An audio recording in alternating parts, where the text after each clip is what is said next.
Armchair. There's something kind of about a kid that's never played baseball. You can't drink like me, you can't smoke like me. So don't try and be like me. Let's party together.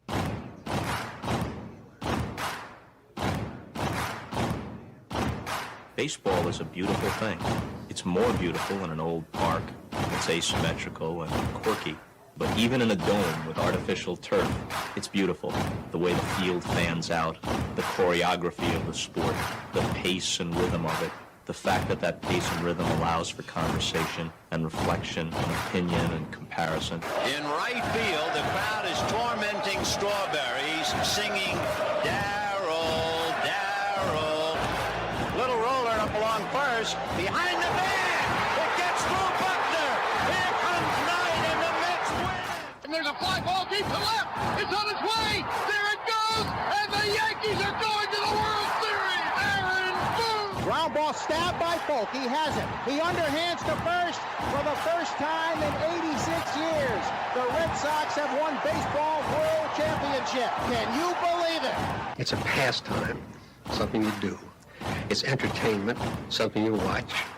And it's a shared experience, something you talk about and read about. But you can apply those same three criteria to other things. What makes baseball special is that it's the best game that's ever been devised. Smith corks one into right, down the line. It may go. sure as God made green apples, someday the Chicago Cubs are going to be in the World Series. A little bouncer slowly toward Bryant. He will glove it in front of Rizzo. It's in time, and the Chicago Cubs win the World Series. Cubs win! What a lucky break! The good Lord wants the Cubs to win! How can you not be romantic about baseball? If baseball is about caring, about loyalty and rivalry. Braves fans are on their feet hoping for some kind of a bleeder or a seeing-eye single. Here's the 1-2 pitch. Fastball hit high and deep down the right field line. It's going back, back, back. Is it fair? Is it zip, boom, bam, it's gone!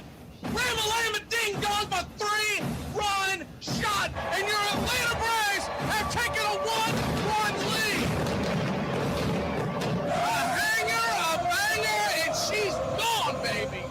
There's a very peaceful thing. It was created and played in pastures and meadows. There's grass, there's outdoors, there's everything that people thought was American and feel about America you get in a ballpark. And it's the wonder of walking through that dark tunnel and seeing a huge open space where men play the little boy's game.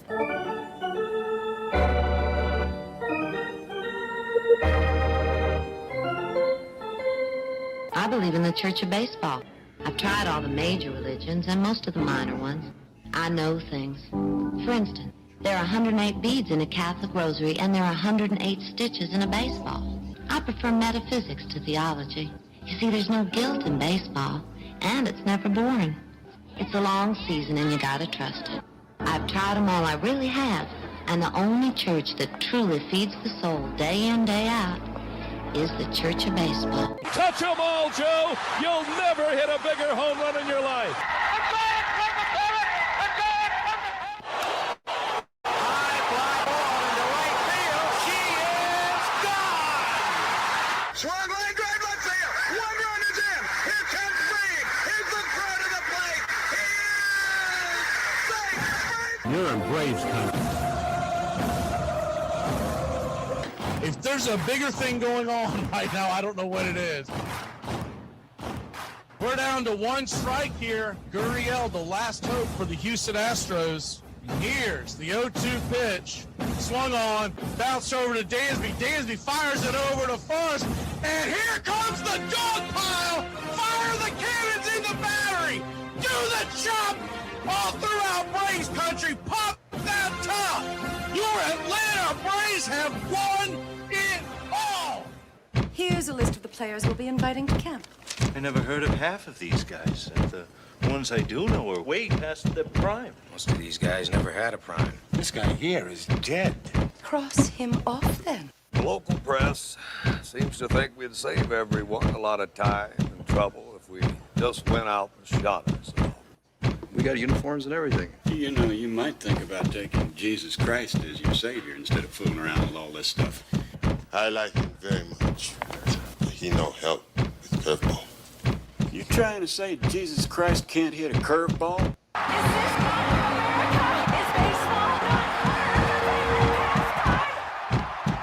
But I'll tell you, these fans are great. Listen to them. Hey, way to go, Rick! All of Ohio loves you. Come on, baby. Come on, Ricky. Come on, Ricky.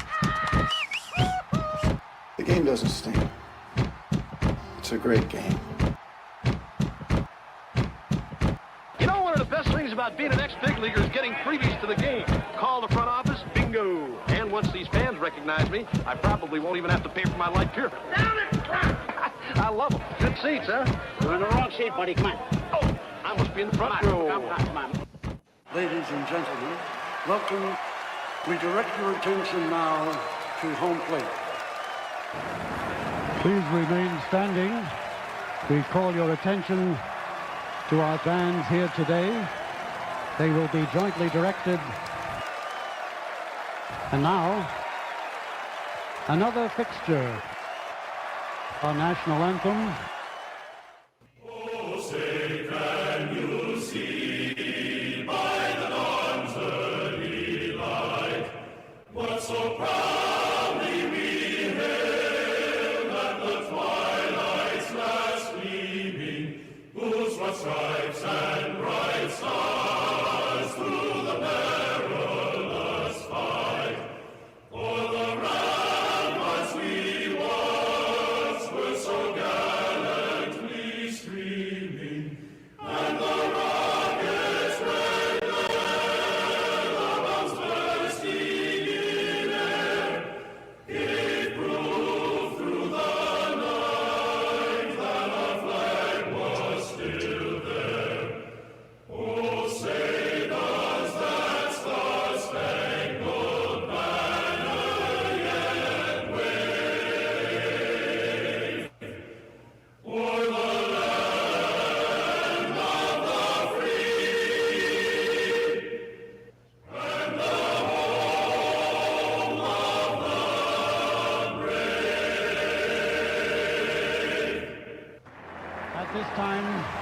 ladies and gentlemen, we'd like to introduce today's teams as participants in this historic game. Play ball! Good seats, hey, buddy? He missed the tag! He missed the tag! Can you predict what will come in 100 years? Or in 10? Or in the next minute? Some people think they can. Nuclear scientists, mathematicians, astronomers, biologists. Because they see beyond the known dimensions of time and space.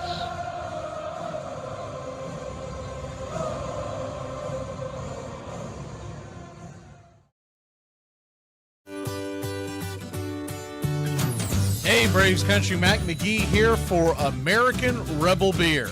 America's patriotic light lager, all natural ingredients. Stand tall, be proud. The perfect beer to celebrate life, liberty, and your pursuit of the American dream. America's patriotic light lager, offering a crisp, clean, bold taste. The perfect beer to celebrate life, liberty, and your pursuit of the American dream. A beer with only 110 calories that tastes like a full-flavored beer and celebrates like freedom.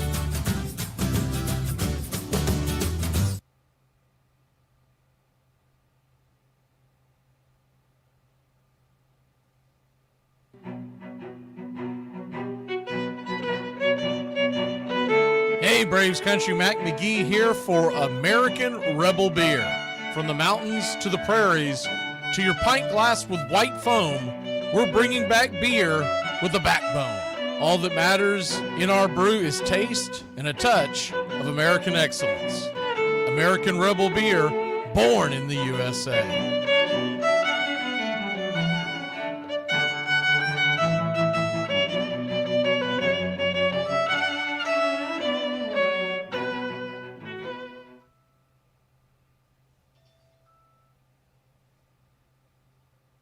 Armchair. On a beer? 7 o'clock in the morning. Scotch? Hey, howdy, hi, and how the hell are you? Welcome to October, boys and girls, here on Braves Country Radio. You're listening live as we march closer to crowning a champion for 2025. I'm Mac McGee. It's time to put it all aside and get ready for what should be a great day in Major League Baseball. We'll go over the lineups as the game goes on. Make sure to like and subscribe and become a member today. Jump in the chat. Tell us where you hail from, as roll call is on the way. Buckle up, boys and girls. It's time for pitch by pitch, play by play, the classic call of Major League Baseball. Here are your starting lineups for today's action.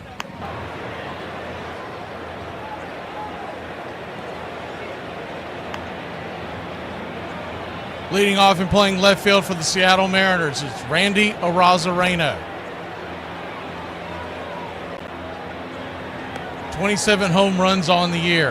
Batting second, behind catcher, the big dumper, Cal Raleigh. 60 home runs on the year. Julio Rodriguez is in center and batting third. 32 home runs on the season. Polanco batting second, or at second, batting cleanup, 26 home runs on the year. Naylor's at first, batting fifth with 20 home runs. Suarez is batting sixth and at third with 49 home runs of his own right. Canzone is the designated hitter and batting seventh. He has 11 home runs on the year. Robles is batting eighth and playing right. J.P. Crawford, the hero from the game number 2, he's batting ninth and at second base. On the mound for the Seattle Mariners, it's Logan Gilbert. He's 6-6 with a 3.44 ERA and a 1.03 WHIP. He'll be going head-to-head with Jack Flaherty. 8-15 with a 4.64 ERA, a 1.28 WHIP. Kerry Carpenter's leading off and playing right for the Detroit Tigers. 26 home runs. He'll be followed behind Gleyber Torres, batting second, playing second. Colt Keith is batting third, the designated hitter. Riley Green, the left fielder, is batting cleanup. Torkelson is batting fifth and at first. He has 31 home runs on the year. McKinstry is at third and batting sixth. Dylan Dingler batting seventh and behind home plate. 13 home runs on the season. And Meadows is patrolling center field for the Tigers with 4 home runs on the year, batting eighth. Javi Baez batting ninth and playing short. Calling balls and strikes behind home plate today is John Tupain. The first base umpire, Chris Guccione. Second base will be manned by Alan Porter. And down the third base line, it's Nate Tomlinson. Left field umpire, Alex Tosi. And then the right field corner, it's Jeremy Rehack. It's expected to be about 60 degrees at first pitch with the wind blowing out 14 miles an hour to right center.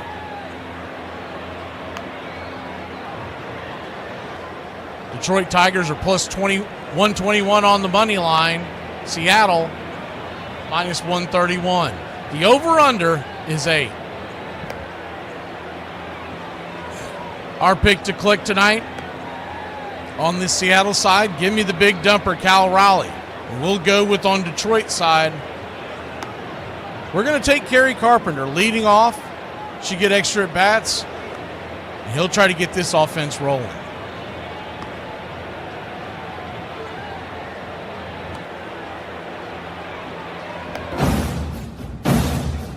Get this bus moving. Stop. Come back. Too late. Roll call! Yeah, roll call!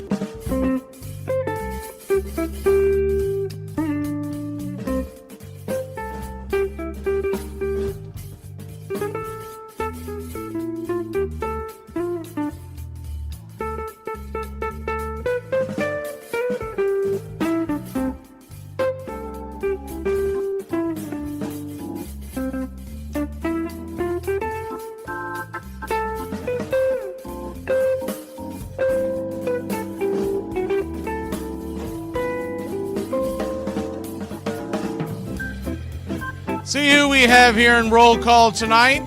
No, it's a weird start. Tigers social media, man. I'll tell you what, I'm glad I don't have to rely on them very often. Oof. They do not have their act together. Iron Lung, good to see you. John Winters. Sleepwalking. Underwater, good to see everybody. I think I saw Peter in here earlier. We scroll up here and see if we can find anybody.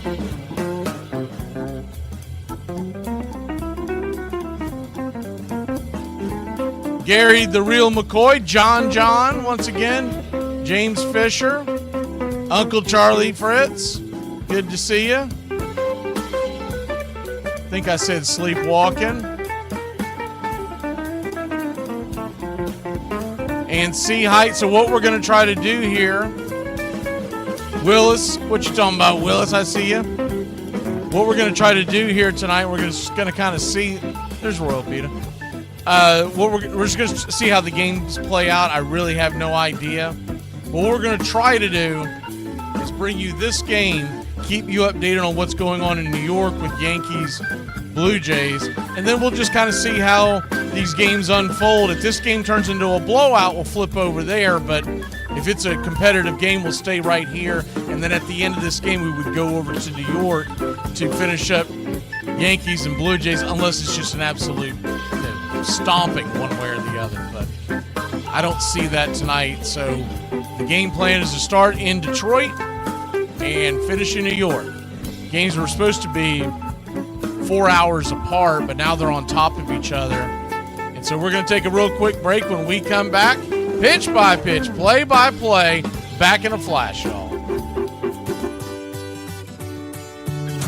Hey, Braves Country, Mac McGee here for American Rebel Beer. America's patriotic light lager, all natural ingredients. Stand tall, be proud. The perfect beer to celebrate life, liberty, and your pursuit of the American dream. America's patriotic light lager, offering a crisp, clean, bold taste, perfect beer to celebrate life, liberty, and your pursuit of the American dream. A beer with only 110 calories that tastes like a full-flavored beer and celebrates like freedom.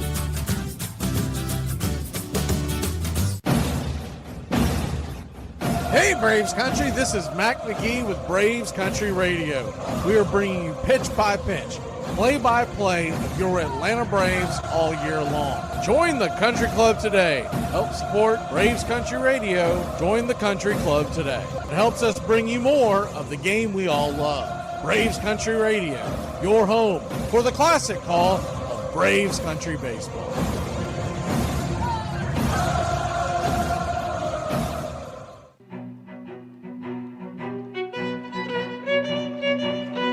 Hey Braves Country, Mac McGee here for American Rebel Beer. From the mountains to the prairies to your pint glass with white foam, we're bringing back beer with a backbone. All that matters in our brew is taste and a touch of American excellence. American Rebel Beer, born in the USA.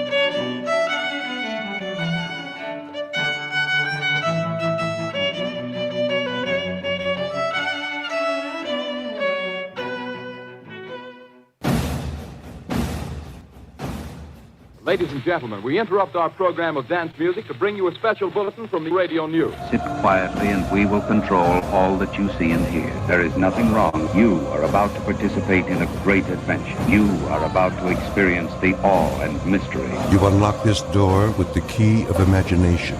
Beyond it is another dimension, a dimension of sound, a dimension of sight, a dimension of mind. You're moving into a land of both things and ideas.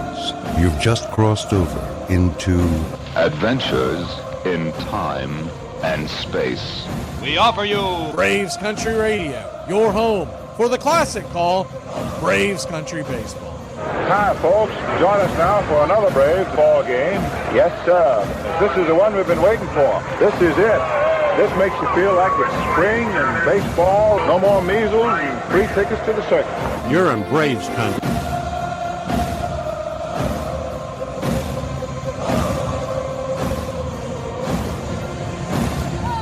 This is a reminder, disorderly conduct will not be tolerated. Please respect your fellow fan and refrain from any unruly behavior. Failure to comply with these guidelines will result in ejection.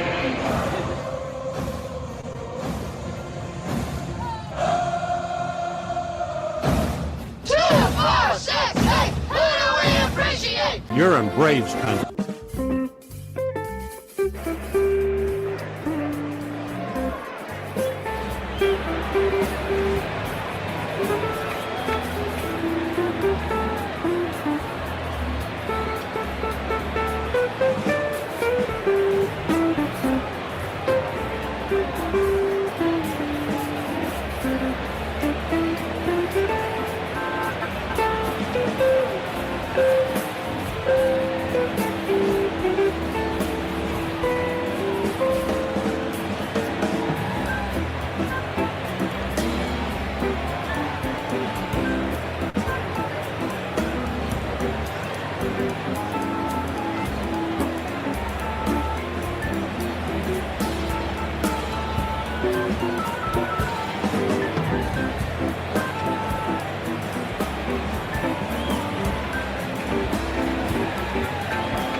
All right, y'all. We got Seattle. We got the Tigers. Try these out for you. This is for the Seattle. Seattle base hit.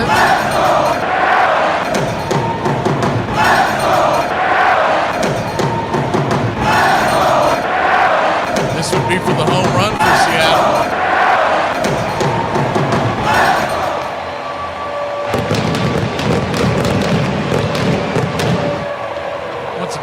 hard time finding anything with Mariners involved. And the Green Road. And the thing that I found, they were talking over it. Idiots were talking over it as they were mentioning that they were chanting Seattle, so I had to clip that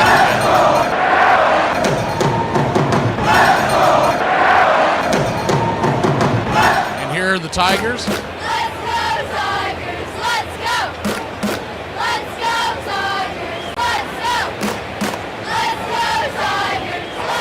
Tigers hit a home run.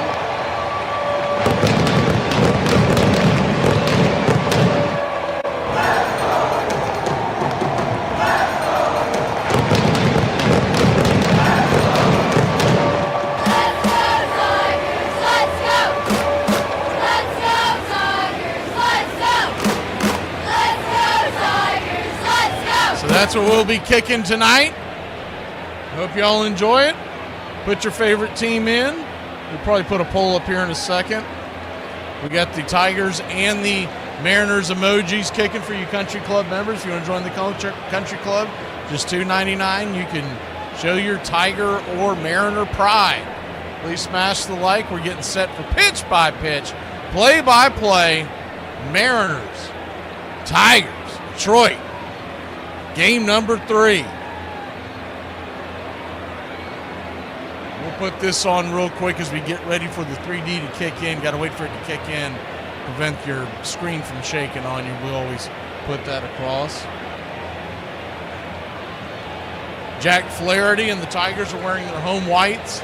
D across the chest. The classic D, I like to call it the Magnum PI D. On the left chest in blue. Blue ball caps, white Magnum Detroit logo on the hat. Jack Flaherty, who's firing his final warm-up tosses. What you'll get from him tonight, his repertoire, is a four-seam fastball 47% of the time, curveball 25, slider 24. Those are his 3 main pitches. And then he's got a couple of show-me pitches, a changeup and a sinker. They both come in at about 5% of the time. Those are really just to keep you off balance. Left to right across the outfield for the Detroit Tigers, Riley Green, Parker Meadows, and Gary Carpenter. Round the horn, left to right, it'll be McKinstry, Baez, Torres, and Spencer Torkelson. Dingler behind the plate, and of course Flaherty on the bump. Once again, your home plate umpire, John Tupane. Just in case you missed the intros. A.J. Hinch, sitting on 999 wins. This would be a good one to get number 1,000. As we are just about set for pitch by pitch, play by play. The classic call, radio baseball. And stepping on into the box is Randy Arozarena. He's waiting on Flaherty. And yes, sir! It is baseball time in October. First pitch on the way. Swung on and fouled back out of play. It's 0-1. Righty-righty matchup.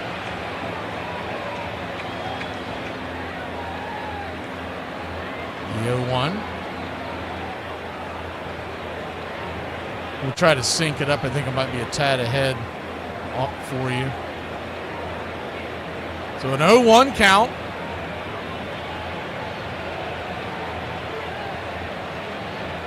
Flaherty kicks and fires. Swung on.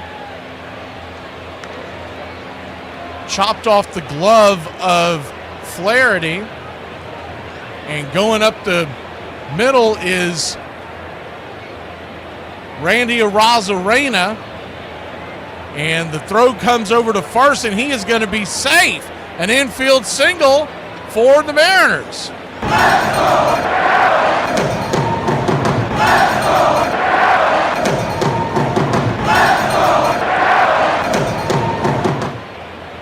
So a good piece of hitting there by Arozarena, and great hustle down the line. And the Mariners have one on and nobody out. Series tied at 1 apiece. best of 5 series, first 1 to 3 goes to the next round. Looking at the replay, man, that is really close. They may be taking a look at this, and looking at the replay, that second look they're showing, it kind of looks like that Arozarena might be out. The ball came off. As soon as the ball's hitting the glove, his helmet's coming off, and it blocks the first view that we had, but the second view looks like he might be out. Play is under review.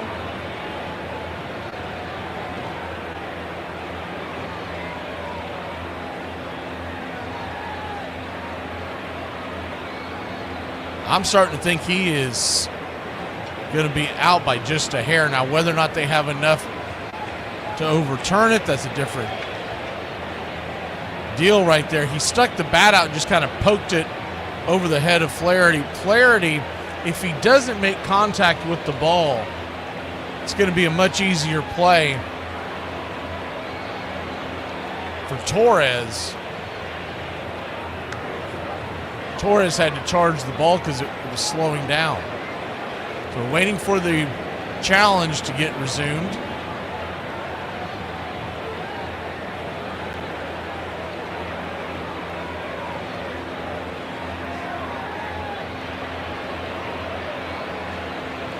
As we wait on that, quick reminder, we are going to try to bring you both games tonight as they're starting about an hour apart. Alan Porter, the crew chief, is coming back with the call, and he's out. So the Tigers get the first break of the game. Let's go, Tigers! Let's go! Let's go, Tigers! Let's go! Let's go! Did look like they got the call right on the replay.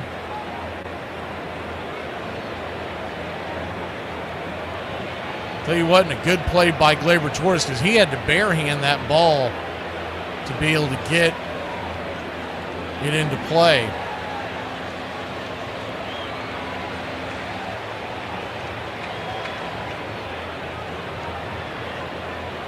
So back to work, Flaherty. First pitch swinging by the big dumper is swung on and popped up high into right center field. Drifting over, making the catch in right is Carpenter.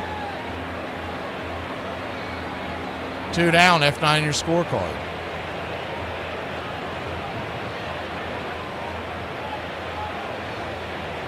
Two up, 2 down.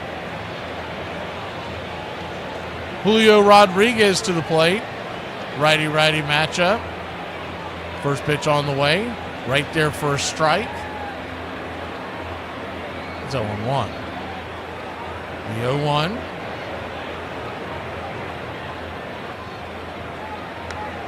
Brings it, swing and a miss. It's 0-2. So an 0-2 count. Julio steps out of the box for a second, taking his time out.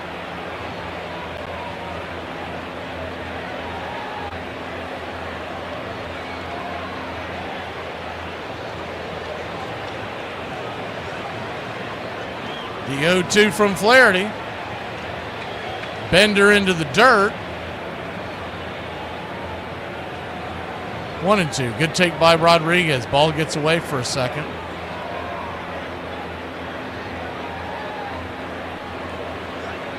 So a 1-2 count.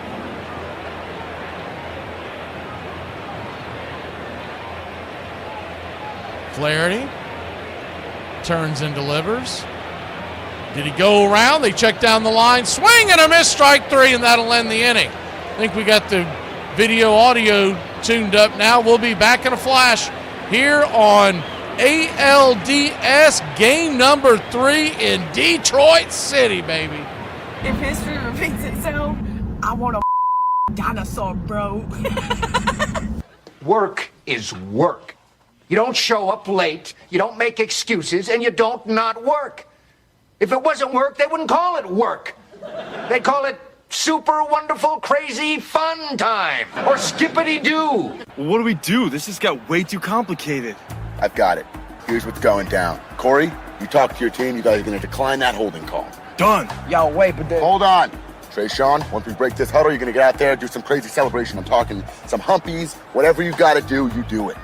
Okay, I got you. I'm going to call unsportsmanlike conduct on the celebration, giving the Whites better field position after the kickoff. Coach, I need you to talk to your team about letting them run that kickoff back. Why would I do that? Think about it. Defense, special teams, it's all one. You let them run that kickback, both your defenses get 6 points. Nice. Okay, everyone good here? Yeah. Nope. Once again, my kicker is getting no love. Oh, shut up, Bill. Your team is in first place. Plus, you're about to get extra point for the PAT. Yeah, don't be greedy, Bill. Stop being greedy, Bill. Bill. Fine. Bill. Yeah, Bill. I said fine. Bill. Bill? Yeah, Bill. You, Bill. All right, let's do this. Get out there. Wait a minute. Trayshawn comes in with a very delayed celebration here. Oh, wow. I'm pretty sure that's going to be a... Yeah, there it is. Another... Armchair. I love these lazy Saturdays. It's Wednesday. When the University of Illinois played Northwestern, Illinois rooters fired blanks into the air. Much more convenient than yelling, the campus paper said, and has a better effect on the visiting team. And when the Princeton Tigers beat Yale, their fans roared right onto the field. You're listening to Braves Country Radio. Pull up a chair. Your home for the classic call of Braves Country Baseball.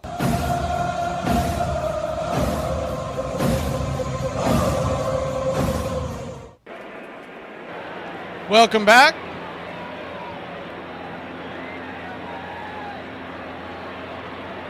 Nothing, your score. We head to the bottom of the first inning. The Detroit Tigers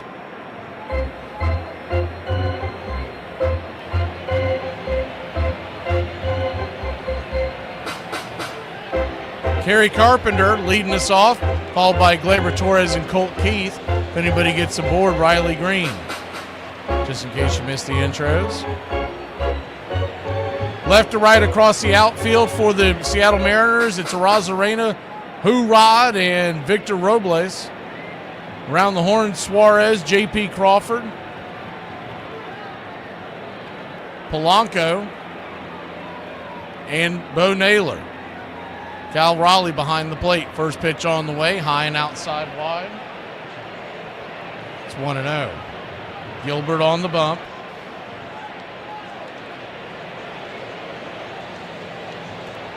The 1-0.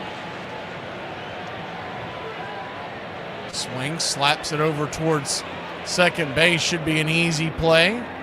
4-3 put out. Polanco to Naylor. One away.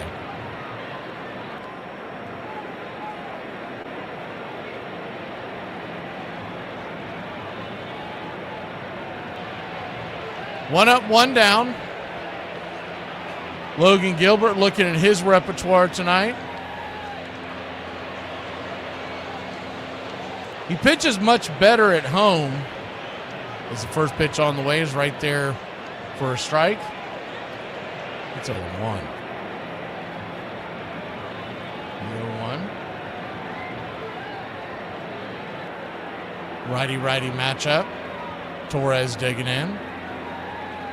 High and out of the zone, 1-1. But even with that being said, Comerica Park kind of plays into Gilbert's game because Gilbert pitches much better at Seattle because it's a bigger park, hard to get the ball out. Detroit, very much the same. The 1-1 swung on. That's going to get lifted into center field, down for a base hit. And runner on first with one out for the Tigers. Let's go, Tigers! Let's go! Let's go, Tigers! Let's go! Let's go, Tigers! Let's go! Good piece of hitting out there.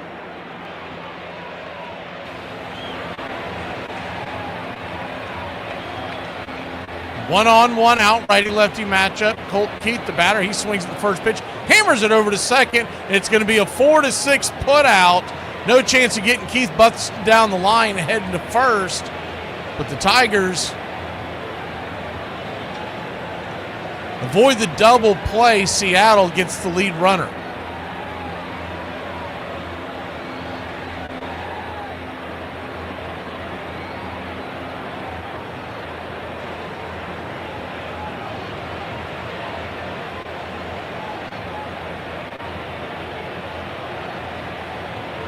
Riley Green, the batter, righty-lefty matchup, cleanup hitter for the Detroit Tigers. 36 home runs on the year. First pitch on the way is right there on the outer edge for a strike. It's a home run. Repertoire for Gilbert is four-seam fastball, a slider, a split, a curve, and a sinker. He leans on the four-seam slider and split the most. 0-1. Right there for a strike. It's 0-2. Sinker really is a show-me pitch, and the curve comes in at about 7% of the time.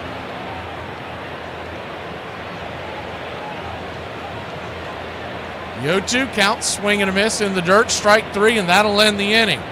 The Tigers get one on, but can't get it get it across. We'll be back in a flash. Seattle grabs the sticks when we return.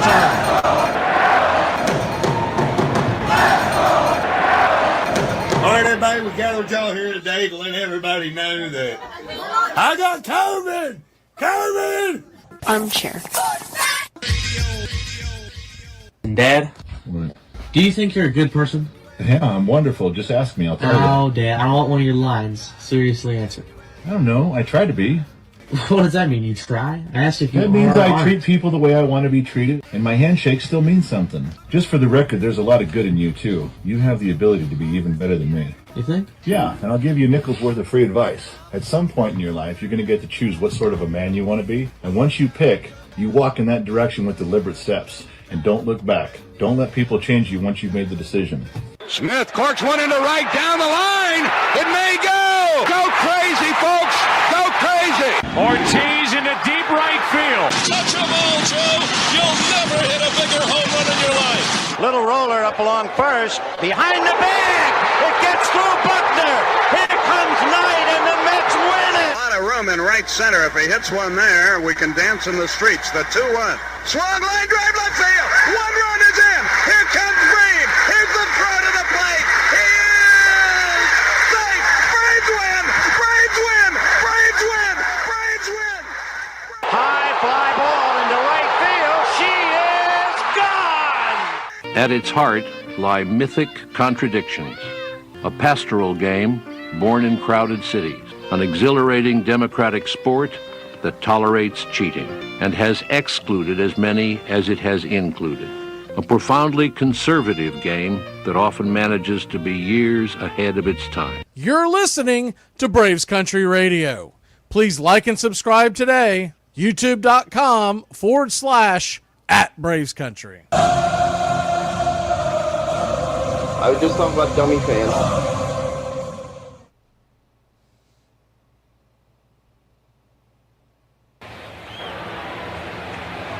Welcome back. 0-0 your score. We head to the top of the second inning.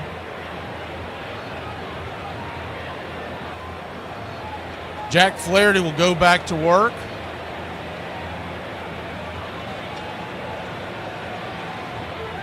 Hope y'all are enjoying your Tuesday evening.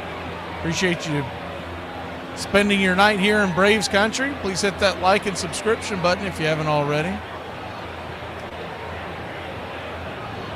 We'll be here all October. Pitch-by-pitch, play-by-play, the MLB postseason. First pitch on the way from Flaherty is a... Well, they're going to call that a ball just off the plate. It's 1-0. 1-0.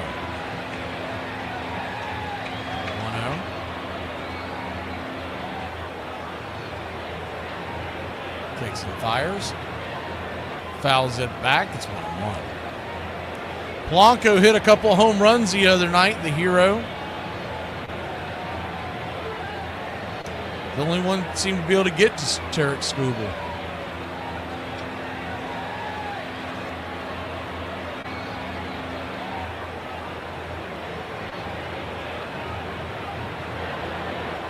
One count.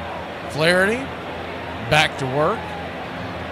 Pitch on the way. Swing and a miss. Pulled the string on that one. It's 1-2. 1-2 count. Nobody on, nobody out. If you're just joining us, just figuring out what's going on. This game was supposed to start 3 hours ago.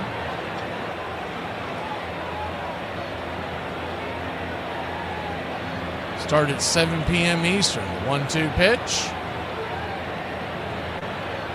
In the dirt, 2-2.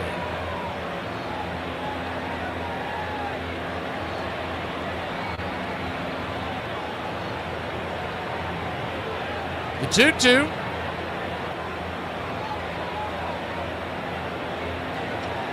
Fouls it back.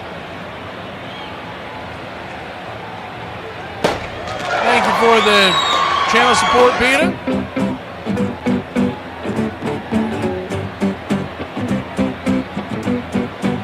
The 2-2 pitch, swing and a miss, strike 3.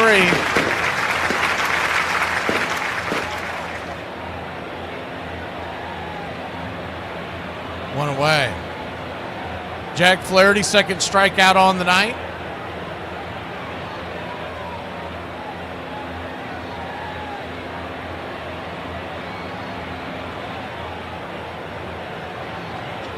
That'll bring Josh Naylor to the plate. Righty-lefty, first pitch on the way is down and in for a ball. It's 1-0. Josh Naylor, 20 home runs on the year. Came over and trade from the Diamondbacks. The 1-0 swing, slices it foul, 1-1. He and his teammate, who's standing on deck, Eugenio Suarez.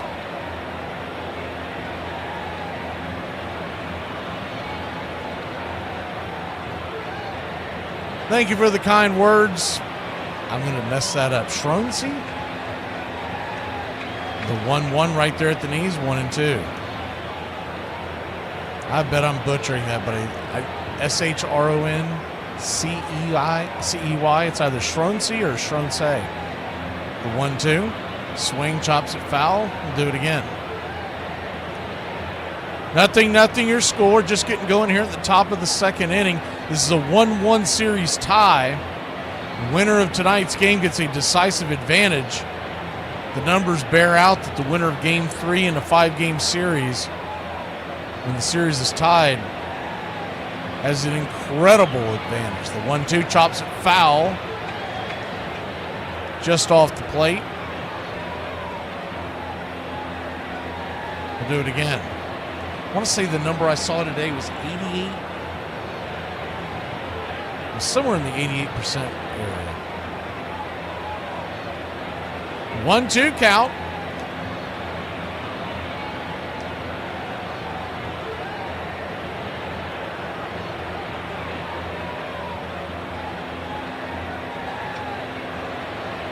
Stepping off the bump for a second is Flaherty.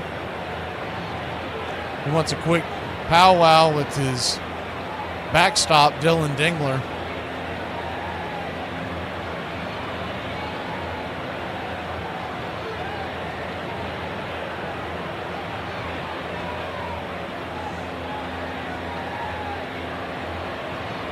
Did I miss one iron lung? Is this from tonight? I never can tell sometimes.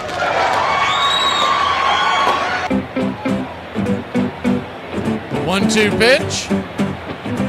Swing, fouls it away. We'll do it again.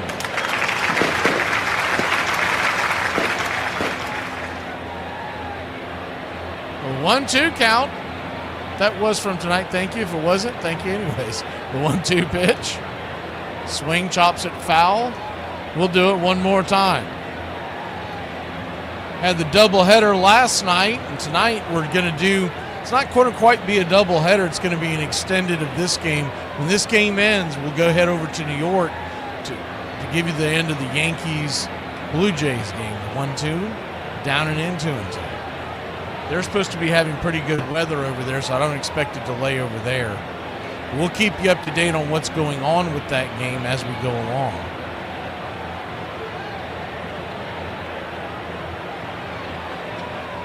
The 2-2, swing, swats it back, foul. We'll do it one more time.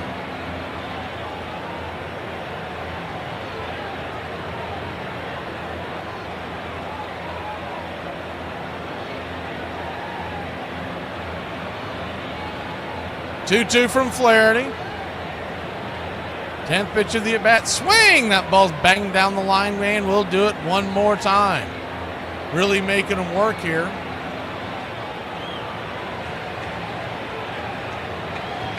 Even so, Flaherty's only 24 pitches into the game. Really quick first inning.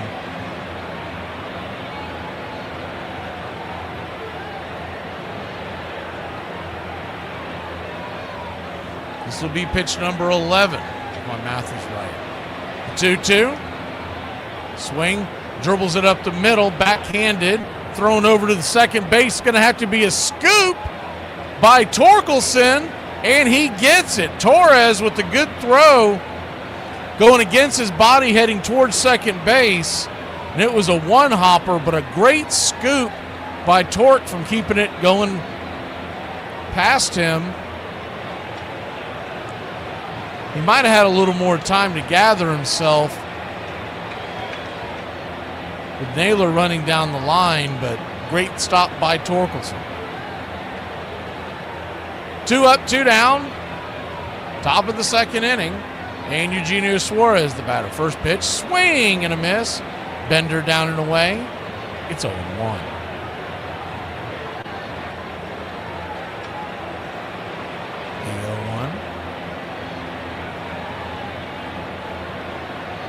Down and in.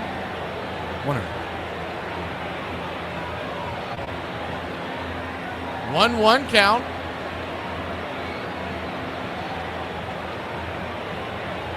Kicks and fires. Outside, wide. 2-1.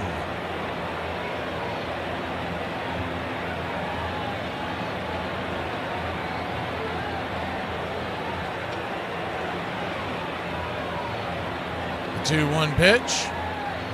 Outside, wide, once again, ball 3-1. Four-seam fastball, could not hit it.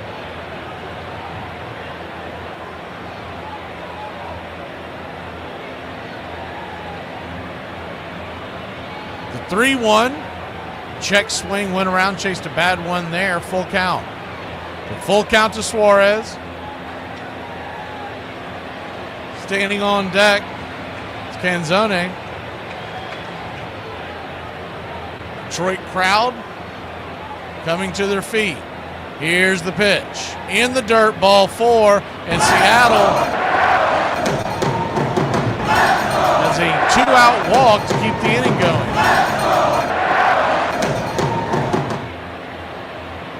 Good at bat there by Suarez, not chasing anything down.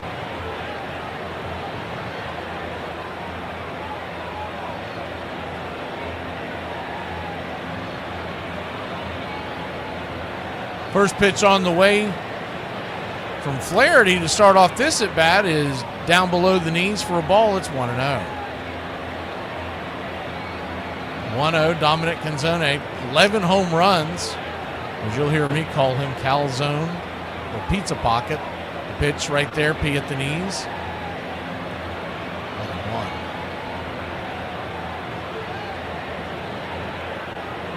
1-1 count. Top of the second. Flaherty looks in. Swing, slices it foul. 1-2.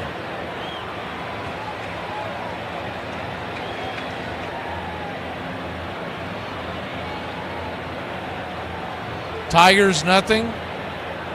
Mariners nothing. Top of the second inning. The 1-2 pitch. Swing! Fouls it down the line and out of play. We'll do it one more time.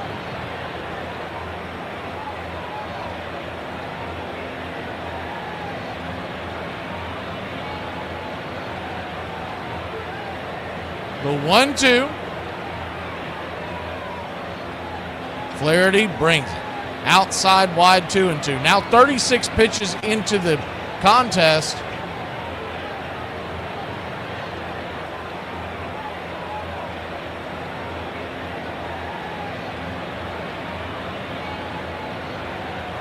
The 2-2. Swing and a miss, strike 3. Dingler held on to as the foul tip into the catcher's mitt. Will be back in a flash. Seattle gets a few on, but cannot get him across in the first 2 innings. Tigers grab the bats when we return. Tigers, let's go! Let's go, Tigers, let's go! Well, I totally consider myself a people person in my head. In reality, I'm probably more like a coffee person. No does not mean stop. No means find another way. This piece of advice comes directly from Dr. Bill Cosby's dating manual. I believe everything that anyone else has watched Chad play impresses me. The same thing impresses them. What does it mean to you now when the team is struggling? I want to kiss you. I couldn't care less about the team struggling. Grandpa, would you like to take us fishing and tell us life lessons and stories about your childhood? I got a better idea. Why don't you boys go dig a hole and I'll get another beer. Someone didn't love you enough when you were little, did they? Good call. Ladies, if he doesn't help you with your bags at the airport, that's not your boyfriend, that's your baggage. Now, let's be honest. There are some players that do not want to be at home plate with the game on the line. George reveled in it, embraced it, loved it, and usually delivered. I always thought of myself as a clutch player. I think the more nervous I was, the more clutch I was. Alexander has to come to him in this situation. Wilson at first, nobody out. Well hit to left center. Back goes Mosby, along with Bell. Forget it! Home run Brett!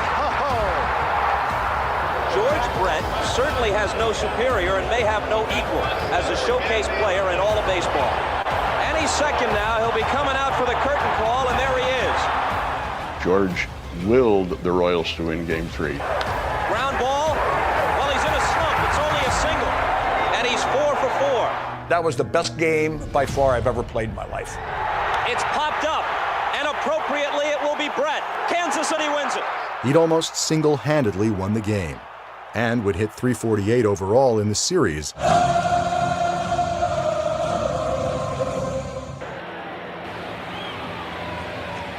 Welcome back, Seam Heads. October 7th. Yeah, that only means one thing. We only have about 20 days or so of baseball left. And then we stare out the window till spring. 0-0 your score.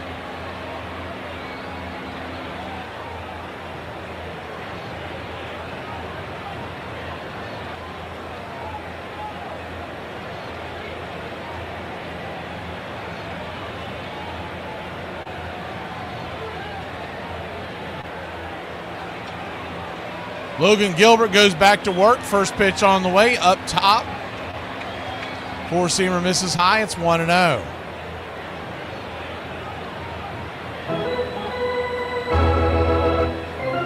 Spencer Torkelson, the batter. Righty-righty matchup. First pitch off of that 1-0 to the torque wrench is just off the plate. Ball 2-0. 2-0 count.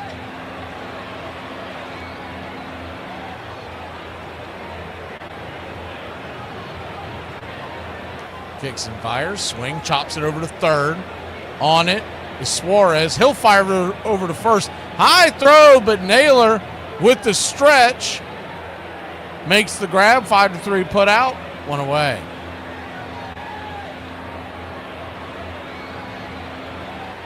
He's able to hold the bag as he had to stretch up there. As Bo Naylor's not one of your taller first basemen, so you got to be pretty accurate when you throw it over there.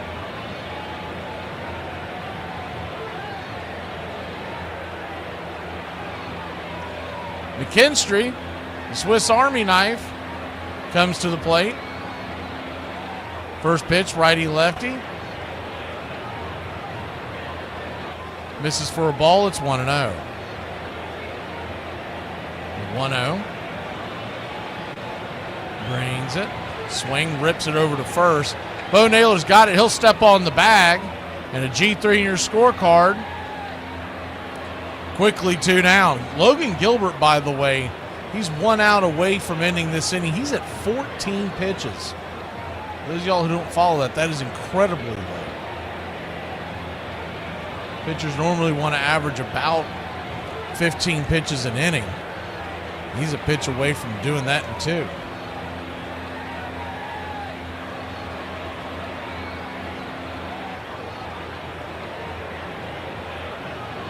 Righty-lefty as Boogie Nights, Dirk Dingler comes to the plate. Dylan Dingler, actually. It's 1-0. Boogie Nights has 13 home runs on the year, 57 RBI. 1-0. Swing, chops it foul down the third base line. 1-1.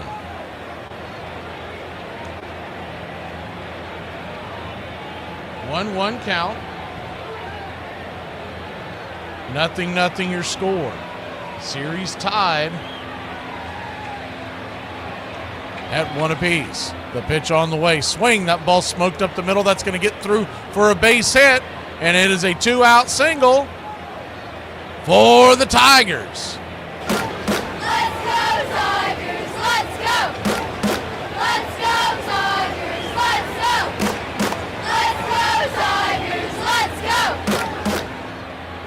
Good piece of hitting there.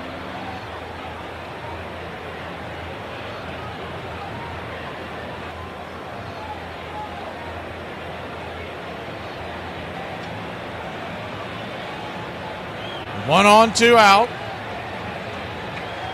First pitch on the way to Parker Meadows.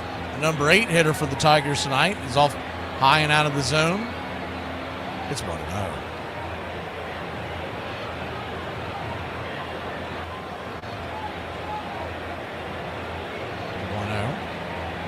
Kicks and fires. Swing and a miss. Pulled the string on that one. It's 1-1.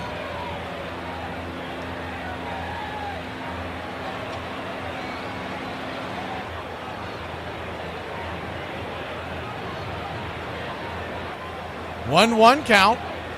Pitch on the way. High and out of the zone. 2-1. Number 8 hitter with Javi Baez following. Logan Gilbert looks in. Right-hander with the high socks. Kicks and brings it. Right there at the knees. 2-2. The 2-2 count.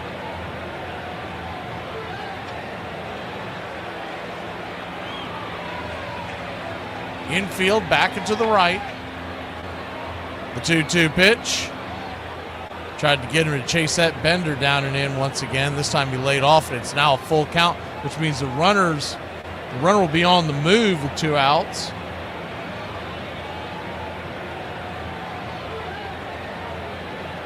Standing on deck, Javi Baez.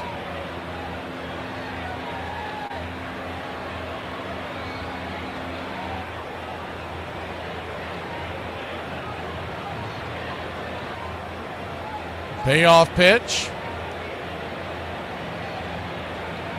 Comes set. Brings it. Runner goes. Swing! That ball's fouled back out of play. Tigers nothing, Mariners nothing. Bottom of the second inning.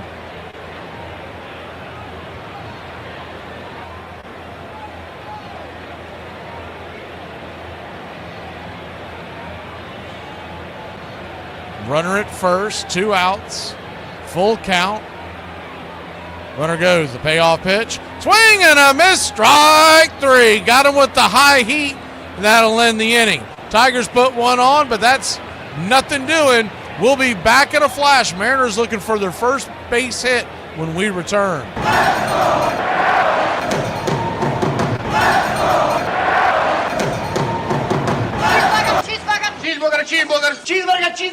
Cheeseburger. Ship my pants. Right here?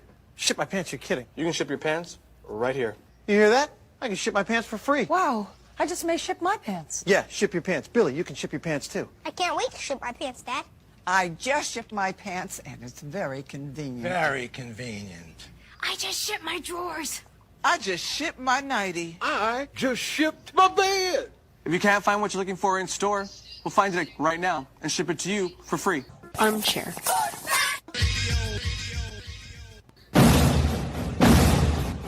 Hey Braves Country, this is Mac McGee with Braves Country Radio. We are bringing you pitch by pitch, play by play of your Atlanta Braves all year long. please like and subscribe today. It's free, and it helps us bring you more of the game we all love. Braves Country Radio, your home for the classic call of Braves Country Baseball.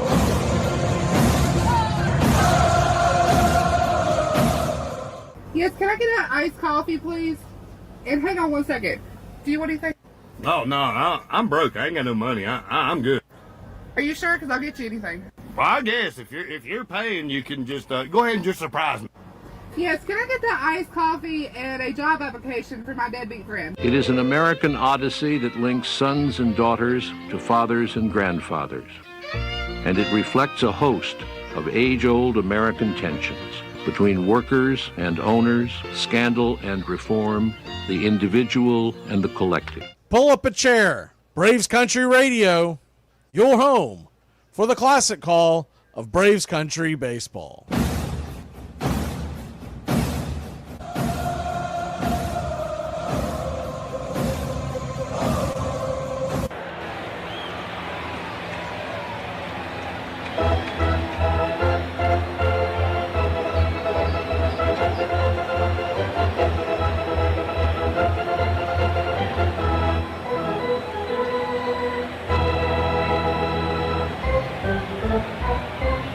Welcome back. Tigers versus Mariners. Seattle going to the plate. Robles will lead us off.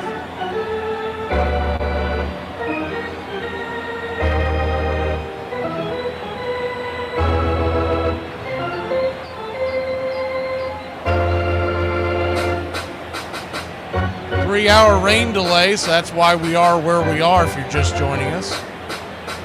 First pitch on the way is a heater right down the pike, swung on and fouled straight back by Victor Robles. It's 0-1. Victor 0 for 4 in the series. One home run on the year, but he spent some time on the shelf, as well as chucking bats at people in the minor leagues. As the 0-1 right there on the outer edge, it's 0-2. 0-2 count.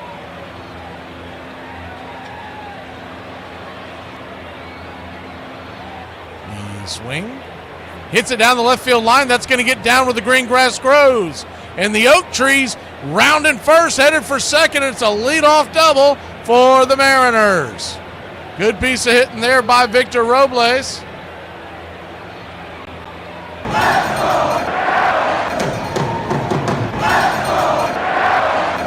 a bender that he caught inside and was able to keep it straight. I was surprised that he was able to actually keep that fair. That ball was inside on him. Had some top spin, got over the leaping glove of McKinstry. And runner at second, nobody out. First pitch on the way is a bender into the dirt to J.P. Crawford. 1-0. 1-0. Swing, hammer down the right field line.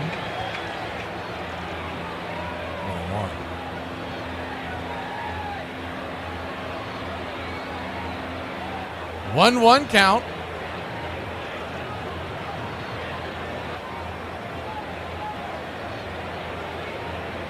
Pitch on the way, swung on, sawed off, foul. We'll do it again. 1-2. Same two teams back at it tomorrow. If the Yankees are eliminated, remains to be seen if they're going to move these start times around. I would think they would. The Yankees win, it'll be 3 o'clock. The 1-2 swung on, lifted into left center field. That ball's down for a base hit. Robles thought about coming around, but the brakes were slammed on. The ball's going to get away. A bad throw, and here comes the throw to the plate, and he is safe. And the Mariners are on the board. Close play. Have to take another look there. There's a throw from the backstop. They want to take a look at it. I thought that was a close play. They send him off the jump. It's going to be an easy run. But the ball, the throw got away. Let's take a look at this again. And, that's going to be close. Do they have enough to overturn it? His foot is hitting the plate just as he's getting tagged. And it's whether or not the ball, we talked about that, I think it was last night we talked about this, but when the foot tends to come sliding into home, you end up having a situation where sometimes the ball, the foot bounces off the ground and goes over the plate. And there's a lot of dirt. Man, it's close, but I think you're going to have to keep it where it's at because it's so close. There's so much dirt flying.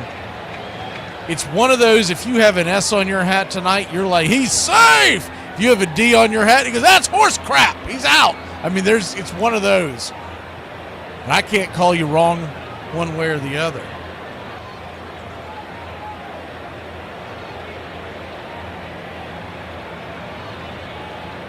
Here comes the challenge, then they will call him safe, so there you go. 1-0. Detroit loses the challenge. It is so close. I can understand why they got so. For those of y'all who don't pay attention, this is the regular season. They're getting the call from upstairs. It's not the managers who's making the decision. It's the folks upstairs who are looking at the replay. And they have the best view, and they'll call up and say, hey, should we or shouldn't we? And it's up to them to say yes or no. As the first pitch swinging by Randy Arozarena swung on and fouled back out of play. It's on one. That one, I think I probably would have said, it is the postseason, but I probably would have said, I don't challenge it because there just wasn't enough to overturn it. But in the heat of the moment, you can understand why they went for it. The 0-1 pitch swung on. That's going to be a worm burner up the middle. Here comes Crawford. He's flying around, heading for home, and the Crawdaddy makes it 2-0. Mariners on the board once again. Wow. Randy Arozarena, do I make you Randy, baby? An RBI single. The Mariners, who had not had a hit till this inning, jump out on top 2-0. Runner at first. Now, and still nobody out in the heart of the order. Due up, and the big dumpers coming to the plate, Cal Raleigh.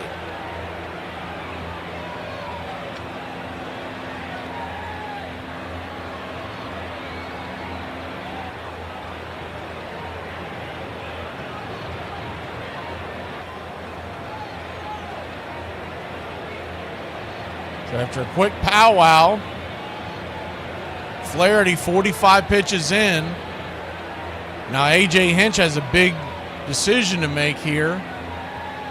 How long does he go with him? It's not an elimination game, so you have to keep that in mind as you're managing along with the Tigers right now. First pitch on the way is a bender down and away off the plate. It's 1-0. Cal Raleigh, who should be your AL MVP this year. The voters vote with statistics and not geography. 60 home runs on the year. Takes the ball down and in 2-0. And I know the argument people are going to try to make with Aaron Judge about all his offensive metrics. The fact this guy caught so many games behind the plate and put 60 home runs up, it's not even close. Is the 2-0 outside wide 3-0. If you know the game, and most writers should know the game, it shouldn't even be close. He should be the MVP, the 3-0 right there for a strike 3-1. It is most valuable player. And I believe the same thing about Kyle Schwarber for the Phillies. I believe he should win it over Shohei Ohtani. It's not taking anything away from Ohtani, but he didn't start pitching much until very late in the season, so you can't take his pitching into account. And you're trying to tell me the Dodgers wouldn't have made the playoffs without Shohei? I don't know if you could say the same about the Phillies. They didn't have Schwarber. The 3-1 pitch brings it down and in. And that'll be ball 4. So the big dumper heads down to first.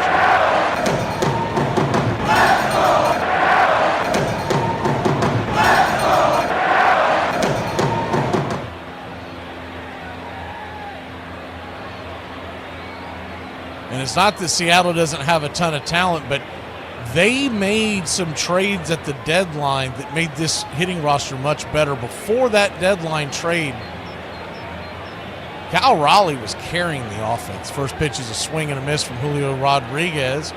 Up against Flaherty once again. It's 0-1. Hoorod struck out his first time up. 0-1 inside. 1-1. 1-1 count.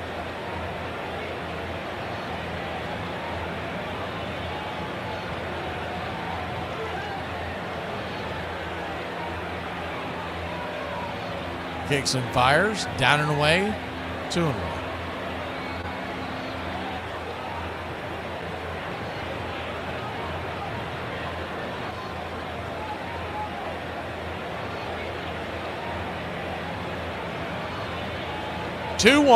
Flaherty's going to step off the mound for a second.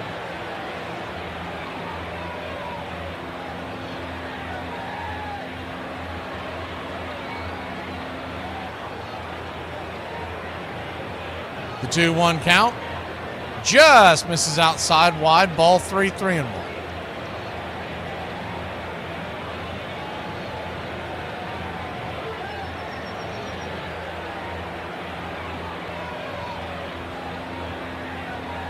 Three-1 count.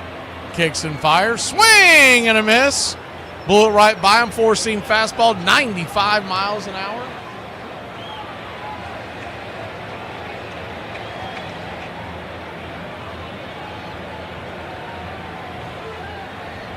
So a full count. Runners on first and second. Nobody out. Pitch on the way. Swing and a miss. Strike 3. Got him to chase one off the plate. Slider.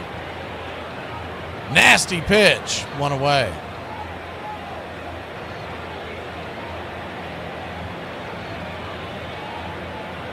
Filthy pitch. Pitch was well off the plate, and it's easy for us to sit here and go, what are you doing? But he was standing up there seeing that heat go whiffing by, and you got 2 strikes. You're just trying to stay alive. First pitch is a knuckle curve right there. Buckles Polanco at the knees. It's 0-1. The 0-1. Y'all get a chance from time to time. We appreciate you hyping our videos here on YouTube. It's a new thing they started. Doesn't cost you anything. As the pitch misses outside wide, 1-0.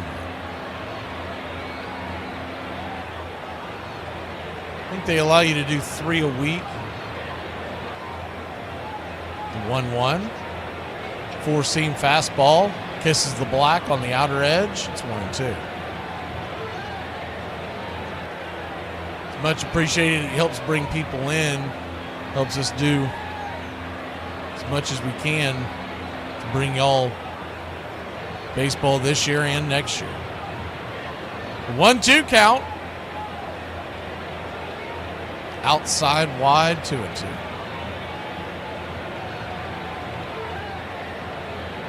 Yeah, it's still just 3 hypes a week, right, John? I think. The 2-2.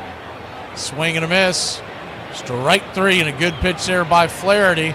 Now there's 2 away. So after coughing up 2 runs, Flaherty seems to have the touch back, and he's 1 out away from getting out of the jam. Not quite out of the woods yet as Josh Naylor coming to the plate.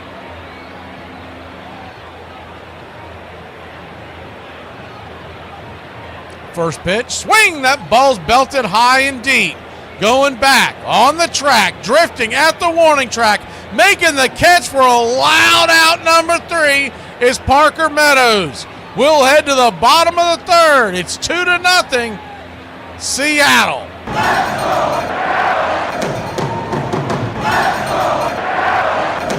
You play to win the game.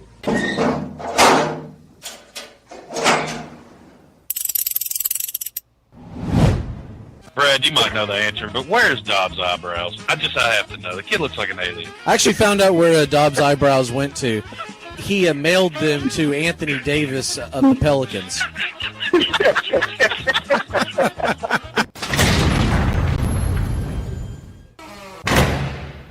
When we start eating, just go around the table and say what we're thankful for. I'm thankful that in 4 minutes the Cowboys game is going to be on, and everyone is going to shut up. Okay, it kind of needs to be about family.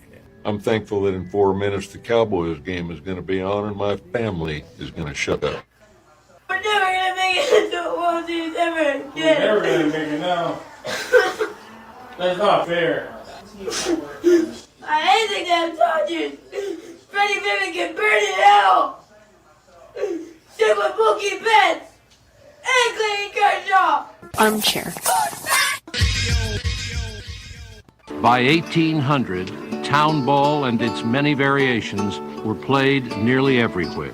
On their way back from the Pacific Ocean, Lewis and Clark played a game of base with the Nez Perce Indians as they prepared to cross the Bitterroot Mountains.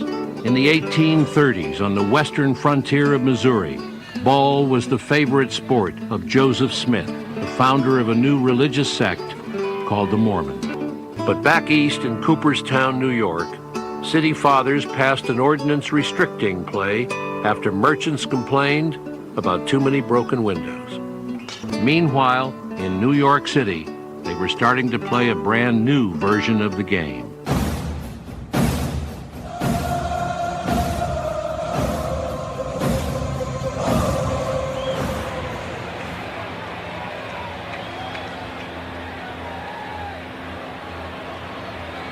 Welcome back, y'all.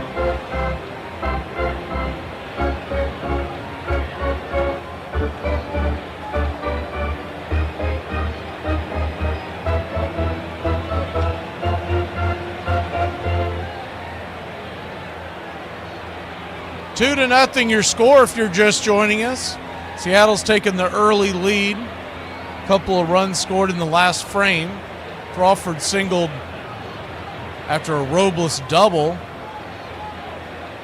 Robles came in on a throwing error after they held the runner at third. And then Arozarena singled to center, bringing home Crawdaddy. Logan Gilbert goes back to work. Gilbert kicks and fires. First pitch is a slider down and in to Javi Baez. It's 0-1. The Magic Man with 12 home runs on the year, 57 RBI, a 680 OPS. 6 for 19 here in the postseason. The 0-1 in the dirt, 1-1.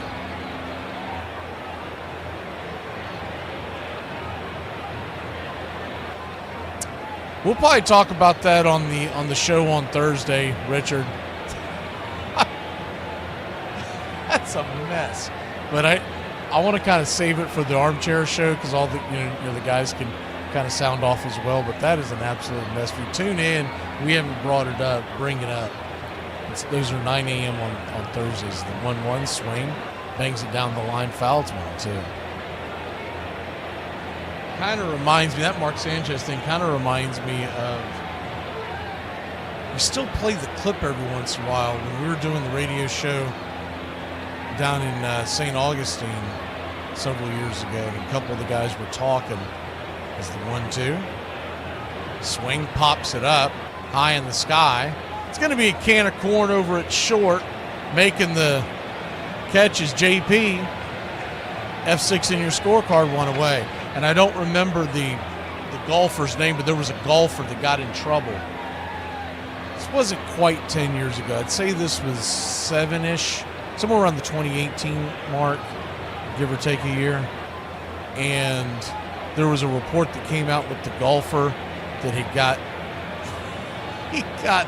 liquored up and was hanging out with some homeless woman and was claiming he was robbed, but all the story never really lined up. As the first pitch on the way, Carpenter is off the plate wide for a ball. It's 1-9.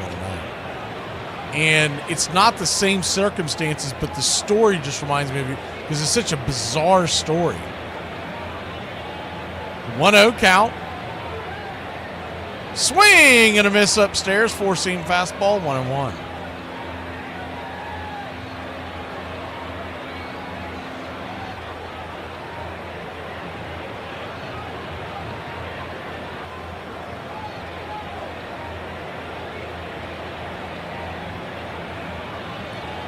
1-1. Gary Carpenter 0 for 1 on the day. Tigers trail 2-0. The pitch on the way. Swing and a miss, pulls that splitter out. 1-2. About one of the worst things you can do with Logan Gilbert is give him a lead, because it is going to be hard to come back. Tiger batter's going to have to stay disciplined and try to keep the ball in play. As the 1-2 kicks into the dirt. Good take by Carpenter. 2-2.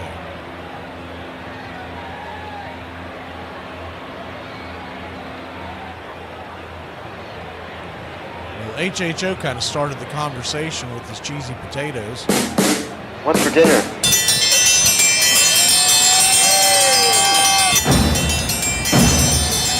What is for dinner, y'all? The 2-2 pitch. Hey, chef, what's for dinner? Outside wide. Full count.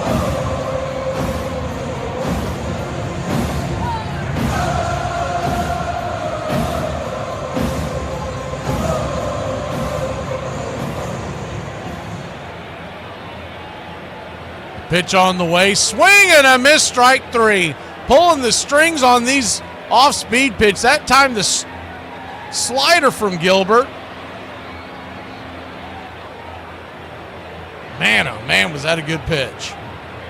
2 down. Gleyber Torres will be the batter. Big thing if you're a Tigers fan out there, you got to start trying to run the pitch count up on Gilbert. He's only at 34 pitches. The 35th is a P at the knees right there, 94 miles an hour. 0-1. Gleyber Torres 1 for 1 on the day with a single in the first. 16 home runs on the year in the regular season. Batting .266. The 0-1. Swing and a miss. Blew it right by him. 0-2. As I said, it foul tipped into the glove. If he got anything, it was maybe half a stitch. The 0-2 count. Brian's got chili dogs and cheese puffs. Willis with the butterfinger. The 0-2 in the dirt, kicks away. That's one of those ones, Gilbert, when he let go of it, I bet he was like, uh-oh. Torres would have loved to swing at that and just run on down to first. That ball kicked well towards the third base dugout. Edward Spry with some chili mac. Bacon sandwich from Sleepwalking. Turkey and ham with John. The 1-2 in the dirt. 2-2.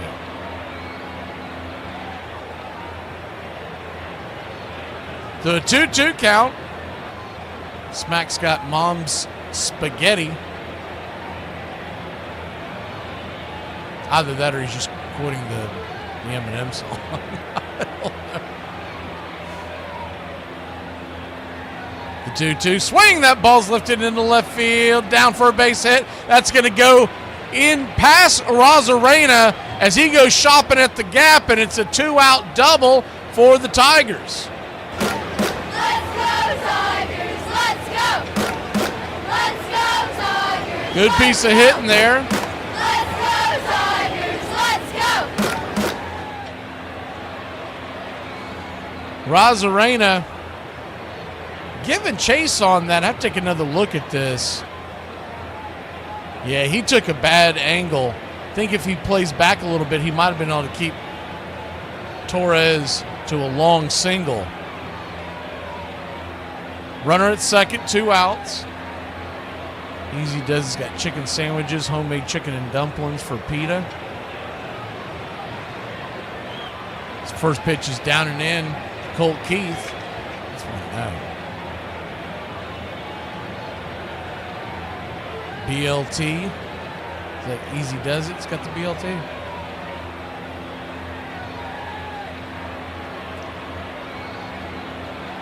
Real quick mound meeting with Raleigh and Gilbert trying to get on the same page. May have something to do with the runner at second kind of change up.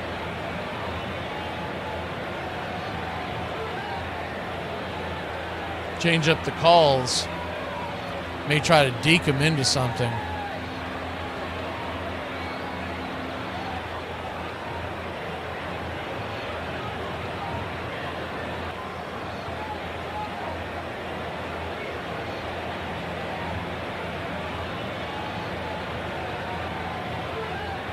1-0 count.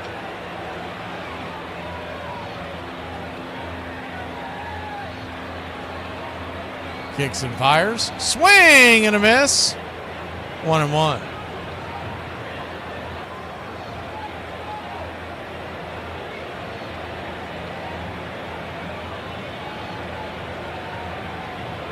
Mariners 2, Tigers nothing.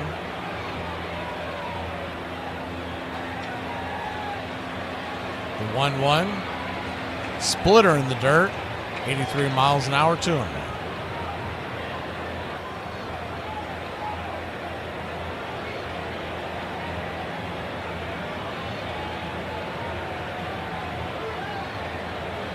Two-one count.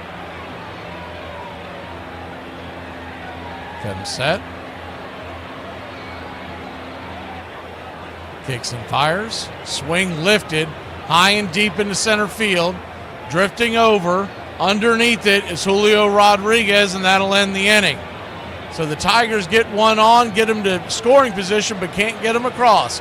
We'll be back in a flash. Top of four we go. 2-0 Seattle.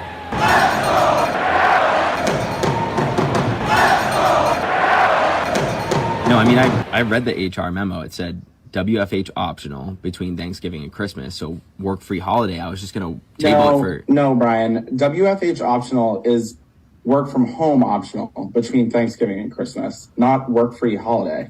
Who told you that? It's just crazy. I mean, Kate did last week. Hey, is this true? And we lost Kate. Okay, Matt, I think I'm going to need to get Bob involved on this one now. Armchair.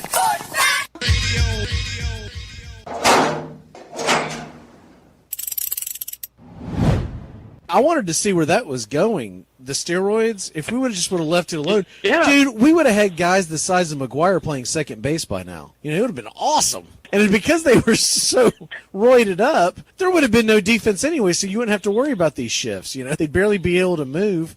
It would have been awesome. They should have just left the game alone. But no, we got to worry about everybody's kidney failure and, you know, all that kind of stuff.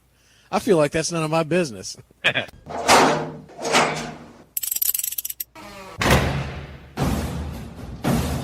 Here's the first pitch hit high and deep into center field. It's going back. Zip, boom, bam, it's gone! Ram-a-lamma, ding-dong! The Braves lead it 5-4. He takes Josh Hader deep. The Atlanta Braves lead it 5-4. The crowd is going bananas. There's two types of people in this world. There's winners and there's losers. And just so that we're clear, every time we step on this field, our goal is to be a winner. And if your dad has said, oh, it doesn't matter whether you win or lose, just as long as you have fun, your dad's a loser.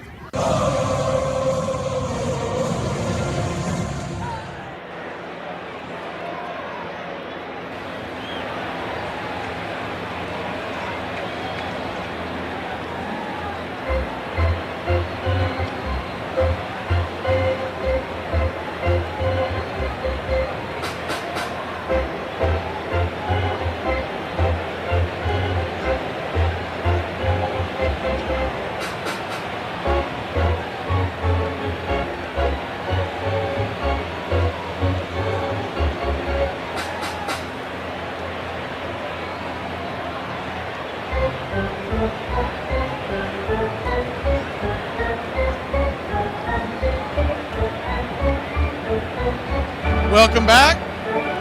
First pitch swinging by Suarez versus Flaherty. It's fouled back out of play. It's 0-1. Eugenio Suarez 0 for 1 on the day. Excuse me, walked his first time. I don't know what that was about. The 0-1 pitch swung on. That ball is belted deep into left field, going back on the track. Zip, boom, bam, it's gone. Ram-a-lamma, ding-dong, a solo shot. And Eugenio Suarez must be the genes. 422-foot blast It's 3-0.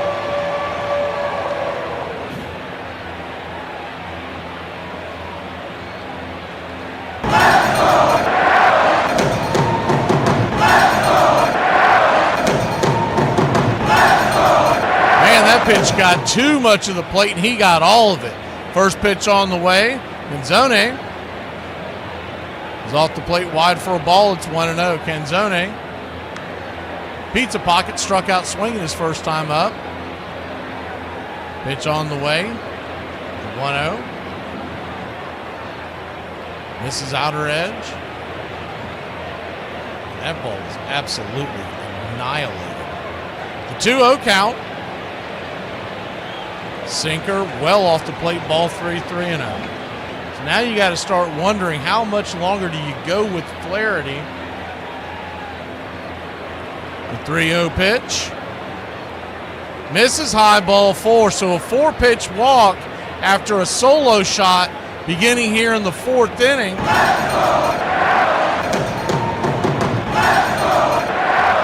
Flaherty's up against it.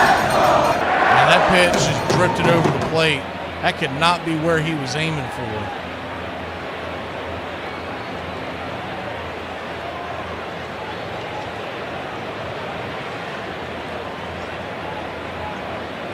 First pitch is a running bunt by Victor Robles. He'll pop it over towards the first base dugout, over the dugout. It's a run.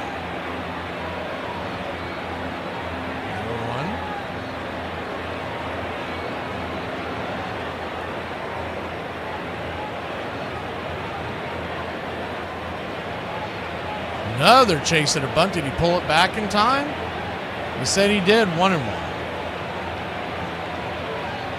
Notice that the last couple of years they've been much more liberal with the bunt attempt. Used to, umpires would ring you up if you even flinched at the ball. The 1-1 drops another bunt down, bangs it off the plate, foul. It's 1-2. 1-2 count.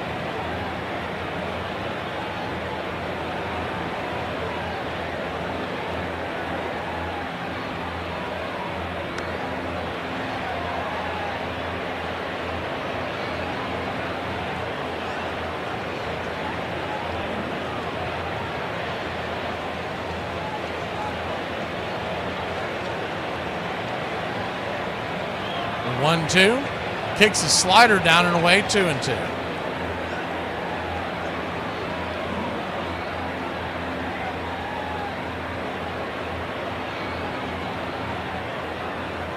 The 2-2. Flaherty comes set, down and away, ball 3.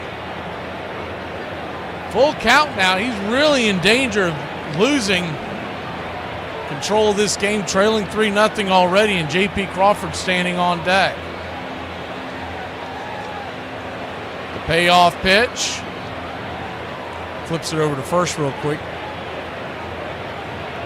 Keep Canzone close by.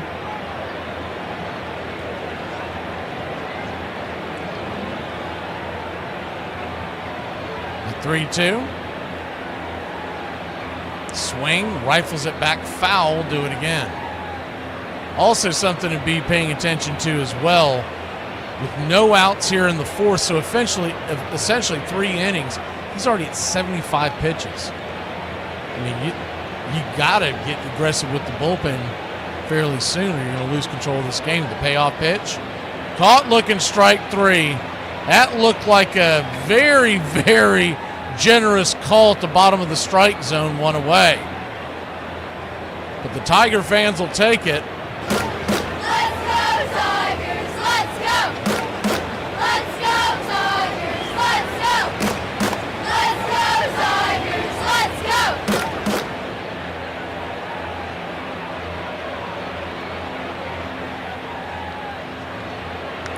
And it looks like they're going to go for a pitching change, so we will be back in a flash. 1 on, 1 out. Jack Flaherty spitting the bit in game number 3.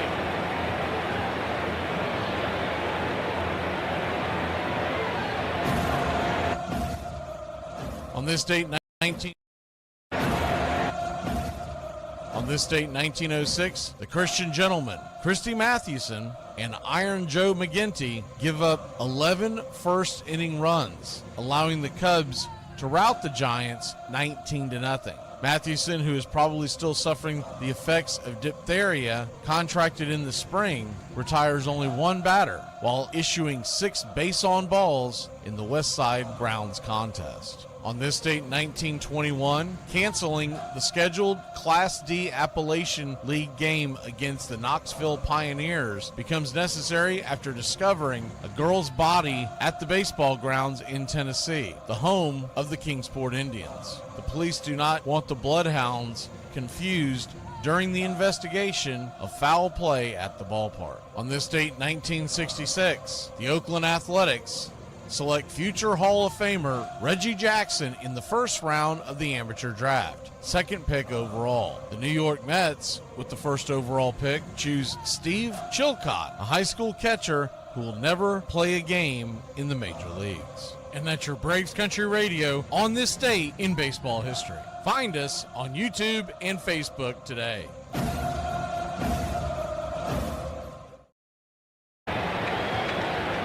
Welcome back.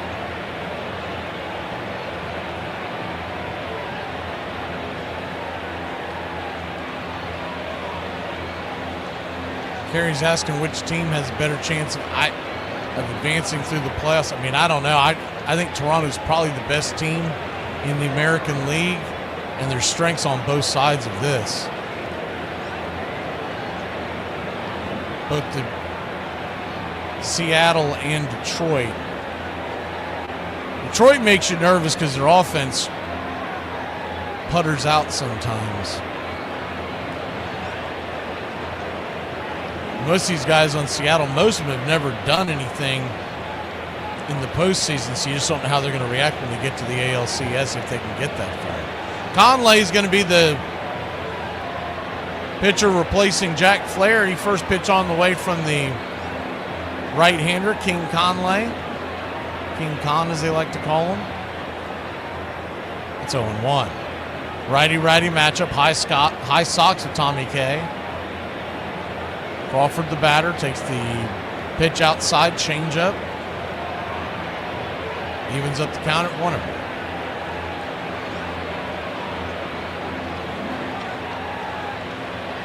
1-1 count.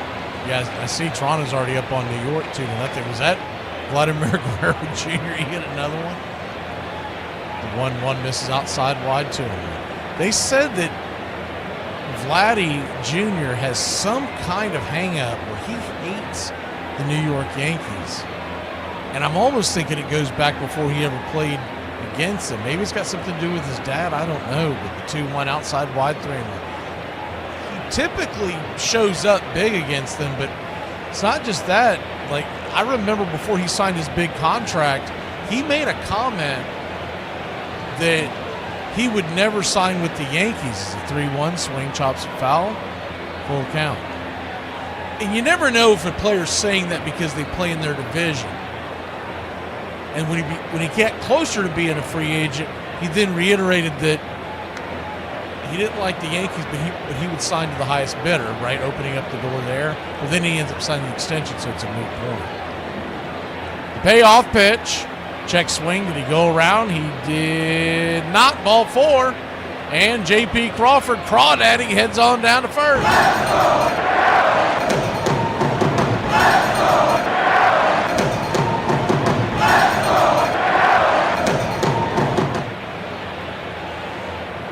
Is that one of the reasons, John? I could say, I don't know. I mean, is that really a bad thing if you're... I mean, he ended up getting signed by the... His pitch on the way is down and away. The ball is 1-0. He ended up getting signed by the Angels long term, right? Instead, Vlad Sr. ended up in the Hall of Fame. Seems like he did all right. 1-0 count. And the Angels back then were spending money, so I don't think he got shortchanged. 1-0. Outside wide 2-0. So a 2-0 count. Randy Arozarena. 1 for 2 with a single and a line out to pitch to the pitcher. Well, that was actually off the pitcher. They have it written down as line out to the pitcher. It was off his glove.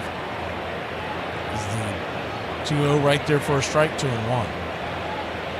Came around to single and knocked Crawford home his second time up, so he's got an RBI to his credit. Rosarena, ex-Tampa Bay Ray, man, did he have himself a postseason in 2020. The 2-1. Swing and a miss, 2-2.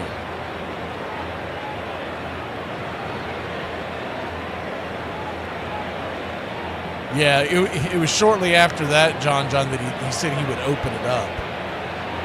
And then when he signed the extension, he went back and said, well, I was never going to sign with the Yankees anyways. Down way 3-2. Who the hell knows what's real, but it's entertaining nonetheless.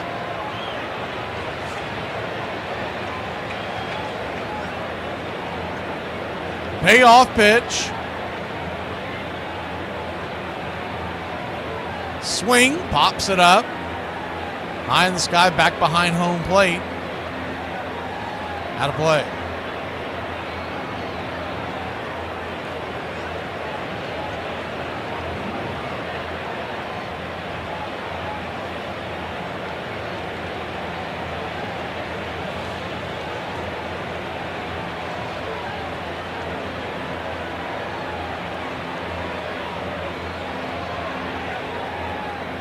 Time is called by Randy Rosarena. Runners on first and second and 1 out.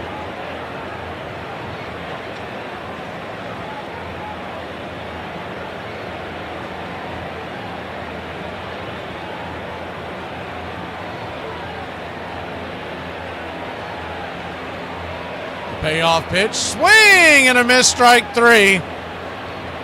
2 down. And the Tiger fans go crazy.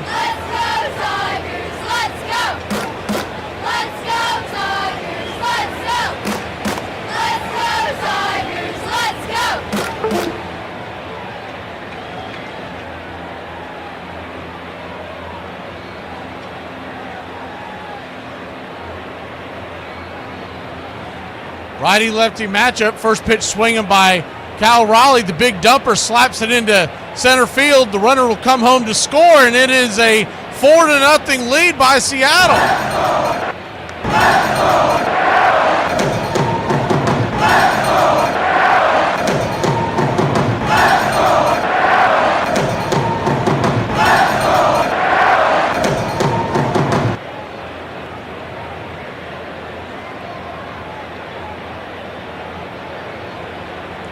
Hard hit pitch.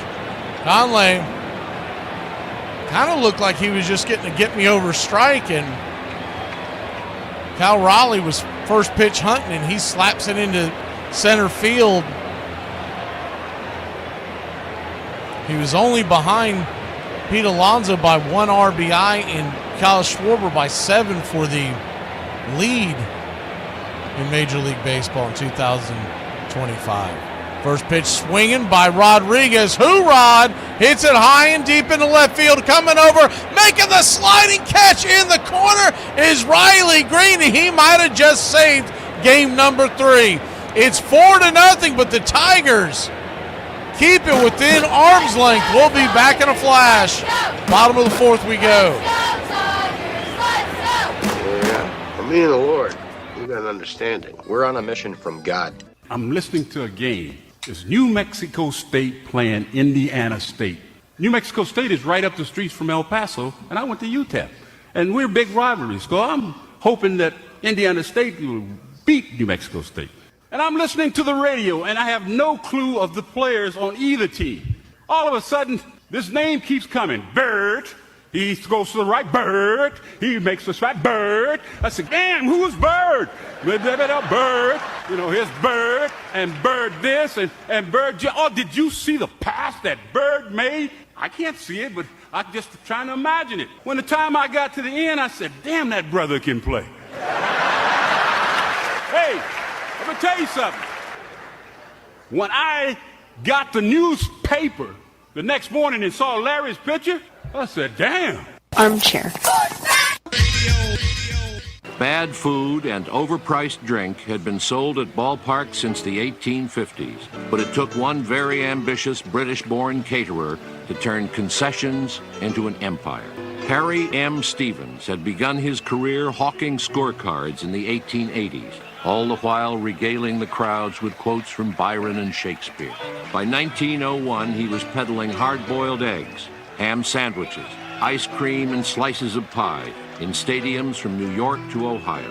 Then, one cold afternoon, when ice cream sales slowed at the Polo Grounds, he sent out for German sausages, which he put in long buns so fans could hold and eat them. He had made his greatest contribution to the game, introducing hot dogs to the ballpark. You're listening to Braves Country Radio. Please like and subscribe today. YouTube.com/@BravesCountry.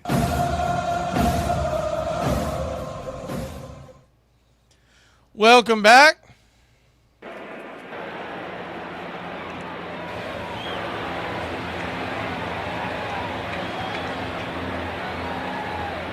Hope you're enjoying your evening here in Braves Country Radio. We got a 4-0 game. Mariners lead the Tigers. We're going to the bottom of the fourth. In New York, the Yankees have a runner on, and they are trailing 2-0. They just started the first inning. It's Shane Bieber on the bump for Toronto. Yankees, Carlos Rodon. Man, the New York radio is going to be melting down tomorrow. Carlos Rodon has a bad game. Riley Green, the batters we start this off. Righty-lefty matchup. First pitch on the way. Swing. Chops it foul down the first base side. It's 0-1.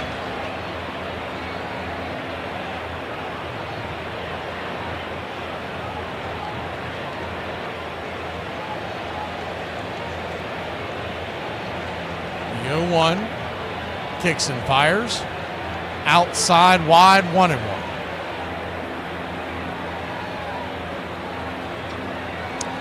Carlos Rodon had actually pitched pretty well this season. He's at 18-9 as the 1-1 pitch swung on, slice foul. 1-2. He got an ERA just over 3 and a whip of 105. But he has not done well in the postseason. You really wonder why they didn't go to Cam Schlittler, who was unhittable, and he would have been on normal rest. 1-2 in the dirt, 2-2. I guess they kind of look at it as if Rodon can't get the win tonight, they don't have a chance to win the series. But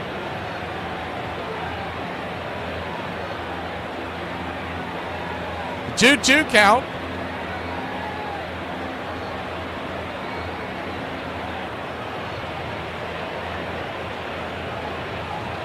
Payoff pitch. Swing and a miss. Strike 3. Good bender down and in. 4th strikeout of the night. Logan Gilbert.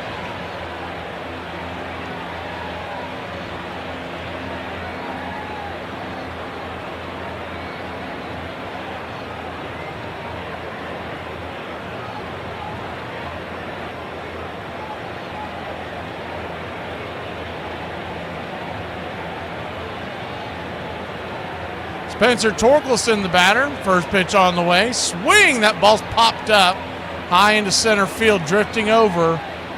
Making the catch is Julio Rodriguez down in the schoolyard, 2 away.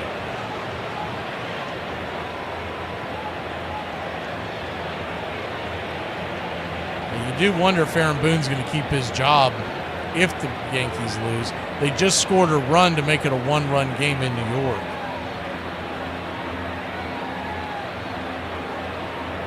Aaron Judge came home to score on a single, RBI single. McKinstry, the batter. Gilbert, 50th pitch of the night. First pitch fires it up top. And 4-seam fastball misses high. It's 1-0.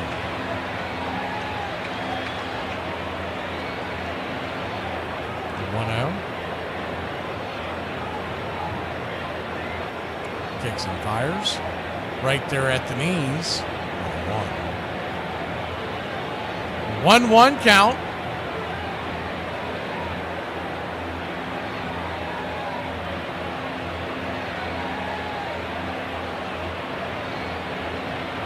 Swing and a miss, four-seam fastball up top, 1-2.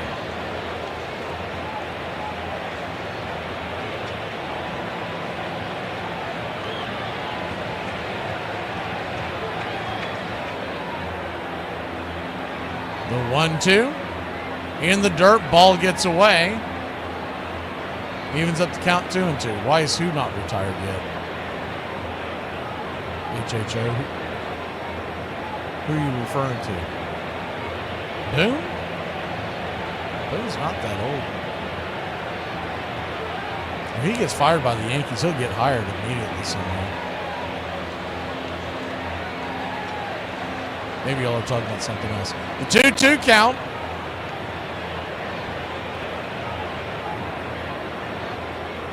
Mariners lead at 4-0. Tigers trying to claw their way back into this.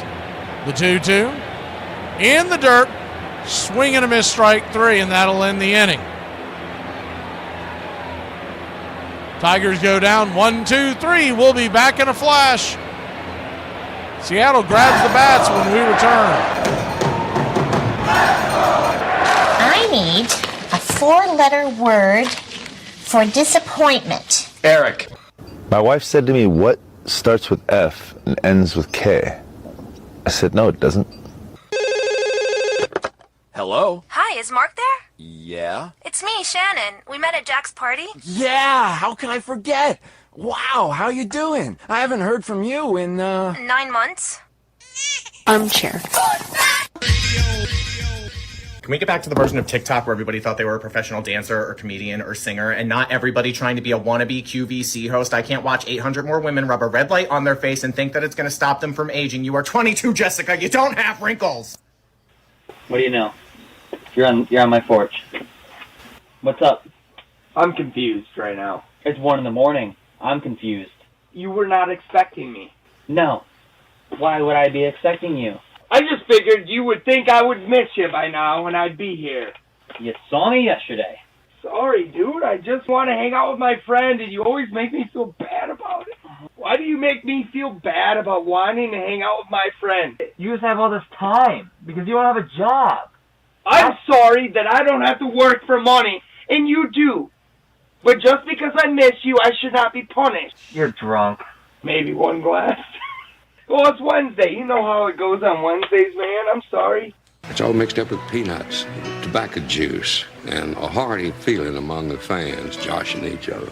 Always this raucous, good spirit. Everybody came to have a good time. But that's the way I remember it. The whole stand's full of people all roaring. And I guess it's true of any sport, but in baseball, never known elsewhere so instantly a whole crowd could be brought to its feet, roaring with delight over just a clean crack of a bat against the ball. It's a great sport that way.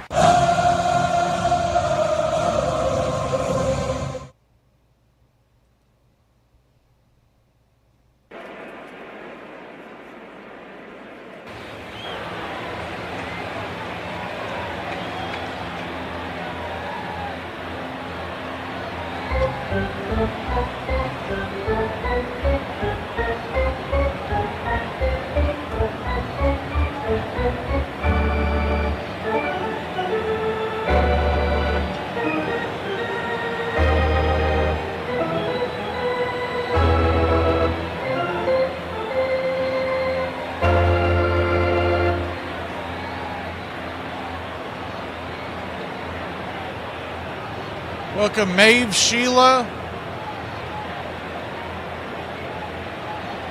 and Patriot into the country club. First pitch on the way is a bender at the knee, sweeper. It's 0-1. Lefty-righty matchup. Polanco leading it off. Herder on the mound now. The southpaw delivers. Swing. Chops it over to short. Should be an easy 6-3. It is to start the 5th inning. 1 away.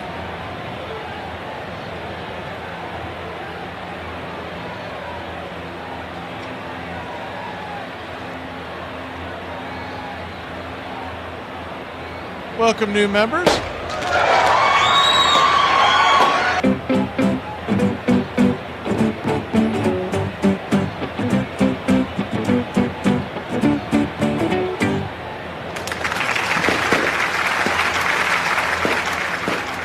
Lefty, Josh Naylor, man, I knew I was going to do that. Fouls it off for a strike. It's 0-1.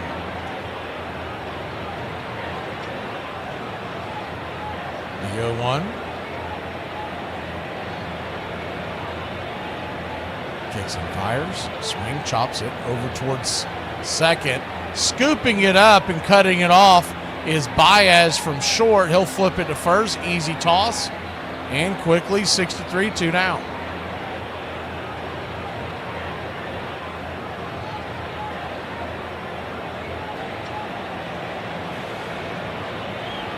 Blue Jays lead the Yankees 2-1. They're in the second inning. As soon as this game is over, we're going to head on over to the Bronx. Should catch that game by around the sixth inning. First pitch is a sinker right there at the knees. It's 0-1.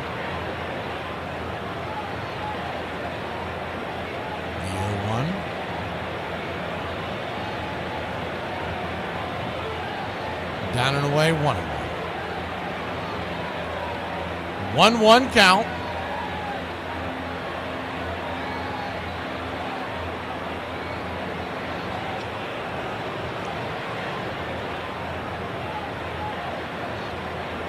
Sweeper down and off the edge, 2-1. Seattle leads it 4-0. We're here in the top of the fifth. Pretty quick moving game, except for the fact it was 3 hours late, the 2-1 pitch. Swing! Slices it back. Foul. Will do it again. Winner of this game takes a 2-1 lead, and they'll be looking to punch their ticket tomorrow. It all comes down to what happens in New York, which game we carry. We're going to carry the Yankees-Toronto game if it goes to a game 4. And depending on that, we'll build it around it. But we're just going to have to wait to see how that one turns out. The 2-2 swing and a missed strike 3, and that'll end the inning. Tigers grab the bats when we return. They need some momentum, trailing by 4. Let's go, Tigers! Let's go! Can you keep a secret? Of course I can. I lost all our money today betting on sports. Damn. I know. I don't know what I'm gonna do. Can I tell you a secret? Sure, yeah. I lied. I can't keep secrets. Wait, what? So apparently me putting an Alka-Seltzer in my mouth and walking into Walmart saying, "The virus is mutated," is not funny. Braves Country Radio, covering America's pastime from spring training all the way to the Fall Classic. Myers bringing it, and the pitch is hit in the air, foul, off first, Benzinger backing and calling, and the 1990 World Championship belongs to Cincinnati Reds. Bell, left field, way back, Blue Jays win it! The Blue Jays are World Series champions as Joe Carter hits a 3-run home run in the 9th inning. Touch 'em all, Joe. You'll never hit a bigger home run in your life. I think one of the worst feelings is when you're at work. Armchair. Well, let's have a look at the replay.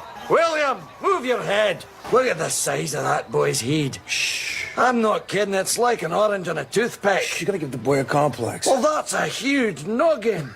It's a virtual planetoid. Has its own weather system. Heed, move! Move that melon of yours and get the paper if you can. He'll be crying himself to sleep tonight on his huge pillow. Ben Johnson never missed an opportunity to make a speech. It was always the same speech, all about how he, single-handed and alone, had made baseball a gentleman's sport, and it must be kept forever clean because sportsmanship spoke from the heart of America, and he would lay down his life to save our beloved nation, at which he would begin to cry.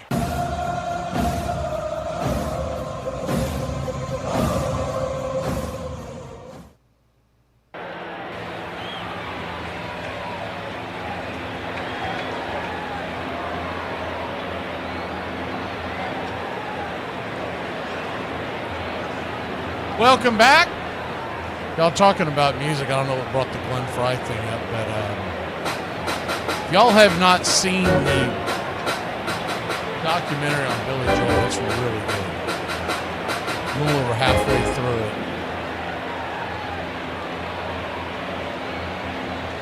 And it is really good. But I'm a big Billy Joel fan, so that might have something to do with it. But it's just a well-done documentary.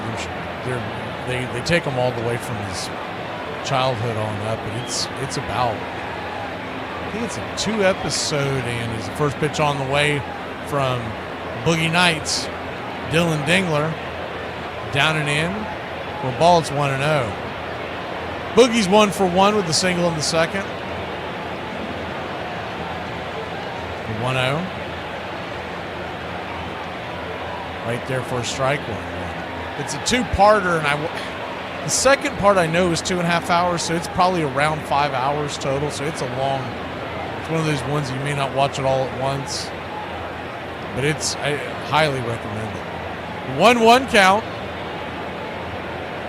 Inside to him.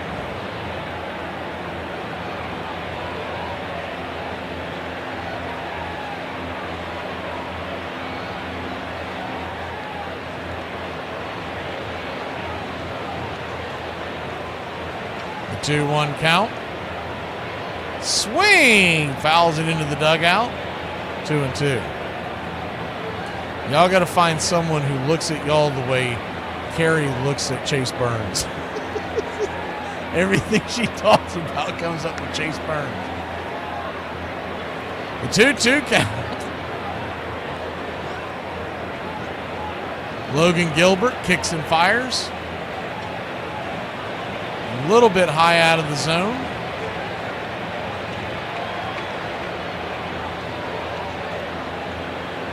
Seattle 4, Detroit nothing.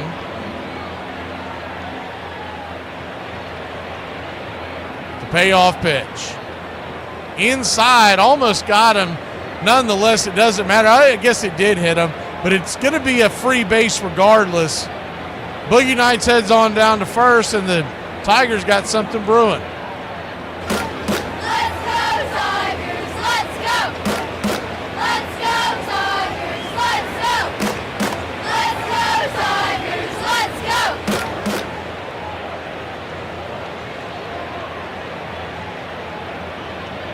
One on, nobody out, bottom of the fifth, and showing bunt. Meadows drops it down. Good bunt. Here comes the throw.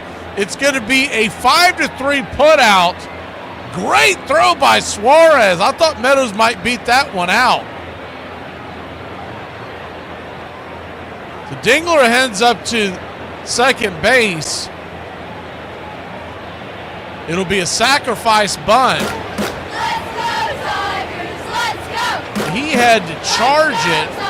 It was a pretty hard hit bunt. Slam on the brakes. Turn, pivot, and fire an absolute P over to first base, and a good stretch by Hammer and Nails over there. Gets the first out of the inning. Javi Baez, the number 9 hitter, at the plate. First pitch swinging. That ball's going to get dumped into right field. Here comes the throw home, and they will hold up the runner, but the Tigers have first and second. And just one out. They got a rally going here in the bottom of the fifth. Let's go, Tigers! Let's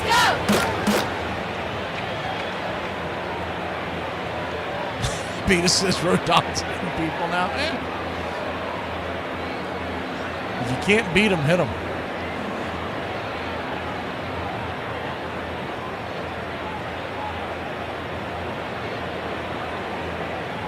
So runners on the corners. We'll pull the stream back so you can see the action cam.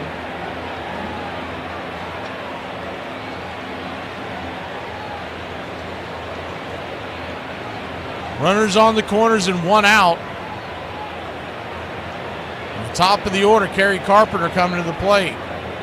It's 4-0 Seattle, but you got 2 on and 1 out. You got the top of the order.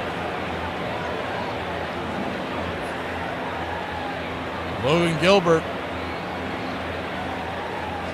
tells Cal Rowley he's ready to get back to work. Rowley The big dumper gets back behind the plate.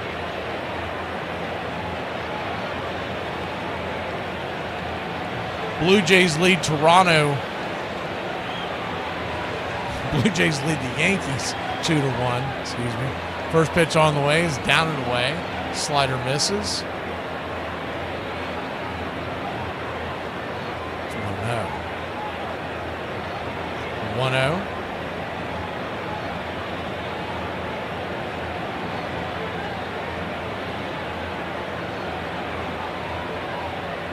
Brings it. Bangs it foul down the first base line towards the tarps, past the dugout.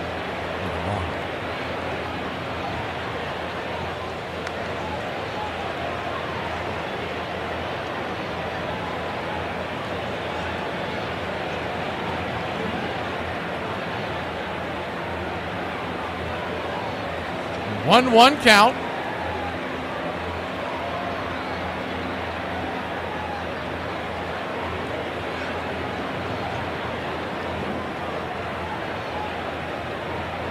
Runners on the corners and one out. Man, is Gilbert working slow? You better hurry it up. The 1-1 pitch. In the dirt, 2-1. Splitter misses. Logan Gilbert, 65 pitches in.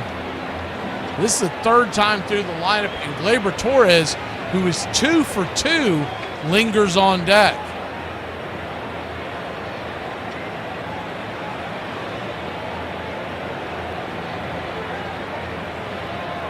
The 2-1 count brings it. Swing! Chops it foul, 2-2. Please remember to like and subscribe.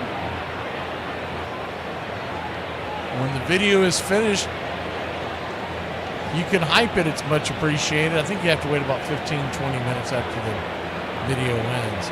They allow you 3 hypes a week on smaller channels like ours. The 2-2.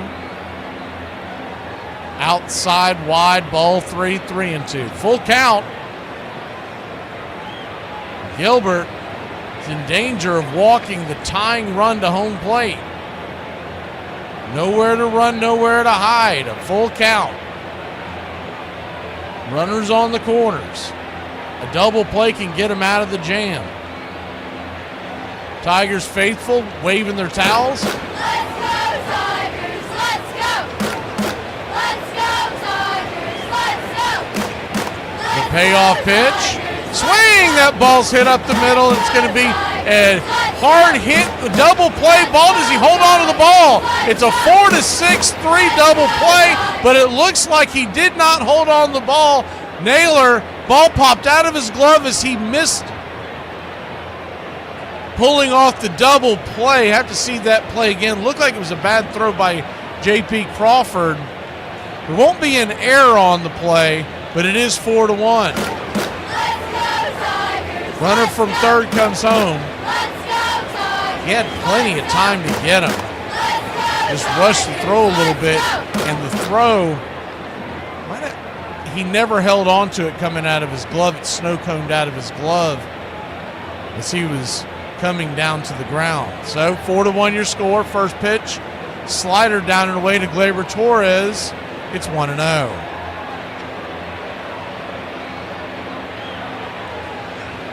Just didn't get a good grip on it, but it was a wide throw by Crawford. Might have rushed it just a little bit. The 1-0 right there, smacks the outer edge, slider.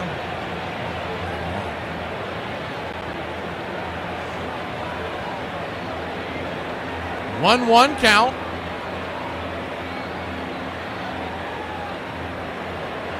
Gleyber Torres, 2 for 2 on the day. Here's the pitch. Check swing, bangs it towards the first base dugout. We'll do it again, 1-2. If Torres can keep the line moving, Keith is on deck, Green in the hole. But there's 2 outs here in the 5th. 1 run across for the Tigers. Trailing 4-1 to the Mariners.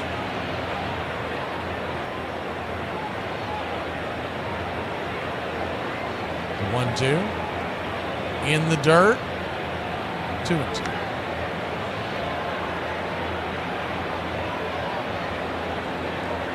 2-2 count.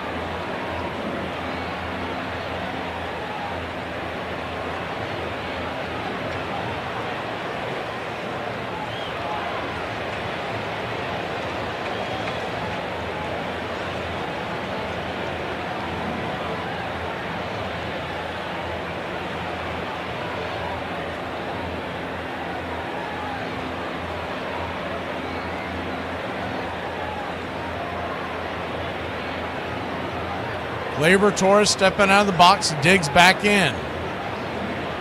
The 2-2. Down and away, ball 3. So that means the runner at first is going to be on the move. Let's go, Tigers! Let's go! Let's go, Tigers! Let's go! Let's go, Tigers! Let's go! Let's go, Tigers! Let's go! Let's go, Tigers! Let's go! Let's go, Tigers! Let's go! Runner at second. Runner at first, 2 outs, a full count. Still 2-1 in the Bronx. We'll take you out there once this is done. The payoff pitch. Check swing over to first. And Naylor's got it, flips it to Gilbert. Gilbert stumbles for a second, tags the bag, and that'll end the inning. But not before the Tigers put one on the board. They're back in it. It's 4-1. We go to the 6th.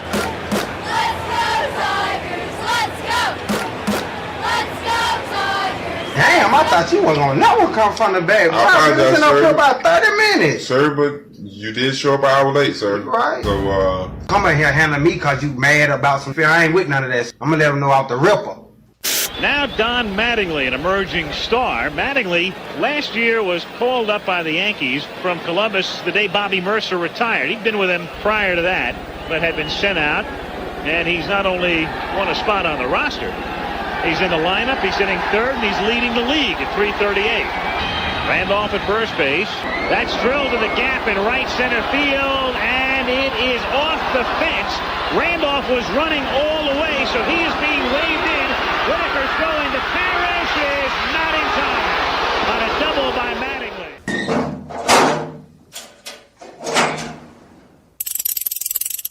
Did the little piggy cry wee, wee, wee all the way home?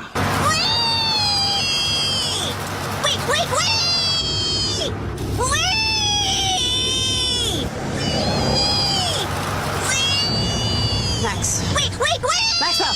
Yeah? You're home. Oh, cool. Thanks, Mrs. A.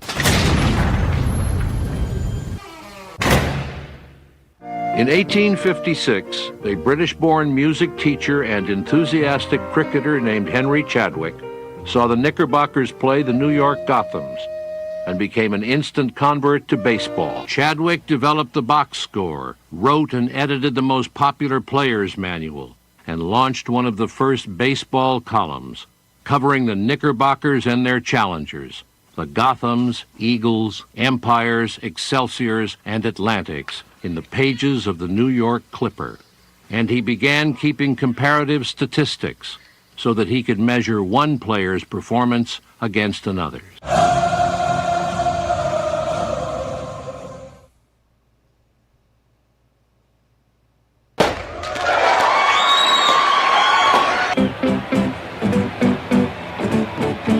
Thank you, Uncle Charlie.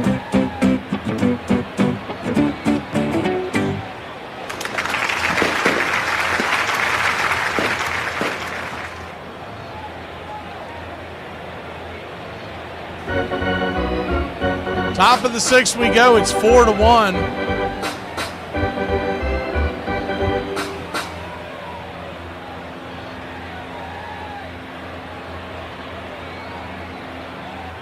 Make sure to like and subscribe. Become a member today.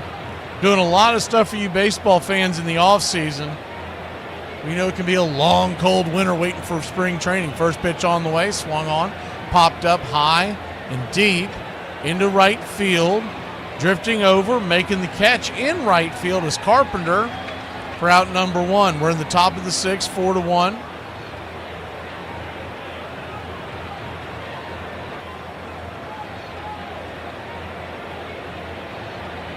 Herder back to work. Southpaw came in last inning. Lefty-righty, Victor Robles, the first pitch on the way. Swing, he rips that over to short, and that's a L6 in your scorecard, and there's quickly 2 down. So 2 up, 2 down. 2 pitches, 2 outs. Detroit's furiously trying to get ready in the bullpen. Montero is warming up. They may not need him till next inning. As Crawford comes to the plate, first pitch right there. Sinker for a strike, it's 0-1. Arozarena and Cal Raleigh are due up behind Crawford. Crawford 1 for 1 with a single and a walk. Crawdaddy's the number 9 hitter, so they may be trying to hurry him along Montero. The 0-1 swing, and that ball is belted high and deep into right field. Zip, boom, bam, rama, lama, ding dong, she gone. The Crawdaddy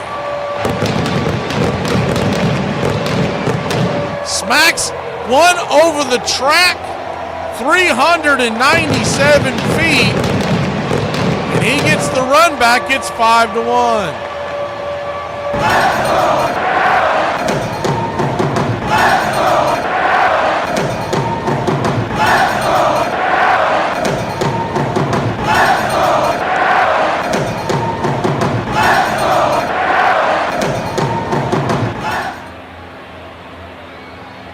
So 5-1 your score. And that's going to be it. They're going to go hit the showers. We'll be back in a flash. Coming in from the pen, I believe, will be Montero. We'll bring him in when we return.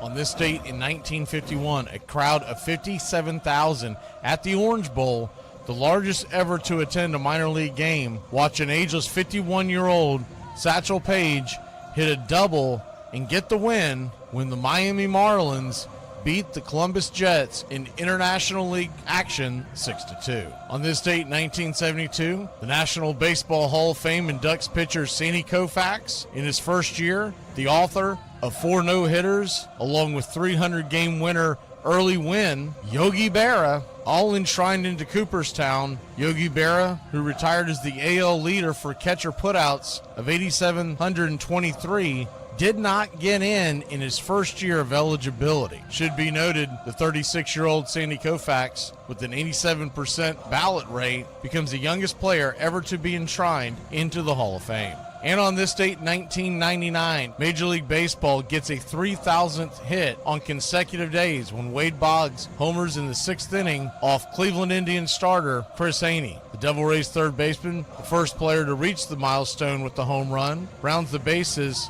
pointing skyward and blowing a kiss to his mom, and gets down to his knees to kiss home plate. The day before, Tony Gwynn singled off of Dan Smith of the Expos to get his hit number 3,000.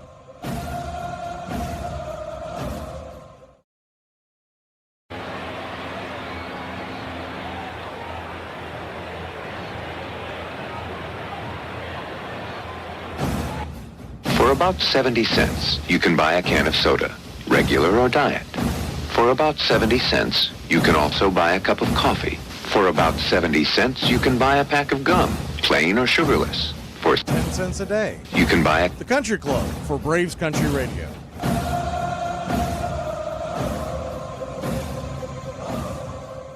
Welcome back. First pitch on the way from Montero to Arozarena is right there. First strike. It's 0-1.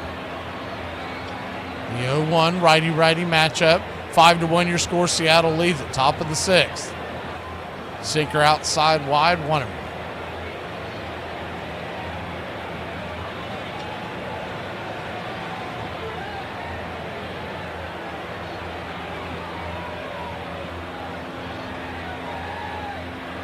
One. Check swing. Did he go around? They check down the line.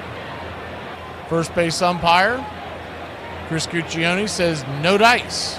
It's 2-1.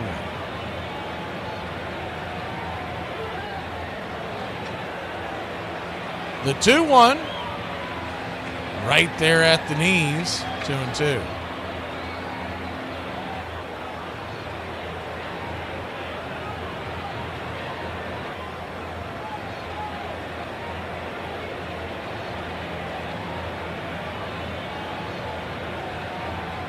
The 2-2 swing and a miss, strike 3, and that'll end the inning. Montero gets him out of the jam, but not before J.P. Crawford goes yard. We'll be back in a flash. Tigers will try to answer when we return. I woke up to go get me a cold pop, and then I thought somebody was barbecuing. I said, oh, Lord Jesus, it's a fire. Then I ran out. I didn't grab no shoes or nothing, Jesus. I ran for my life. And then the smoke got me. I got bronchitis. Ain't nobody got time for that. If dating is the game, then marriage is winning the game. Yeah, if you're playing in the women's league. We used to poor, we little kids, or Mom a lot of times wouldn't have nothing to cook for supper, and she'd set us all down at the table and read the recipe to us. We had a little brother that was hard of hearing, and he almost starved to death. She'd line us all up, feed us breakfast, feed us cereal, and make us eat it with a fork so we'd pass the milk down to the next one. I'm at work. What do you want? I need you. Okay, what do you need? Missed call. I said I'm at work. Missed call. I can't call right now. Missed call. Missed call. Missed call. Missed call. Pick up the phone. Text me what you need. Answer! Do you know where the peanut butter is? That's all you wanted to ask me? Armchair. People in Pittsburgh actually eat pizza where the crust is cooked and the toppings are put on cold. So to answer your question, yes, Pittsburgh is as bad as it sounds. But let me ask y'all a question. What in the lungeable snack time pizza is going on here? Because if this is true, then I'm just never going to Pittsburgh. First thing about it, and this seems so obvious that maybe we overlook it, baseball is a beautiful thing. It's more beautiful in an old park that's asymmetrical and quirky. But even in a dome with artificial turf, it's beautiful. The way the field fans out, the choreography of the sport, the pace and rhythm of it, the fact that that pace and rhythm allows for conversation and reflection and opinion and comparison.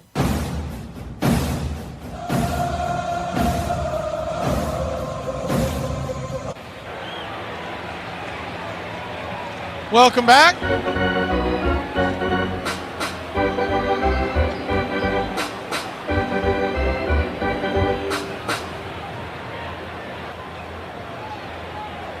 Appreciate that, Pete. It's 3-1 in the Bronx. They're in the third inning.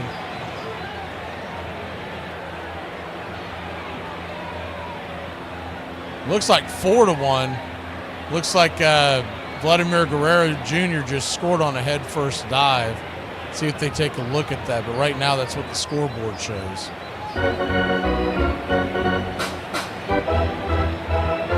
Here, it's 5-1. We're going to the bottom of the sixth. Gilbert goes back to work, a 75th pitch of the night. Right there for a strike on the outer edge. It's 0-1. It'll be Keith, Green, and Torkelson. So the 3, 4, 5 hitters due up for the Tigers. The 0-1. Right there, drops his curveball on the outer edge. It's 0-2. You got to figure 74 pitches in. Dan Wilson, the manager of the Mariners, is going to get pretty aggressive in this game because if you can win this game, you guarantee you go back to Seattle. Pitch down and away. 1-2. Gilbert's pitched well, but first sign of trouble, you've got a rested bullpen. Is the 1-2. Swing and a miss, strike 3. Pulled that splitter. That thing is filthy. One away. Logan Gilbert, 6th strikeout of the night. I think Miguel Cabrera threw out the first. Yeah, that is Miguel Cabrera. Good to see him. He looks like he could still play.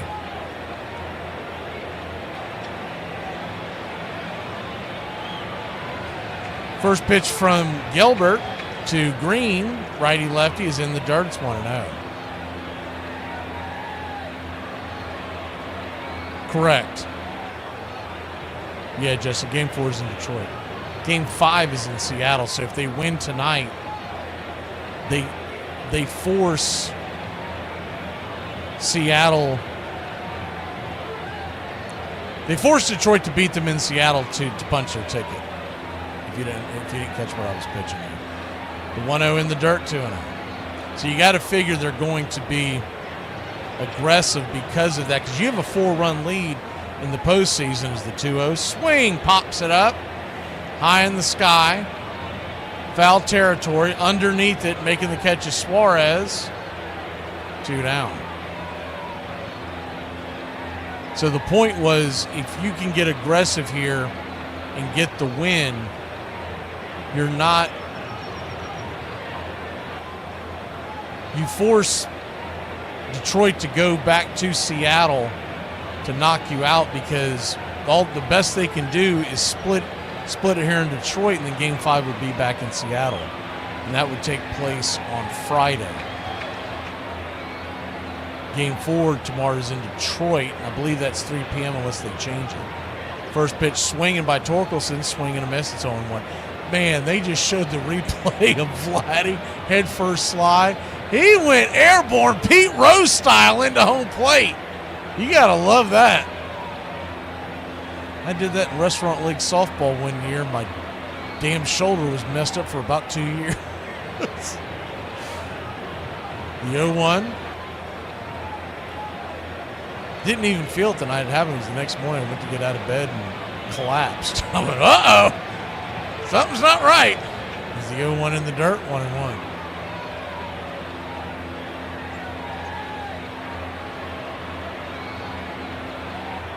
Went face first into the side table, smacked on the floor. 1-1 pitch, swing and a miss, slider 1-2.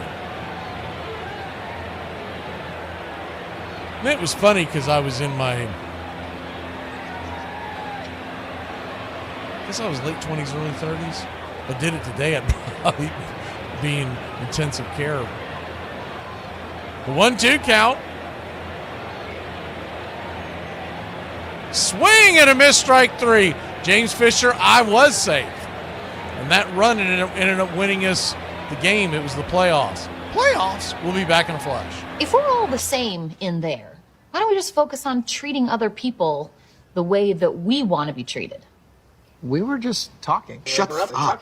They've given me less than 1 year to turn this place around. Forget about the way it used to be. This is not a damn democracy. We are in a state of emergency, and my word is law.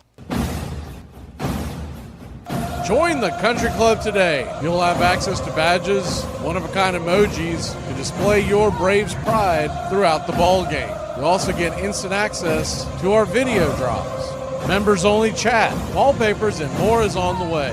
Help support Braves Country Radio. Join the country club today. What's your boyfriend's most toxic trait? Oh my god. So it's actually kind of funny. He'll say this thing to me all the time. He'll be like, I'm not your boyfriend. And I'll be like, yes, you are. Silly.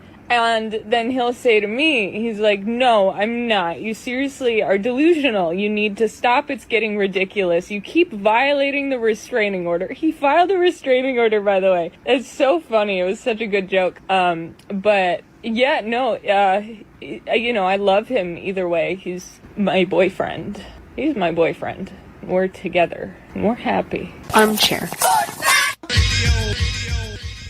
It's a pastime, something you do. It's entertainment, something you watch. And it's a shared experience, something you talk about and read about. And that's marvelous. But you can apply those same 3 criteria to other things. What makes baseball special is that it's the best game that's ever been devised.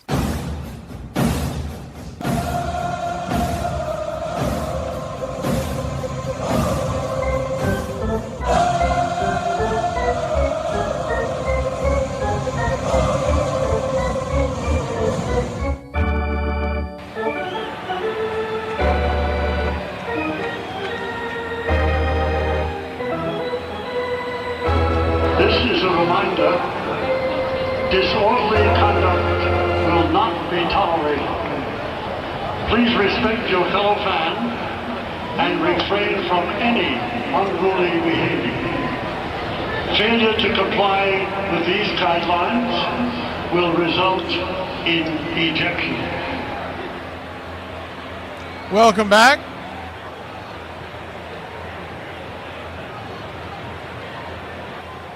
Toronto's up 6-1. Is that right, Peta? I didn't see the... Man, you know Carlos Rodon's getting the what for. This is a live look into the Bronx. 6-1 in an elimination game. First pitch on the way is a strike right there. To Cal Raleigh, it's 0-1. Wow. The 0-1. Swing and a miss. It's 0-2. Now, that's the bad news if you're a Yankee fan. The good news, they're only in the third inning. I'm a little surprised. Of course, I've been paying attention to their game. I've been calling this one. But I'm a little surprised that they let it get to that point before they pulled him. Because you have to treat that game like a Game 7, all hands on deck. There's not a lot they can do about Rodon. They signed him to a 6 or 7 year deal, $160 million, $165 million. I'd have to look up the actual numbers of the 0-2. Swing and a miss, strike 3. One away. But when you give him 165 and you give Max Fried well over 200, so you're talking about $400 million on those two arms, and they don't perform in the postseason? I mean, is that really on Aaron Boone? That's more on the front office. Rodriguez, Julio Rodriguez, Ho-Rod takes the first pitch on the way. 97-mile-an-hour sinker below the knees. It's 1-0. 1-0.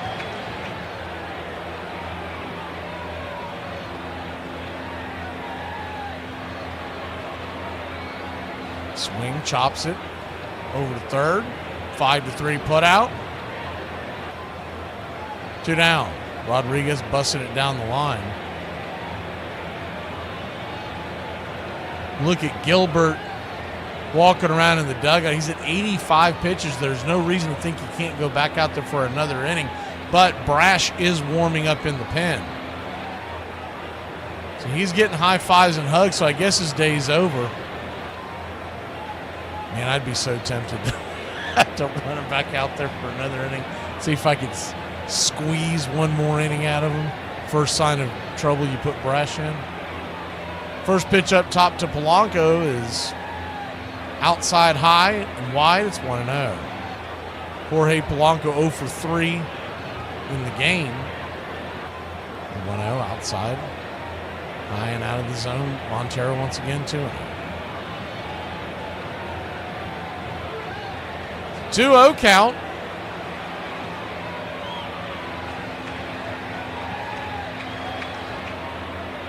Brings it. Misses upstairs, outside wide, 3-0. 7th inning stretch is coming up.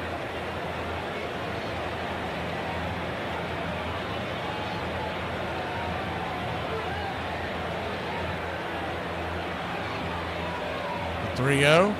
Outside wide ball 4, so he'll head on down to first.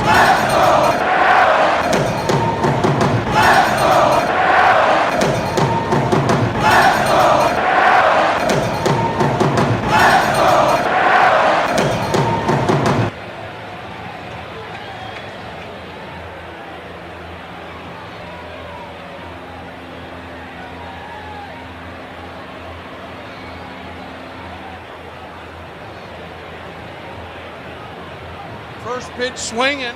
He swung on and hit high and deep into right field, drifting over, making the catch, and Naylor will be down. F9 in your scorecard, and that'll end the inning. Seattle leads at 5-1. We'll be back in a flash. It's time for the 7th inning stretch. All right. I can't see you. Let me hear you. A 1, a 2, a 3. Me out to the ball game.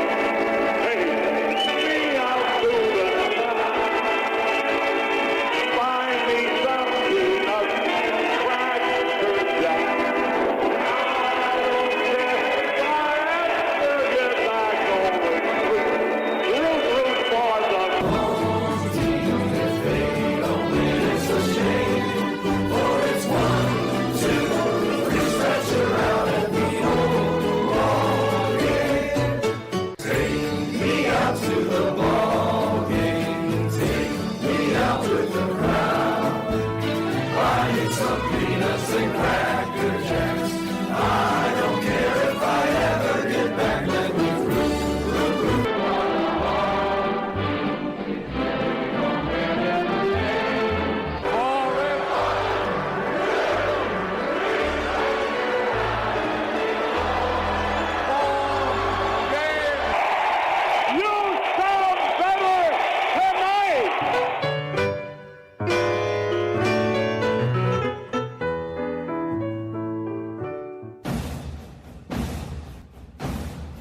baby.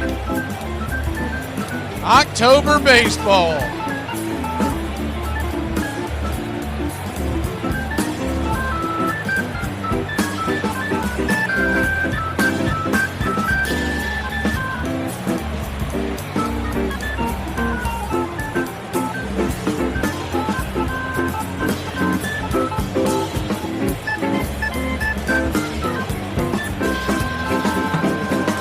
Know about Braves Country in a 7th inning stretch, you know it was cheese time. We're back to work here, bottom of the 7th inning. Matt Brash fires the first pitch on to McKinstry. Righty-lefty matchup. Smacks it for a strike, it's 0-1. The 0-1 to the Swiss Army knife. This is inside, 1-1. I think it's 5. Well, I don't know. I'm confused. The 1-1 swing chops it foul. 1-2. Never mind. They straightened it out. I was looking at 2 different feeds that has that Yankee game in the background. One of them had a 1-run difference, but they fixed it. The 1-2 count. Down and in.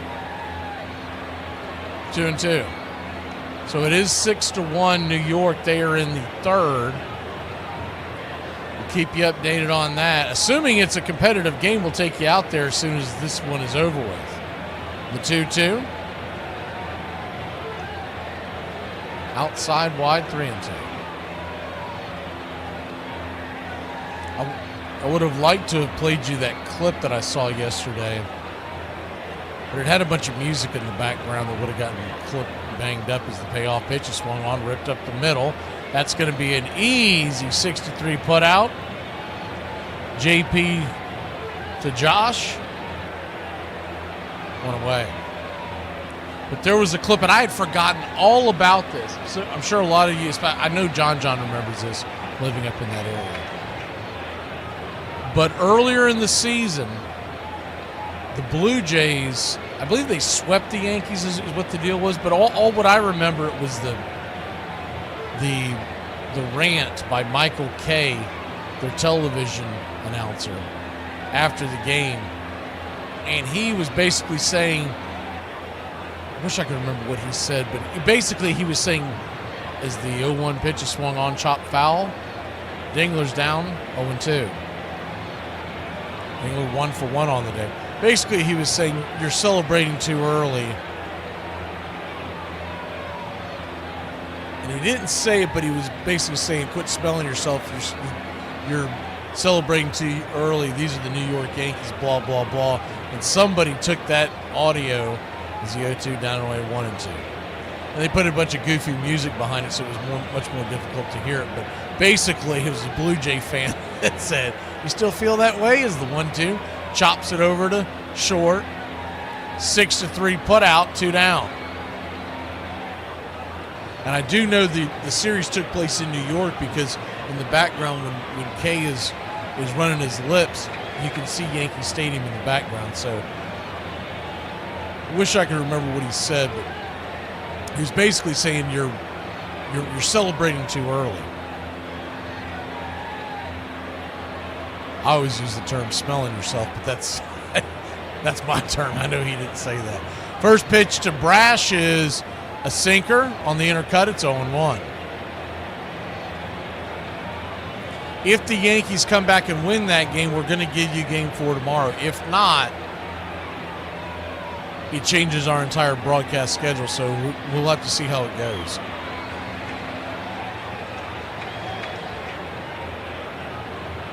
If we do give you the Yankee game, then we will definitely be giving you Seattle-Detroit.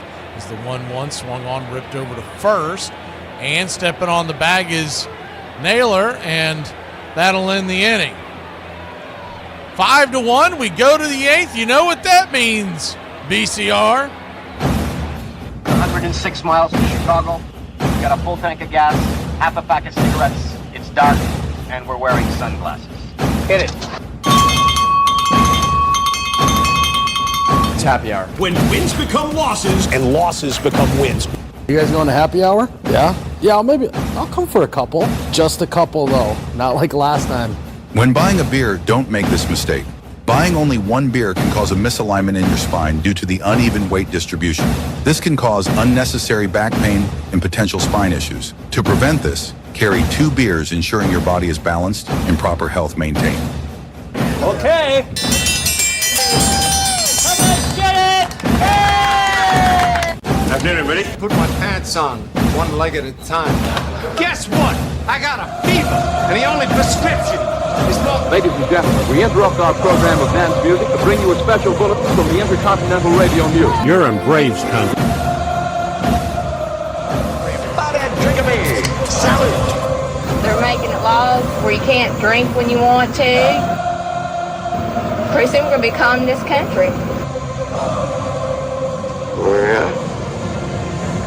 For me and the Lord, we gotta understand it. We're on a mission from God.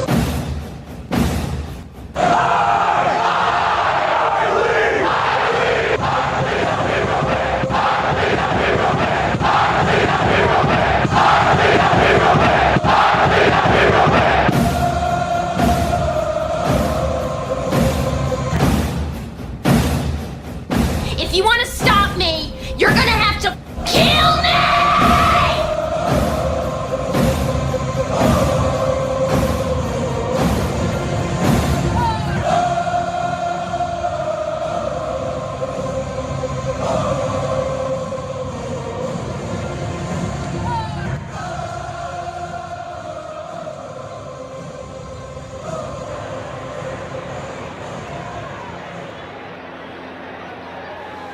Welcome back. Top of the 8th we go.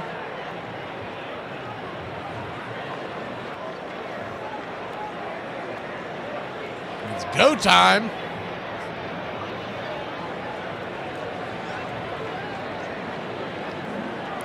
Just 2 offensive innings left for Detroit to try to climb back into this one. 5-1 your score.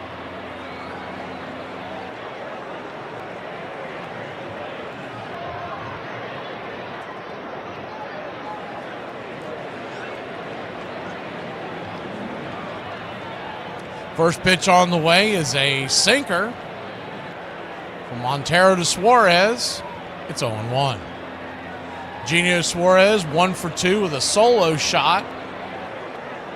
Braves fans will remember Suarez for his 4 home run night, 3 against Grant Holmes is the 0-1. Inside 1-1. I remember doing that game that night. Would you quit throwing him the damn fastball over the plate? It was like batting practice. The 1-1 swung on, chops it over to short.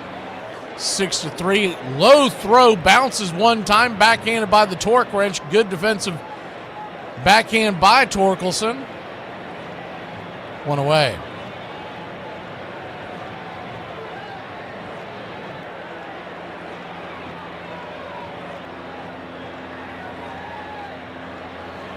I'm assuming you're talking about the Yankee game, Peta? Have you updated the score? I haven't been able to look over there yet. First pitch on the way to Luke Raley, who's pinch hitting for Mitch Garver. It's 0-1, the 0-1. Swing and a miss. Change up, 0-2. Garver pinch hit for Canzone. Now Raley is in. For keeping track of that at home. The 0-2 count. Inside. Did he go around? Oh, they're going to say the ball hit him. So the ball hit him, and there's 1 on and 1 out here for the Tridents. Okay, 6-2. I see it now. I don't know if you put that in chat or not. I had to walk away for a second. Someone puts that back in the chat. I'll put it back on the screen. I just doing about 9 things at once right now. Jason had to step away. The pitch on the way is right there on the outer black. Called for a strike. It's 0-1. So it looks like it's 6-2, and they're in the bottom of the 3rd. Judge just got in some kind of a rundown. He kept the play alive as the 0-1 pitch. Fouled back by Robles. It's 0-2. So an 0-2 count. So we'll take you out there to the Bronx after this game. The 0-2 swing. That ball's lifted into right field, drifting over, and it's going to be off the glove. Off the glove of Carpenter, and here come the runners. Rounding second, heading to third. It's going to be a double, a one-out double for Victor Robles.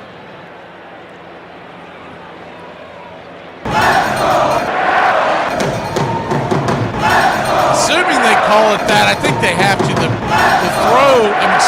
ball was hit. Ball was hit hard, and it came off the top of the glove of Carpenter. So runners at second and third, and one out to clean that up.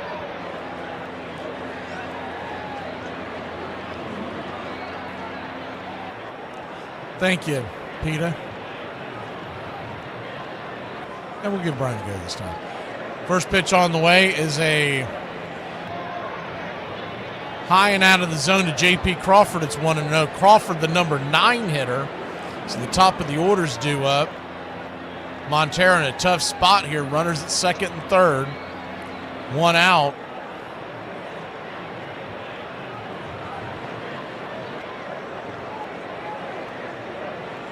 Pull the screen back.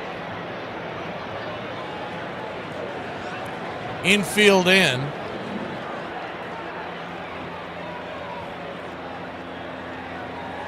The 2-0. Just misses outside, ball 3-0. He may be pitching around him, though it's not ideal to go pitch around to get to Arozarena, but you would set up the force play at every base if you walked Crawford. The 3-0 count. Remember, Crawford, as the 3-0 pitch, swing, rips it down the first base line, foul. We'll do it again.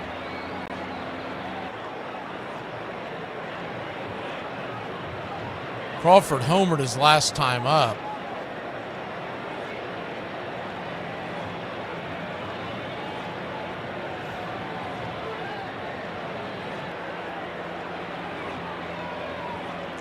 Pitch on the way, swing, fouls it back. We'll do it again.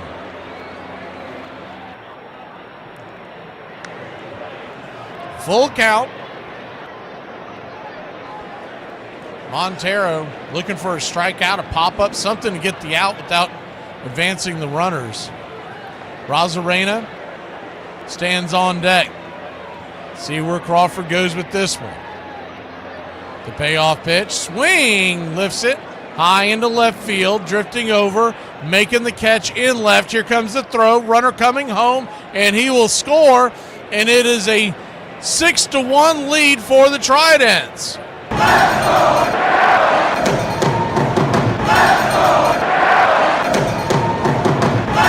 Good piece of hitting there by Crawford.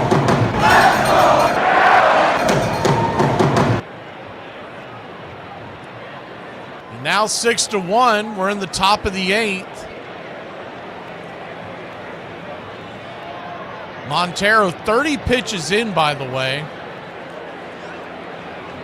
He may not be able to pitch tomorrow, so they may just be leaving him out there. The pitch on the way. Runner goes, throws down to third base. Believe they got him. Smoke him if you got him, because he got him. So that'll end the inning. Good throw by Boogie Nights. We'll be back in a flash. It's 6-1. The Tigers will grab the bats now, see what they can do. Let's go, Tigers! Let's go! Let's go, Tigers! Let's go! You're very lucky that you're with somebody who's resilient. You tried to off yourself 2 times in the last 24 hours, Frank. A single scores at least one, probably two, with Adrian's speed. Braves fans are on their feet hoping for some kind of a bleeder or a seeing eye single, trying to find any way to get a runner home. Here's the 1-2 pitch. Bueller's got to be coming to the end of his string.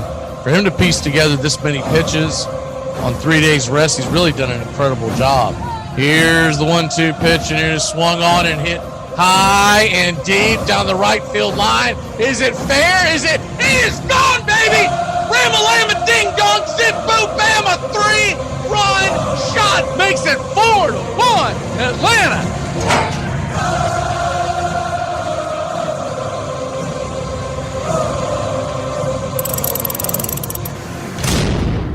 Did you know that in the 1970s, a man left his house and walked to the Golden Gate Bridge and jumped off the bridge? When his loved ones went to his house, they discovered a note that said, "I'm walking to the Golden Gate. If one person smiles, I'm not going to jump."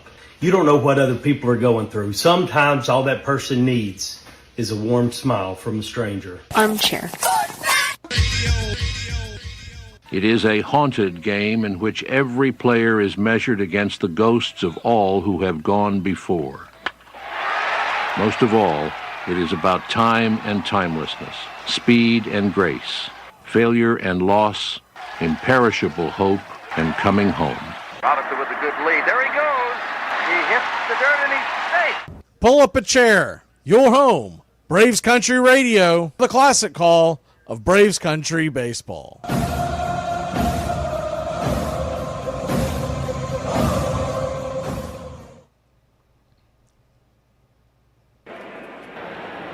Welcome back. Tigers got to get it rolling. Let's go, Tigers! Let's It's a pain, Brian, if you can imagine this. When I go in and out when the scoreboard crashes sometimes. There's no rhyme or reason, but sometimes it goes in, zooms in further, and it's a pain because the screen is so far away, and a lot of times I can't see it. But I've got to have that bottom part of the screen available because it helps me change the view. If I don't have that, but you can't see that part because it falls underneath the first pitch on the way to Baez from Bizzardo. Right there. I'm sorry, that's 1-0. 1-0. Flips it up top. Right there for a strike. It's 1-1. So 1-1 count. But anyways, what you can't see below your screen, it changes the view. If I can't get a hold of that, I can't change your view. But I understand why you want to see the scoreboard. The 1-2 count. Baez 1 for 2 on the day. Righty Rice steps out of the box. Hey, Ready 70's alive. What the hell you been, son? I was wondering about you. The 1-2. Caught looking strike 3. Threw the hammer on the outer edge. Baez does not like it. 1 away. Kind of hard to tell because the Fox box is non-existent essentially. It's a very...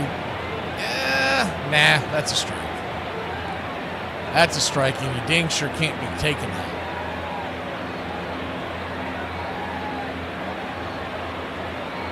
No, I mean, I appreciate you letting me know, Brian. Just it's one of those things where like it'll jump on me, and then I don't see it because I'm looking at it totally. Usually during the regular season, it's in my sight, but because of the postseason, I'm looking at a totally different monitor off to the side, so I'm not even looking at it. The 0-1. Right there for a strike. It's 0-2. Carpenter 0 for 3 on the day. Seattle leads at 6-1. I try to keep it on the same screen that I'm watching the game. I'm also trying to keep y'all's chat up so I can see it. The 0-2. Swing and a miss. Strike 3. Blew it right by him. 95 miles an hour. 2 away. Bizzardo. Man, has he been a godsend for this Seattle bullpen.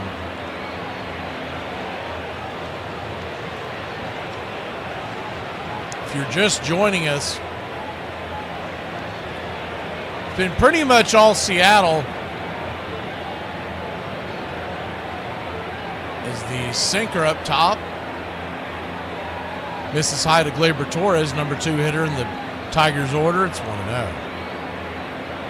6 runs, 6 hits for the Mariners, 1 run, 4 hits, 2 errors for the Tigers. The 1-0 swung on, lifted high and deep into right field, drifting back, making the catch out there in right field is Robles, and that'll end the inning. So the Tigers go down 1-2-3. We'll go to the top of the ninth here in Motor City. Mariners trying to take the one-game lead. If you hate America so much and you don't like this country that gave you $1 billion, leave it or come deal with me. You go to China, go to these sweatshops that you employ all these laborers and use these women and pay them pennies on the dollar to make your millions. You, LeBron James, you're a coward, you're a spineless coward, and you're a You mean the low-life, ass-wipe, egg-sucker? LeBron James. Man's crazy, loco, always hanging out around those kinky strip bars. You know, the ones where the men take their clothes off? That's, of course, if he's taking his medication.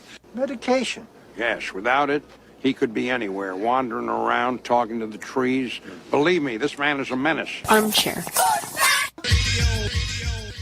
I'm so old. We used to take a shower in our uniforms because, you know, because we flew commercial my first few years. Wait, time out.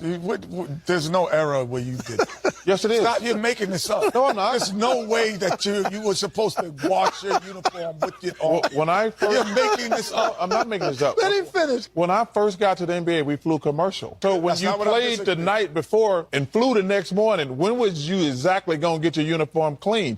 You had to wash your uniform yourself. So after the game, when you got to your room, you took a shower in your uniform and dried it and dropped on the commercial airline the next day. Were you with Jed Clampett? Yeah, have you ever heard of this in your life? Well, how are y'all cleaning y'all uniform when you're flying the next morning? You can clean your uniform without showering in it. Well, that is possible. You don't have to have it on. No, but it's easier to do it that way. You know, in the other sports, you have time. You have to play against the clock. And when the clock runs out, your chance is over. You play until you lose. And if you can keep that rally alive, if you can keep going, if you can keep getting hits, you can play until a week from now. Nothing stops you.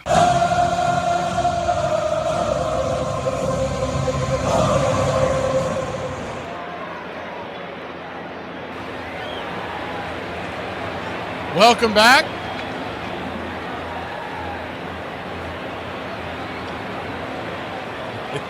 Yeah, that's a good one, James. Funny thing is, like, you can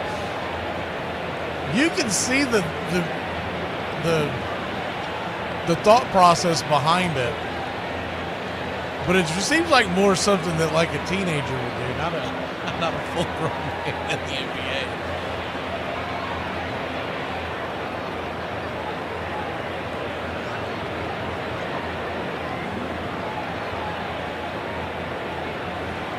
Rosarena heads to the plate. Hannafy, right-hander. Brennan Hannafy fires the first pitch up top for a strike. It's 1. Got an ERA of 3 this year. Righty-righty matchup. The 0-1 swing. That ball's hammered down the right field line. That's going to get into the corner. Down where the green grass grows. Here comes Rosarena. He'll head for second base. Does he make you Randy, baby? Randy Rosarena with a leadoff double.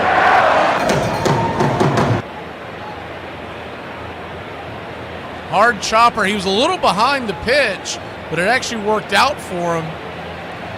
They weren't guarding the lines, nor should they be, down by 5, and it just snuck in the line past the first base bag. Now you got a runner at second, nobody out, and the infield is back and to the right. First pitch on the way. Sinker well outside wide. It's 1-0. Cal Raleigh, the big dumper, 1 for 3 on the day. 60 home runs on the year. Top 3 in RBI. The 1-0. Swing, chops it foul. It's 1-1. 1-1 count. Same 2 teams back at it tomorrow.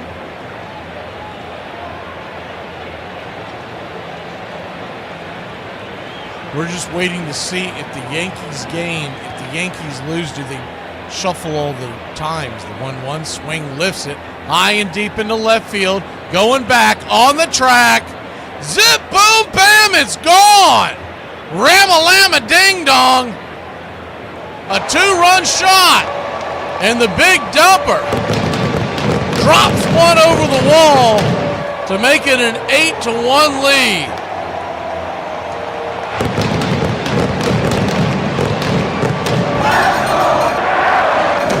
.391 feet.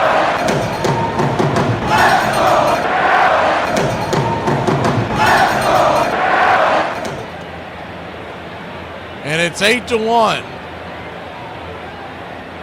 You know, I can do this because he's an ex-Florida State Seminole. Huh? First pitch on the way. It's up top to Hoorod. Misses high and out of the zone. It's 1-0. 1-0. Swing lifts it high and deep into center field. Drifting underneath it, making the catch is Parker Meadows. F8 in your scorecard.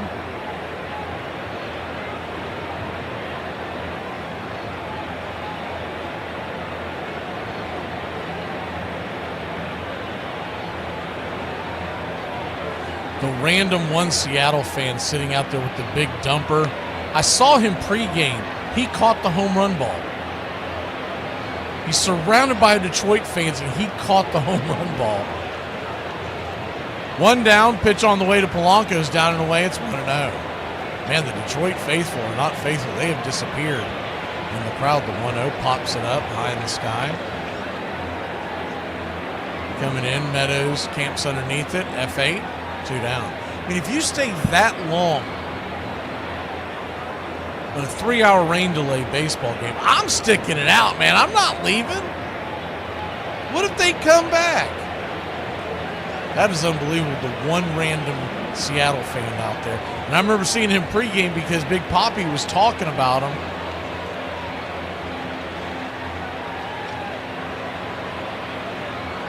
First pitch to Bo Naylor. Chop foul off his instep. It's 0-1. But he made himself a green long sleeve shirt that in silver writing says Big Dumper with 61 on it, and now he's putting 62. He's changed it because Raleigh hit 60 in the regular season, but he's hit one in the postseason. Now he's hit 2, and so I guess he's got all these different ones, and he keeps changing them. The 0-1 pops it up high in the sky, and Bo Naylor will be down on an F5 on the scorecard. But the big dumpers, man, I'll tell you what, they almost look like that they could be related. His doppelganger, I bet he's selling those outside the stadium. We'll be back in a flash. 8-1 your score. Bottom of the 9th we go. Cool. Wizard versus nerd. Write you down with my spell. No, science is the answer. Northern Tool and Equipment. My girlfriend has given me a pet name. I'm afraid to ask. Snuggle Muffin. No, it isn't. And she uses it in public. Okay, so give your girlfriend a pet name she'll hate, like Thunder Chunky. I couldn't do that. I see. Too harsh for Snuggle Muffin. Okay. Drown her out with a 200-mile-per-hour cordless leaf blower. Got it. Here she comes. Hey, Snuggle Muffin. What are you doing, Snuggle? I am so out of here. Wait. Come back, Thunder Chunky. There's no problem a little horsepower can't solve. Armchair.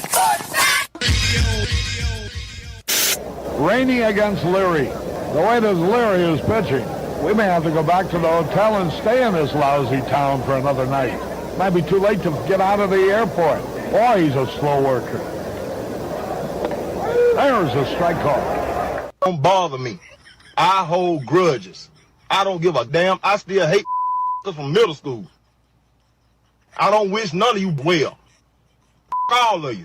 In 1866, at Vassar College, a group of freshmen, with the support of a female physician who thought exercise for women essential to good health, formed the Laurel and Abenakis Baseball Club. Other colleges soon followed suit. They did not play for long. One day, a student, while running between bases, fell with an injured leg. We attended her to the infirmary with the foreboding that this accident would end our play of baseball. The teams were soon forced to disband. The game was considered far too violent, for young ladies to play. You're listening to Braves Country Radio, your home for the classic call of Braves Country Baseball. I got you good on that one, baby boy. Randy 70's over here technically me everything, and he's putting the Y-O-U-R where he should be putting the Y-O-U-R-E. Woo! Good to see you, 70. That's why you should never technically somebody, because you're going to do it yourself. Caleb Ferguson is on. That's probably the second or third time I've called him Bo, and the first time I did it tonight, I was like, I knew I was going to do that. They used to be teammates in Cleveland. The only reason why I knew the difference was because I had two of them on two different fantasy baseball teams. But there's certain players out there that I will get them mixed up in my head, even though I know they're the right one. First pitch on the way from Rogers, to Rogers, I should say, from Ferguson. Down and in for a ball. It's 1-0. Bottom of the ninth, and the Tigers trail by 7. That's about how many fans are left behind home plate. The 1-0. Swing and a miss. It's 1-1. So 1-1 count. It's all in good fun. It's still 6-3. Toronto versus the Yankees are still just in the 4th inning over there. So we'll head over there after this game. They won't let me change the moniker after it's gone live, so we're just going to let it roll. It's easier just to let it roll than to try to start a new thread. The 2-1 swung on and ripped into right field, down for a base hit, and the Tigers, they trail by 7, but you never know. A leadoff single. So you're telling me there's a chance?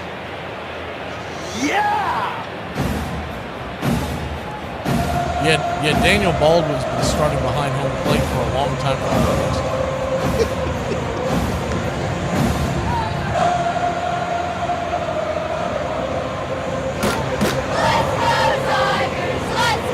One on, nobody out. Nye Jones. First pitch on the way is a cutter inside. Misses for a ball. It's 1-0. Still a long way to go for the Tigers. You just got to keep the line moving. Trailing by 7. We've seen stranger things in baseball. That's the Braves versus the Diamondbacks this year. The 1-0, down and in. 2-0. That's the Braves versus, I think that was Colorado last year when they collapsed.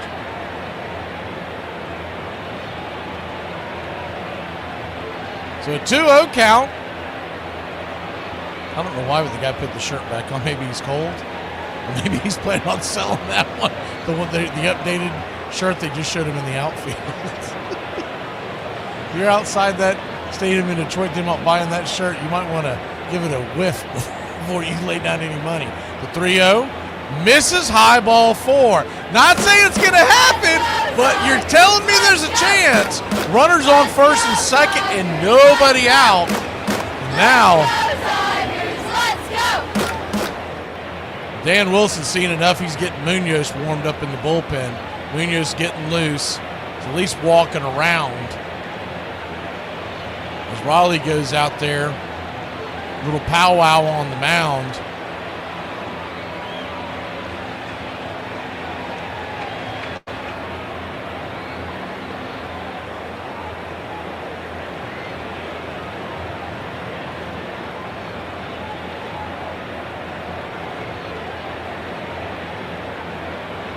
Runners on first and second, nobody out.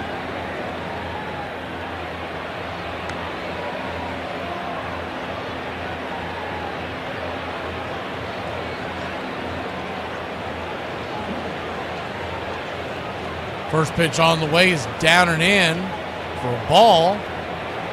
It's 1-0.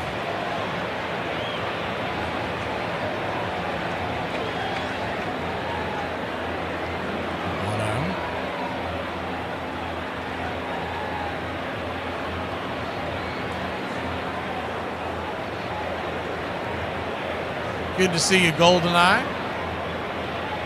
Pitch on the way, right there at the knees. I must have missed something, Charlie. I saw you say something about he will at the end. I don't know if you were talking about something that Smack is asking about, or if it's I may not even know. I may not even be close to being in y'all's conversation. 1-1. Inside 2-1. Four-seam fastball misses.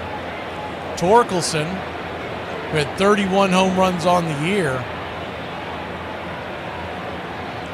You almost don't want to hit a home run. You just want to keep the line moving if you're the Tigers. The sinker down and in. 3-1. Sometimes a home run can kill a rally. I know it sounds crazy, but you get the pitcher to get back to where he can throw from the stretch. Is the 3-1. Right there for a strike taken all the way. Full count.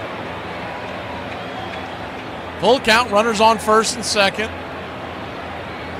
Standing on deck is McKinstry. After that, it's Dingler. The payoff pitch. Swing! That ball slapped down the right field line, and that's going to get down where the green grass grows. 1 run will score. It's 8-2. Here comes the throw into the infield. 2 runs will score, and it is 8-3. And you never know. 5-run game. There's a lot of people in the parking lot. Pulling a U-turn.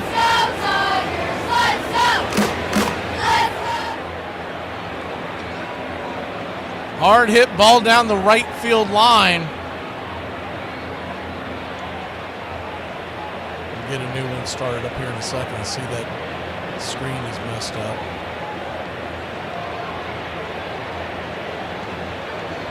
First pitch on the way to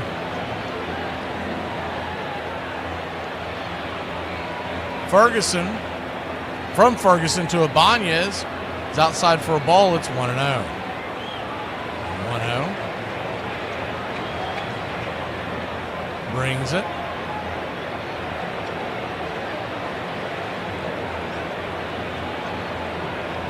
Re-bring the screen to you.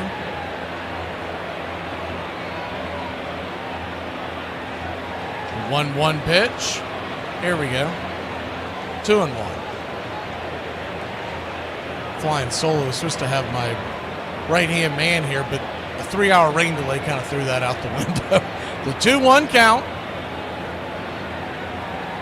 Outside, high and wide, ball 3, 3-1.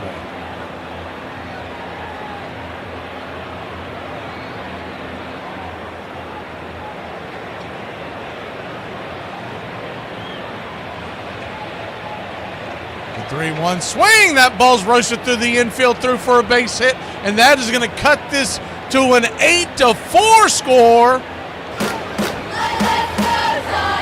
And the Tigers still have not had an out recorded on them. And Dan Wilson has seen enough. He's going to go get Munoz. And the Tigers faithful, those who have stayed, are going bananas. We'll be back in a flash.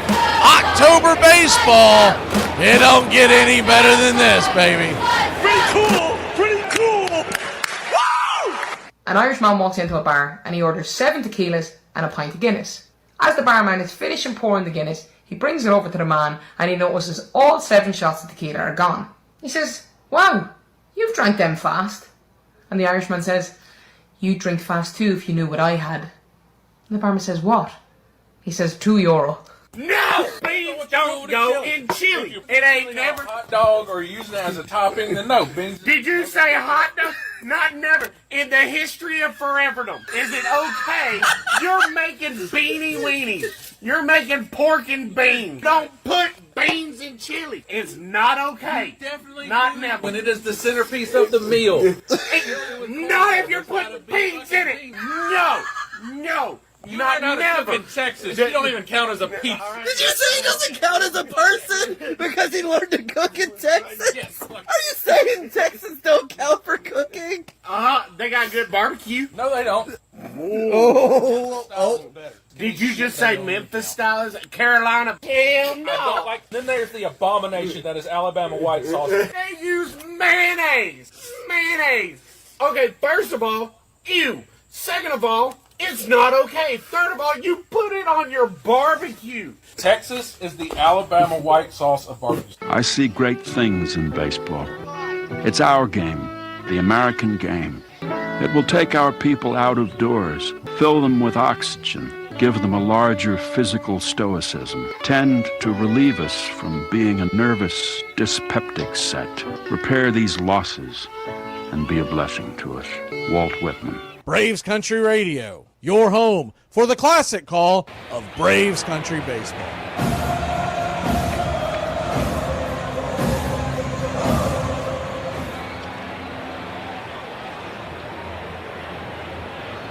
Welcome back.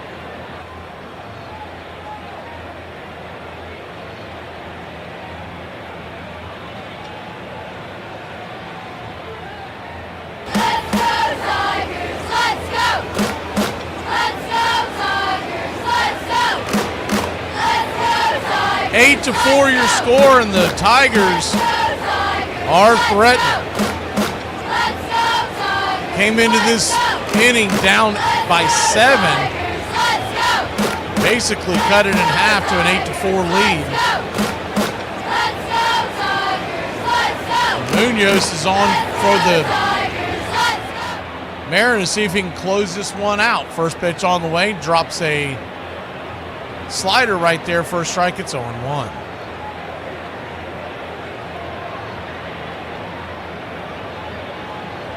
Runner at first, nobody out. Tying run in the hole now. The 0-1. Kicks and fires. Four-seam fastball off the edge. 1-0.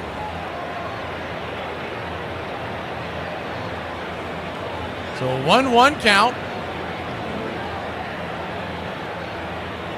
Infield back into the right, back into the left, excuse me. The 1-1. 2-1.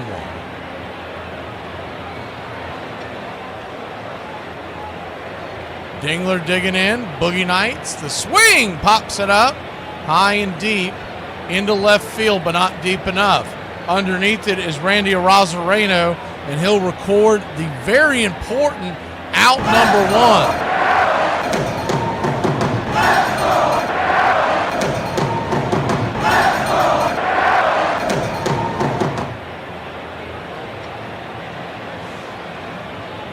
Parker Meadows coming to the plate.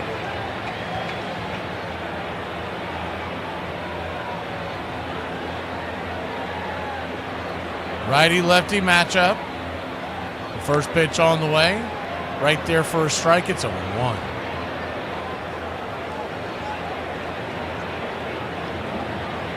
The 0-1.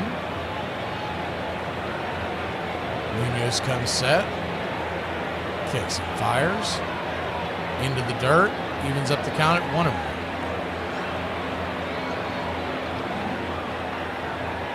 1-1 count.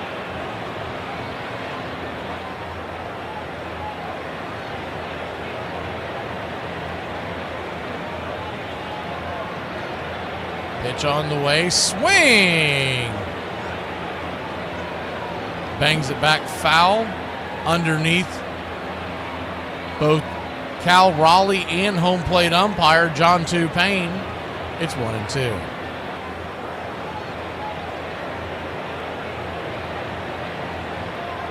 So white sauce, it's ready. You don't want to try it. It's supposed to be a barbecue sauce. Its origin is basically Alabama, but it's a bunch of mayonnaise is what it is. The 1-2 count in the dirt. 2-2. I worked at a barbecue joint years ago. We made all kinds of different sauces like that. I remember them coming in with that white sauce one time, and I was just like, it's not a terrible sauce, but on barbecue, hard pass. The 2-2 count. Swing rips it over to first. It's going to be an L3 in the scorecard, and Naylor steps on the bag, and that's it. An atom ball. Valiant effort by the Tigers to come back and make it an 8-4 game. It'll be an elimination game tomorrow. But we head to the Bronx as Seattle wins this one 8-4. Player of the game, you give it to the big dumper, 2 for 4 with 3 RBIs and a home run. But I'm going to lean with Logan Gilbert. Logan Gilbert, 6 innings, 7 Ks, 4 hits, 1 run, a walk. That'll be it, 8-4. 8 runs, 8 hits for the Mariners, 4 runs, 7 hits for the Tigers, and we head to New York City. Just need a second to be able to bring everything up as Aaron Judge is at the plate, and first pitch swinging. That ball is high and deep into left field. It's going to smack off the pole, and Aaron Judge has just tied the game. Holy cow! 6-6 your score. Gonna have to give me a chance to get my bearings underneath me, but I saw it in the background.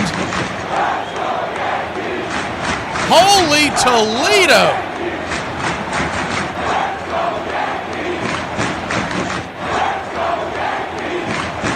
Put the screen up for just a second so I can get the 3D kicking for you over there. 6-6 your score.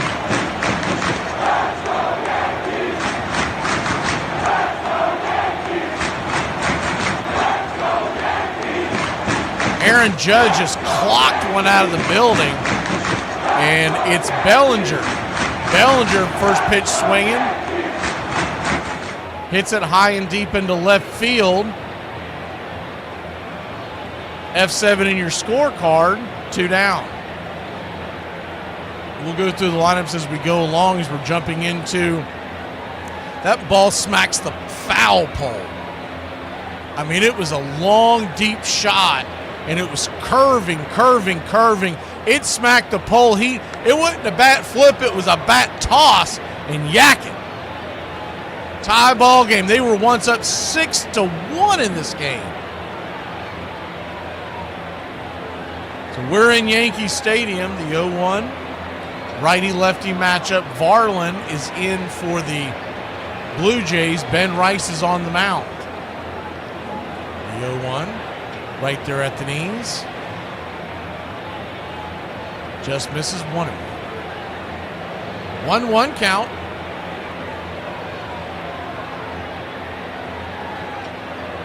Brings it, swing and a miss, knuckle curve. 1-2. I'll go over the scoring here in a second as soon as I can pull it up.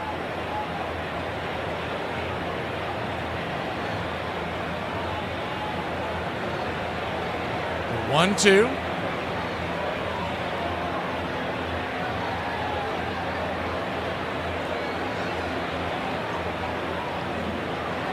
Ben Rice, left-handed bat, open stance. First pitch off the 1-2, swung on, pops it up. Over towards the left field side, third base dugout. It'll bend into the stands. Do it again, it's 1-2. I can't even see my lineup card because it's on the other. I hang them off a board near me is the short of it. I had to order an extra board that got here today.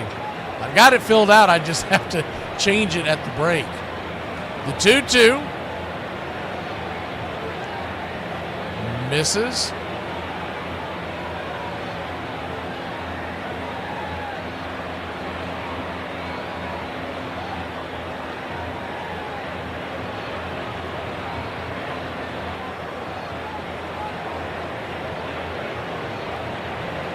Pitch on the way, misses high and out of the zone, 3-2. So a 3-2 count. We're trying to pair you up with what's going on the screen.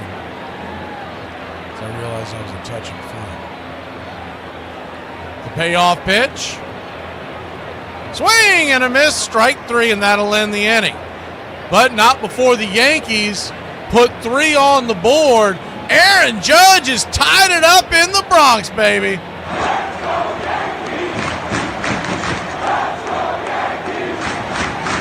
know what this has to do with? The man in the cape. I bet you he is mixed up in this. I don't trust men in capes. And you can't cast aspersions on someone just because they're wearing a cape. Superman wore a cape. I'll be damned if I'm going to stand here and let you say something bad about him. All right, Superman's the exception. Armchair.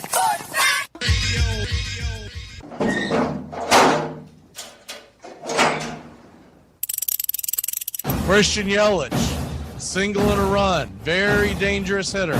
The crowd is on their feet. We're down to one strike, Braves country. Cross everything. So many heroes here. Wow! Called third strike. He got caught watching the paint dry, and that's it. The Atlanta Braves will head to the National League Championship Series. They knock out the Milwaukee Brewers, a team that everyone had forgotten about. Everyone had left for dead. Yes, Henry Aaron has done it. The fireworks are going. His teammates are at home plate and buzzing with this crowd. I felt great. I felt like the world was lifted off of my shoulders. It was done, over with, and I felt like no matter what people thought about it, it was my record. In the decades to come, the memory of the scene might blur, but the memory of the sound will remain with everyone who was there. The sound of Henry Aaron's bat when it hit the baseball tonight. At home plate, surrounded by an ovation that came down around him as if it were a waterfall of appreciation. He was met by his teammates who attempted to lift him out of their shoulders, but he slipped off into the arms of his father and his mother, Estella. I never knew, Aaron would say later, that my mother could hug so tight.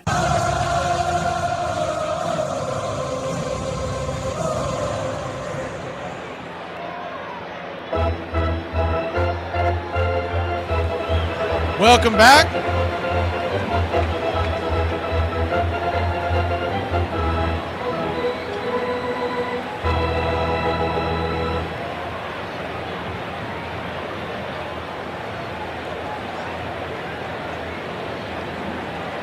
We are locked up at 6 here, heading to the 5th.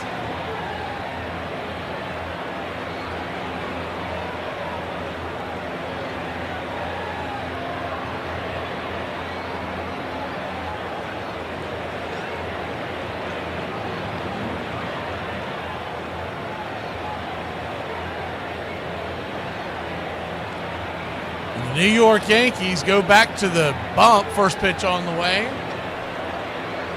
High and out of the zone.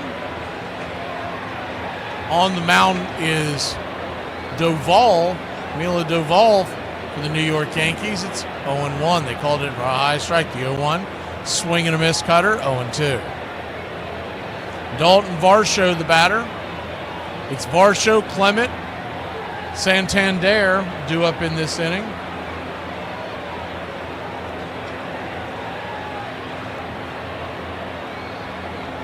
The 0-2 in the dirt, 1-2.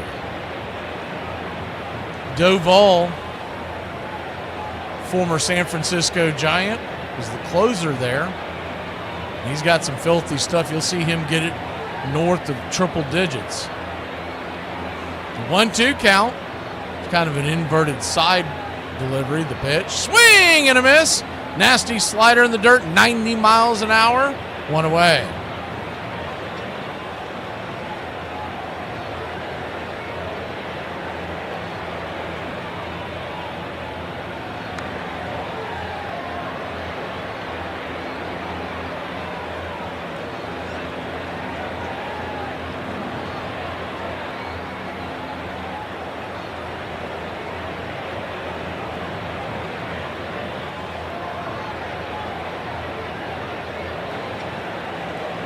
One down, and Clement, the batter. First pitch is a pitch a little bit out of the zone.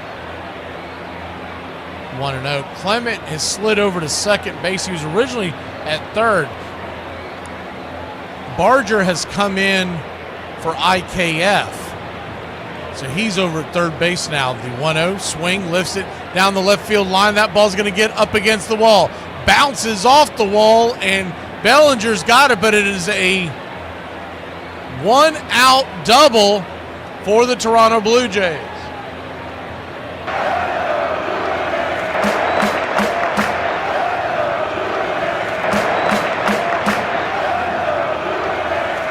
Car Another hit off the wall. Almost bounced over the wall, but it's a double nonetheless.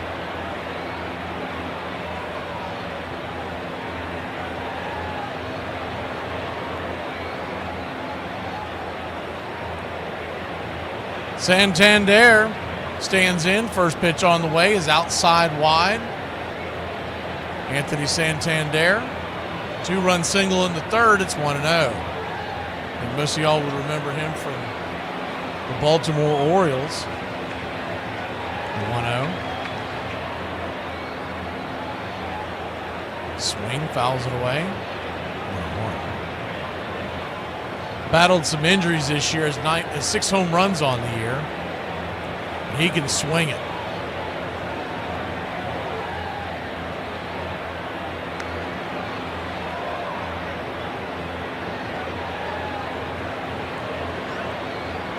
One swing. That ball's ripped into right field.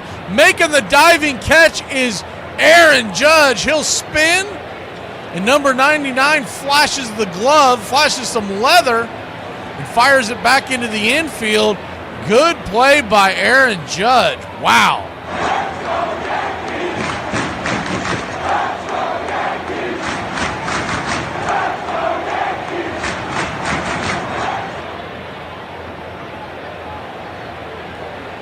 Game tied at 6.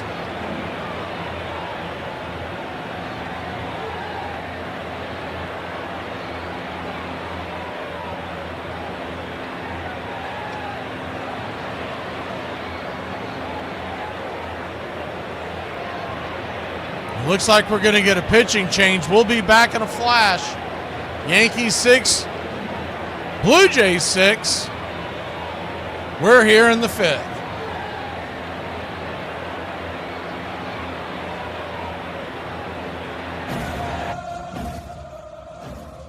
On this date in 1911, Cy Young loses a pitching duel to Phillies rookie right-hander Grover Cleveland Alexander at Boston's South End grounds, 1-0. The next month, the 44-year-old veteran Boston Braves hurler will end his career after 22 seasons with an astonishing and unlikely to ever be broken 511 victories in the major leagues. On this date in 1914, the Boston Braves play their first home game at Fenway Park, splitting a doubleheader with the New York Giants at the Red Sox ballpark. The change in venues, including all the remaining games in the regular season and the World Series, it is necessitated when Boston's South End grounds proves to be too small to accommodate the growing crowds following the Miracle Braves and their championship run. And on this date in 1993, in the nightcap of a doubleheader at Cincinnati, St. Louis Cardinal outfielder, hard-hitting Mark Whitten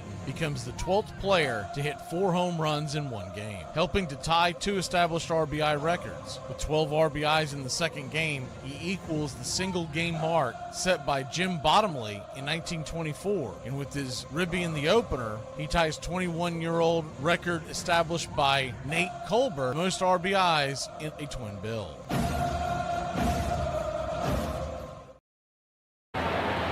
Welcome back. Yankees and Blue Jays tied at 6. You're just jumping into this game like we are. We were bringing the Seattle Tigers game. Mariners won that game, and they lead the series 2-1. Game 4 tomorrow in Detroit. The game got started with a home run by Vladimir Guerrero Jr., 2-run shot to give him a 2-0 lead. The first pitch on the way as we come out of the break from Tim Hill to Barger is a swing and a miss. It's 0-1. Stanton singled to left, and Judge scored, making it 2-1 in the bottom of the first. Toronto put 4 on the board. It's a 0-1 inside. Lefty, southpaw misses well in. They put 4 on the board in the third inning. 1-1, chops it foul. 1-2.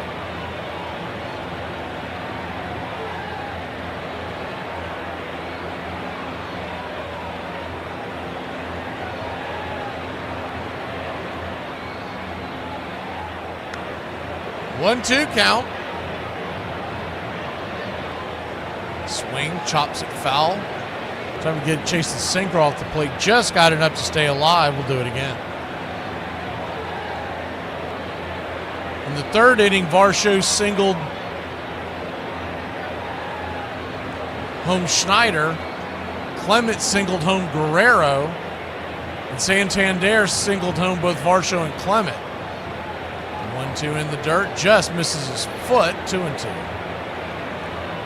In the third inning, Judge doubled to left, scoring Grisham. And then Stanton sac fly brought home Bellinger, making it a 3-run game. And just moments ago is the 2-2 swing and a miss, strike 3. Aaron Judge hit a 3-run shot off the foul pole to tie the game. We'll be back in a flash. We're in the Bronx. It's 6-6. Yankees still not gone yet. Max, a woman in my section wants to know if we do anything gluten-free. What do I tell her? Tell her she's not allergic to gluten. She's just masking an eating disorder. Who wins in a cage match of Ronda Rousey and Bruce Jenner versus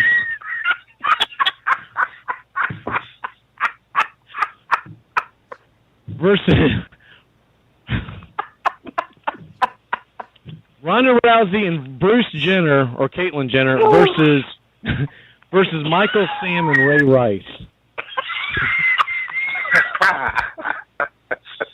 Well, I tried to make it as even as possible. Armchair.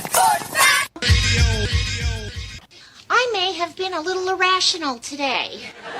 A little? Shut up! Well, let me say this. I'm talking to the players, man. If you're going to make $50, $60 million a year to play basketball 3 or 4 days a week, play basketball, man. Now, if you're injured, don't play. But everybody hurts after the first 2 weeks of the season. Your legs sore, your knees sore. If you're injured, I don't want you to play. But the notion that $30, $40, $50 million to play basketball 4 days a week, y'all got the best shoes, you got the best medical staff, you got these guys sleeping in chambers, you got ice baths. Man, if you can play, shut the hell up and play. I heard that this year we at Harvard won the baseball championship because we have a pitcher who has a fine curveball. I am further instructed that the purpose of the curveball is to deliberately deceive the batter. Harvard is not in the business of teaching deception. Charles Eliot, president of Harvard College.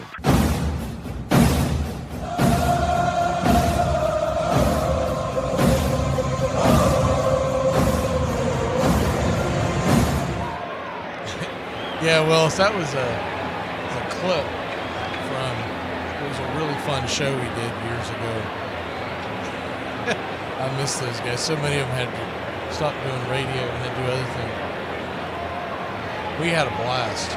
We used to come in on Saturday mornings on local CBS affiliates and talk sports. Saturday mornings we would little football, little baseball. It was realistically getting ready for the college football day, but we talked it all. I don't even remember what brought that up. I just put it together right before we went on the air. I do remember jotting it down to see what kind of reaction I get. You hear the one guy laughing in the background. I just want to see what kind of reaction I can get out of him. First pitch on the way is a four-seam fastball to Giancarlo Stanton. Varland back to work. It's 0-1. Righty-righty matchup, the 0-1. Off the plate, 100 miles an hour.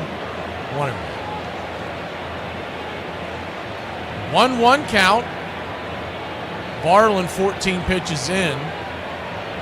Pitch down and away. 2.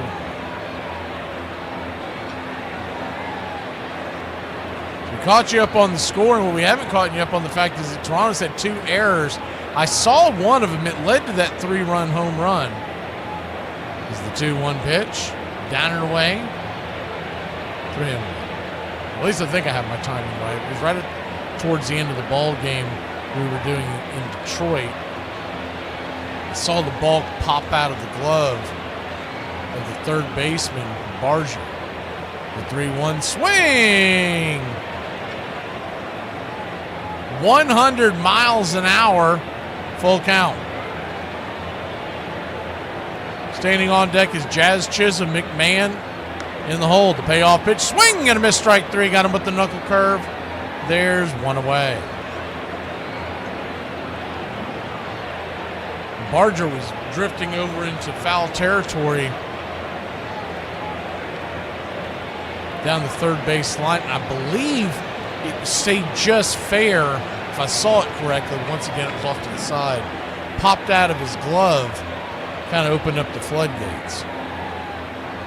Jazz Chisholm takes the first pitch down and in. Does he go around? They check down the line. Third base umpire Roberto Ortiz says no dice. That's 1-0. Jazz 0 for 1 with the walk in the third, batting just 176 in the postseason.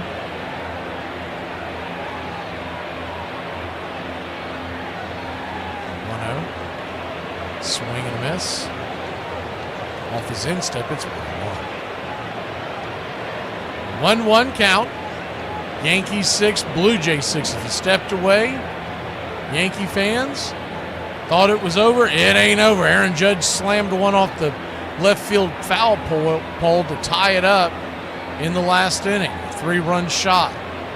The 1-1. Swing! That ball's belted high.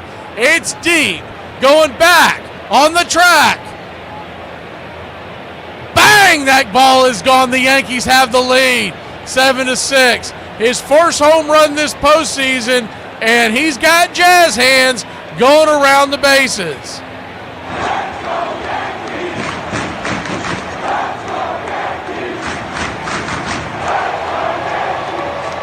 .409 feet, 109 miles an hour off the bat, and the New York Yankees have taken a lead. They've come all the way back, down 6-1. They lead it 7-6.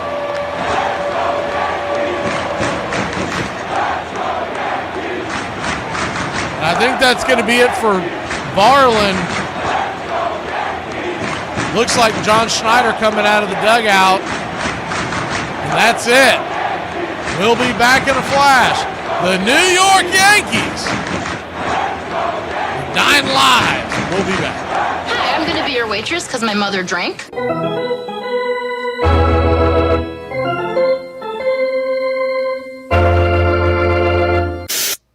Pete Rose, a very unforgettable moment took place in All-Star Game history back in 1970 in Cincinnati.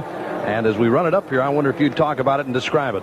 Well, I'm running third. Hickman got to hit the center, and I start to slide head first right there, but I saw I couldn't be safe because Fosse was blocking the plate, and it was my advantage because he was reaching for the ball, and I happened to hit him at the right time, and I scored the winning run in an extra inning ball game. And I missed 3 games, but unfortunately he separated his shoulder and played the next month with that, and it sort of ruined his career. But I think you have to try to do anything. I think that was a clean slide because of the way he was positioned at the plate. You're no catcher, you know what I mean. And I didn't try to hurt anybody because he was at my house till 3 in the morning the night before, and I was just trying to be safe playing in Cincinnati. Thank you, Pete. Back up to you. Armchair.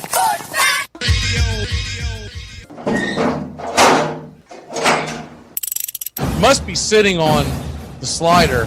The Braves standing room only now. Matzik trying to deliver the biggest moment of his career so far. Runners on second, third, 2 away. The Braves lead by 2. Fastball swung on and missed. Sit down, baby.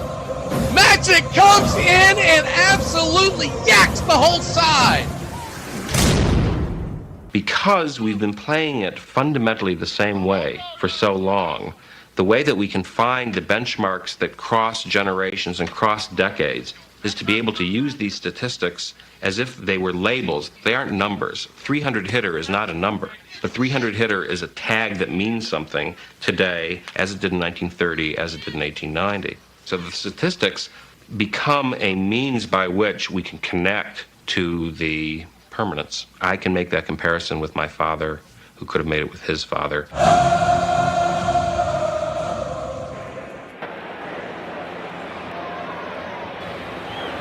We got ourselves a ball game here, boys and girls. We were doing the Tigers game earlier. Thought maybe this thing was going to be an absolute blowout by the time we got over here, but it is 7-6. New York has taken the lead. And Fisher comes out of the pen. First pitch slider, misses high and out of the zone. It's 1-0. The Yankees can win tonight. They will force a game number 4 We'll be back here for it tomorrow. The 1-0 swung on. That ball is dropped into deep left field. Coming around the bases, heading for second, and it's a 1-out double for Ahmed Rosario. Those of y'all who were with us last offseason, I mentioned him 100 times, and the Braves never went out and got him. He's always a cheap ad, and he always hits well. And you wouldn't have had the nonsense going on at shortstop this year. Banger deep into the corner. So a 1-out double, and the hit parade continues. Anthony Volpe. He's 0 for 2. Fisher, right-hander, kicks and brings it out of the zone. Now he called that a strike. Okay, it's 0-1. Volpe didn't like it. Can't say I blame him.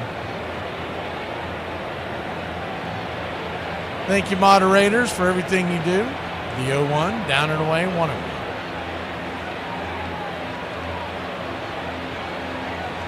One count.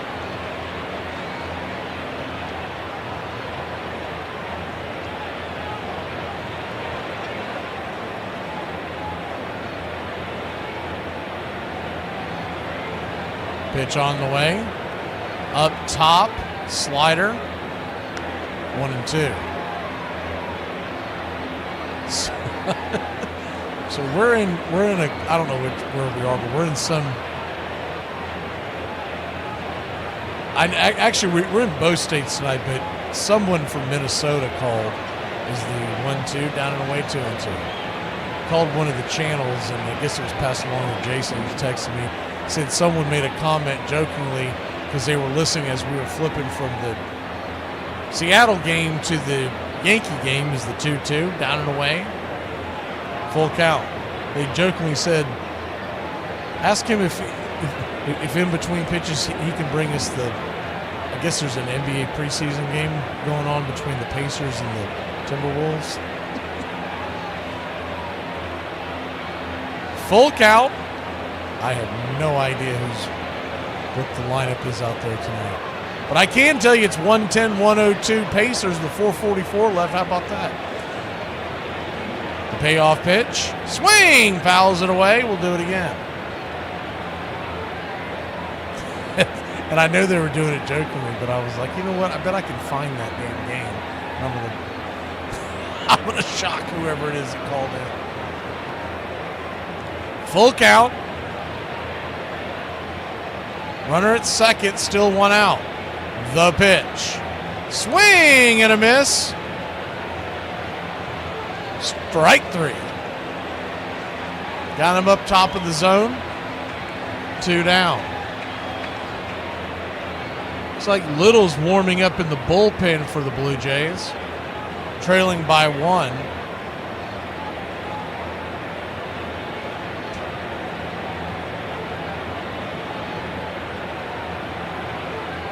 First pitch on the way. Swing, fouls it straight back. Curveball. It's 0-1.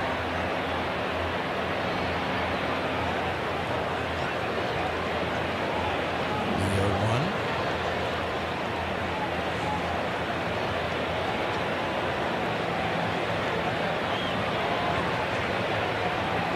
Fisher brings it. Upstairs, and you go around, they check down the line. Third base umpire Roberto Ortiz says he did not. That evens it up at 1-1. So 1-1 count, runner at second. Fisher's kicks and fires. Swing and a miss.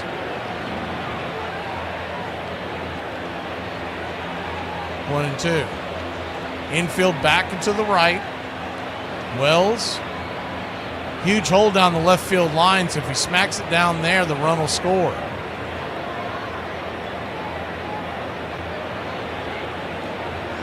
Showing a bunch of guys with jerseys on. Kind of a heavier fellow wearing Jazz Chisholm jersey. Thinking to myself, I don't know, man. Like if you're a Yankee fan, there's certain guys I don't think you can wear. If you're heavy set, I think Jazz Chisholm's one of them. He's so thin. I'd be getting some Stanton or something. 1-2, swing. That ball's hammered over to the right field side. It's going to get through the hole. Here comes the throw. Rosario heading for home. He is safe. And the Yankees make it 8-2. Wells is gunned down at second base.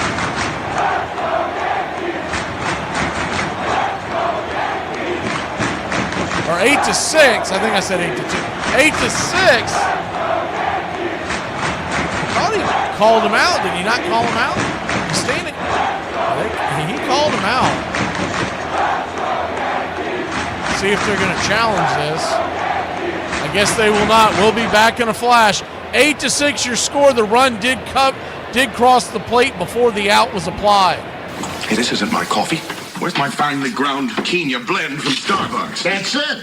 Daphne put an eggshell and some allspice in it. Didn't that just dress it up? Let us get something clear. I am not a morning person. I have to ease into my day slowly. First, I have my coffee. Sans eggshells or anything else one tends to pick out of the garbage. Hey Braves Country, this is Mac McGee with Braves Country Radio. We are bringing you pitch by pitch, play-by-play of your Atlanta Braves all year long. Please like and subscribe today.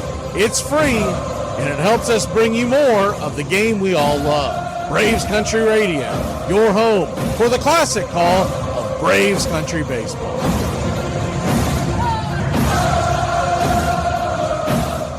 If there's anything I could change about the league to make it better, probably just all the guys sitting resting. That's the only thing I probably don't like. Just play, man. If you 80%, you got to play. I don't like all the sitting, missing games and stuff. Like these people might have enough money to come to one game. You know what I'm saying? And that might be the game they come to, and then you sitting out. You know what I'm saying? So I take pride in trying to play every game because I don't know. It might be one fan that has never seen me play, and I'm trying to play. So that's the only thing I don't like. Guys just sitting out. Armchair.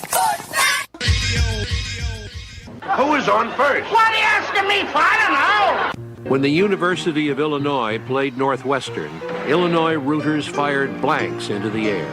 Much more convenient than yelling, the campus paper said, and has a better effect on the visiting team. And when the Princeton Tigers beat Yale, their fans roared right onto the field. Braves Country Radio. Please like and subscribe today. YouTube.com/@Braves Country.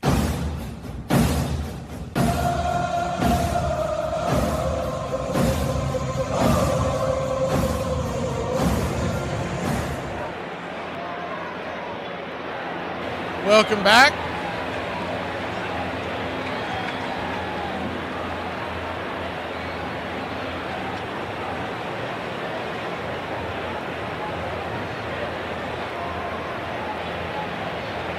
Yeah, I don't even know why I said 8-2 at the time.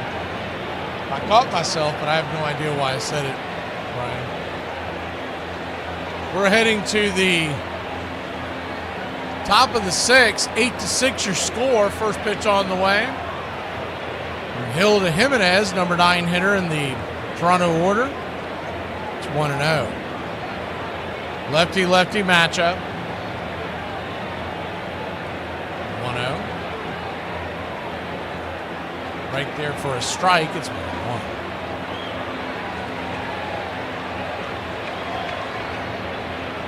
1-1. One count. Brings it. Slices it foul down the line, 1-2. Tim Hill, left-hander. I guess you would call him a 3/4. He's not quite a sidewinder. He's definitely not a submariner. He's got a 3/4 angle. It's more pronounced when he's up against left-handed hitters. The 1-2 swing. That ball's lifted into right field. Coming in, making the catch for out number 1 here in the 6th. And George Springer will be coming to the plate. You wonder if Boone will keep him in or if he will. Looks like he's going to keep him in, though. He is at the top of the deck. But you can't go by that with Aaron Boone because he's normally at the top of the dugout. The dugout deck. He's nothing like Snicker where he's sitting in a rocking chair watching the game. First pitch on the way is a sinker right there. It's 1-0. Lefty-righty matchup. George Springer 0 for 3. 1-0. High outside wide, ball 2-2. 2-0 count.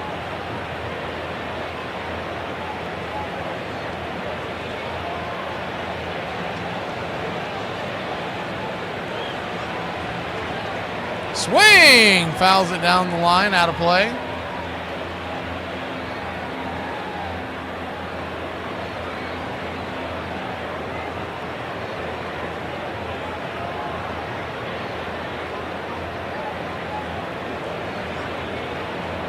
The 2-1, right there, four-seamer, 2-2. Appreciate you spending your Tuesday night here in October with Braves Country Radio. We'll be bringing you as much as we can for as long as we can here in the postseason. The 2-2.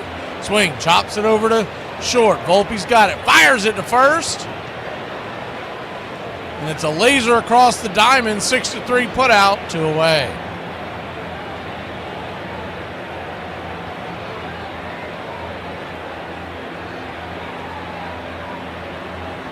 Two up, 2 down.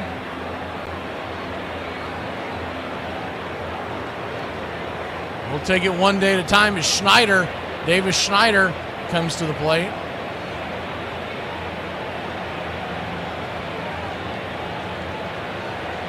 First pitch is a swing. That ball's lifted high, but not deep enough. Schneider looked at Hill. I think he's basically saying, I about got that one. But he didn't. He was underneath it, making the catch out there in left field as Bellinger will head to break. 8-6.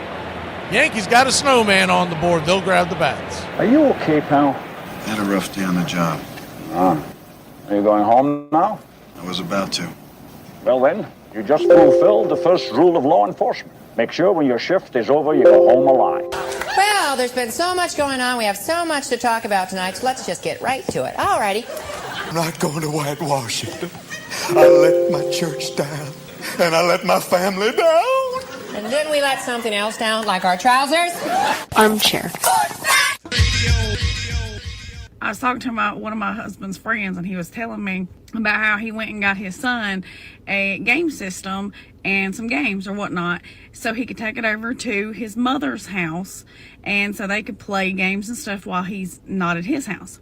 So anyway, he messaged him the other day and said, hey son, you want to play Call of Duty? So the son messaged him back and said, Mom took my game system away. So of course he goes and texts the ex and he said, why'd you take my son's game system away? What happened? And she said, he won't let his brothers play with him, so I took it away. And he messaged her back and said, I bought that game system. That's his game system. He don't have to share. Give it back to him. And she said, well, in this house, we do share. So she said, he said that he texted back and said, oh, well, that's crazy because you got 4 kids in the house that don't share the same daddy, so give it back. The best of us keep as much of that childhood with us as we grow into adulthood as we can muster. And the most creative, the most happy, the most fortunate of us are those who don't lose the sense of play. And even after we're past the point of being able to actually play the game with any skill, if we love it, then it's like Peter Pan. We remain boys forever. We don't die.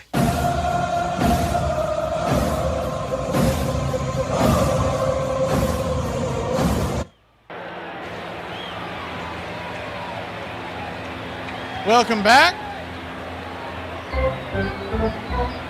New York Yankees have mounted a heck of a comeback here. It's 8-6 here in the Bronx. The top of the order is due up. Trent Grisham, Aaron Judge, who's 3 for 3 with a home run, 2 runs scored, and 4 RBIs, is batting second in the inning. Cody Bellinger batting third if anybody gets on, Ben Rice, and then Giancarlo Stanton.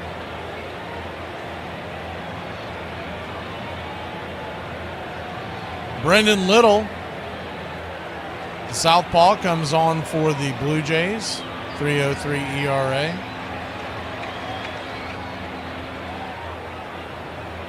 Lefty-lefty matchup, first pitch on the way, right there at the knees. Four-seam fastball, it's 0-1.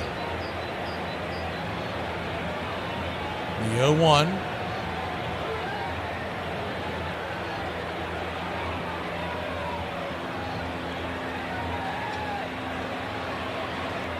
Kicks and fires. Down and away. 1-0.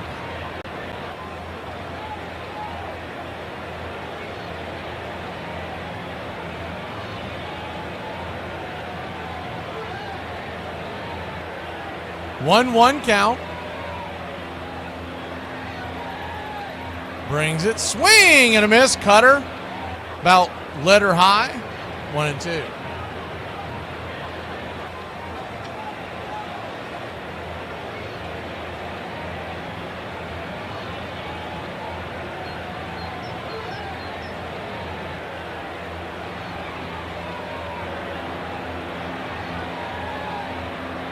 The 1-2.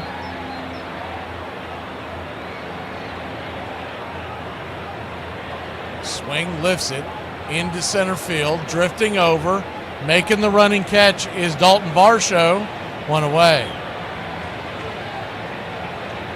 Aaron Judge with a memorable night here at Yankee Stadium. If they go on to win, fans will be talking about this for years, especially if they go on to win the series.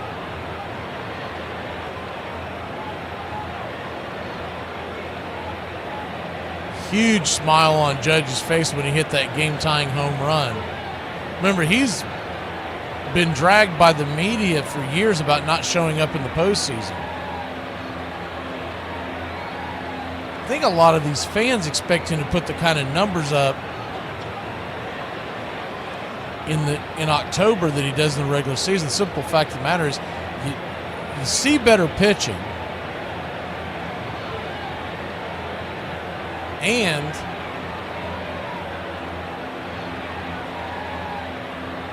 they didn't cover it. The video slapped out for a second, but I guess Aaron Judge got on first via the single.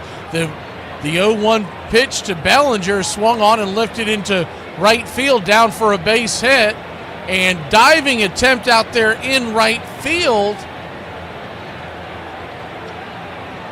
goes for naught. Santander gets the ball behind him. You got runners at second and third and 1 out. I don't know what the heck happened there. I apologize, y'all.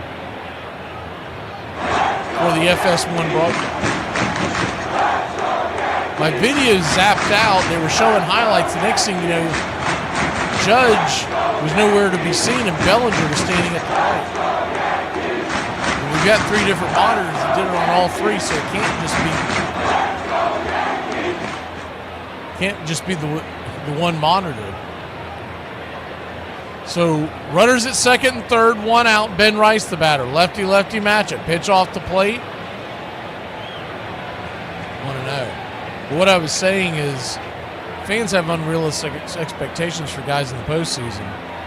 So you see better pitching in the postseason, and they don't throw to you, especially if you can beat them like Judge. The 1-0. Down and away. 2-0. Oh, he was intentionally walked is what happened, but they just didn't show it. That's crazy. They intentionally walked him with nobody on and 1 out. The 1-1 count. The 2-0 count, excuse me. Swing! Lifted high, deep into right field, coming over, making the catch of Santander. Aaron Judge will come home and score, and the Yankees have taken a 3-run lead.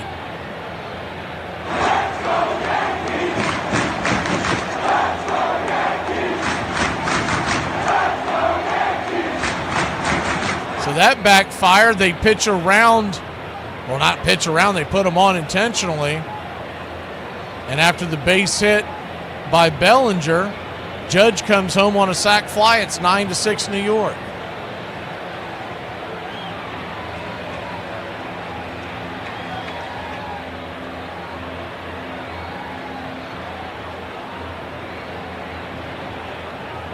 And they're going to come out to talk to Little. That might be it for him. It is. So we'll head to break one more time here in the 6th. It's 9-6. Blue Jays going to the pen after squandering a 6-1 lead.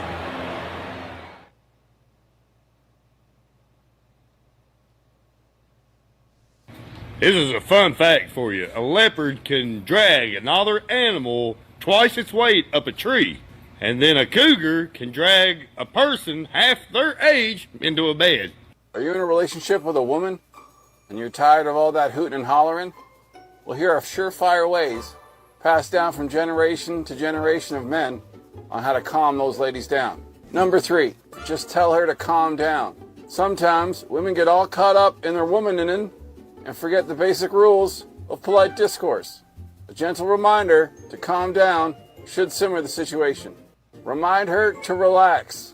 This helps the ladies who understand their level of energy is inappropriate but aren't quite sure what the next step to take. And number 1, only to be used in extreme cases. You're acting like your mother, and this world doesn't need 2 bitches that crazy walking around. Just use these simple methods, and you'll never have an out-of-hand lady again. I ran into one of my dumbass friends yesterday at the store, and we was just talking, and he looked at me and he goes, you know, I'm smart. Not only am I smart, but I'm street smart. And I was like, you know what, buddy, you are. You're Sesame Street smart. The most popular and most notorious star of the 19th century was Michael Joseph King Kelly, the sure-handed catcher for the Chicago White Stockings. He was so skilled at stealing bases, he once stole 6 in a single game, that he inspired a popular song, Slide, Kelly, Slide. He sometimes cut across the diamond, skipping second altogether when the umpire was not looking. Kelly drank as hard as he competed.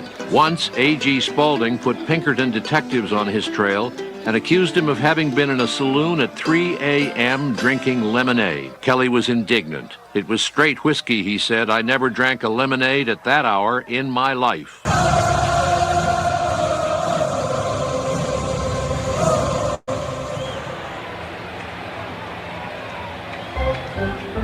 Yariel Rodriguez, the right-hander, comes on, 3.08 ERA, first postseason appearance. Righty-righty matchup. Giancarlo Stanton, the batter. 2 outs, runner on second in the form of Cody Bellinger. The 0-1, right down the pipe. Jazz Chisholm stands on deck.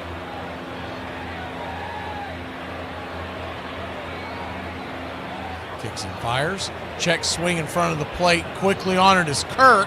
He'll fire it to first. Guerrero's got it. 2-3, and that'll end the inning. But not before New York puts another one on the board. It's 9-6. We go to the 7th inning here in the Bronx. Let's talk about buttered sausage. Talk about buttered sausage, where it comes from, what it does. Why is it doing what it's doing? Get it out of my face. Buttered sausage. That's not your jam. It's not your thing. You don't like it? It's not my jam. I don't buy jam. I buy honey, and I kiss it on the lips. As you know, Monty, Vaughn's been working on a couple of new pitches, the Eliminator and the Humiliator, to complement his fastball, the Terminator. I heard that. Dynamite drop in, Monty. That broadcast school has really paid off. We got a tie. We need to fix it. We need a tiebreaker. I agree. Ties are not acceptable in fantasy football. Fantasy football is about proving that you are better than your friends, not equally as good as your friends, okay? It's not communism. We're not coveting Billy Joel cassette tapes and wearing ill-fitting blue jeans. This helpful instructional message from the National Association of People Who Have Trouble Walking and Chewing Gum at the Same Time. Step, chew. Step, chew. If I could change anything about basketball, it'd be to get rid of the X Games.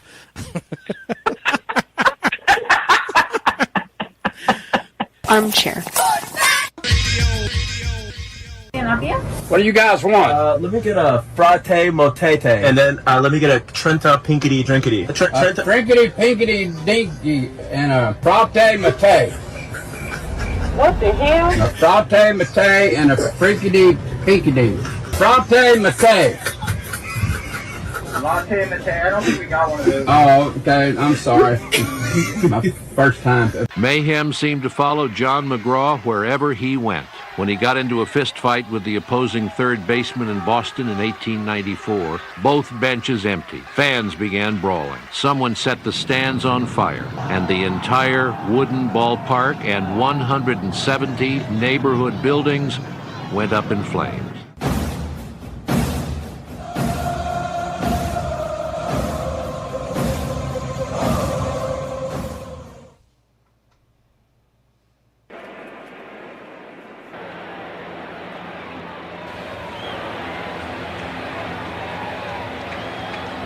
We're heading to inning number 7. It's 9-6 New York.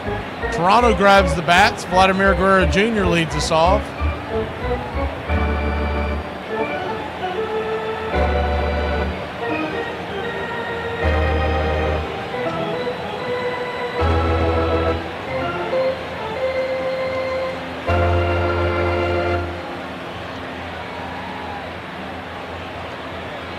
Paul Goldschmidt is in over at first, the Gold Glover, in for Ben Rice, now with the Yankees with the lead. And coming on is Devin Williams. He's going to be asked to shut down the 7th inning. Heart of the order. First pitch on the way to Vladimir Guerrero Jr. is right there. For strike, it's 0-1. If you're wondering why Williams is coming on so early, it's because they're in the heart of the order. We're going. That's straight analytics is what that's about. The 0-1 misses high. That is the part of analytics. Those are the types of things that I do like. I've always said for years and years, like, why do you wait to get your best pitchers and screw around and just give the 7th and 8th inning away? As the 4-seam fastball misses high to him. You have a chance to stand on their neck, as they say. The 3-run lead, if you can shut down Toronto in this inning, it goes a long way to getting the W. 2-1 count. Swing, rattles it foul, 2-2. Of course, the Yankees have a number of guys they can go to in the 8th and 9th.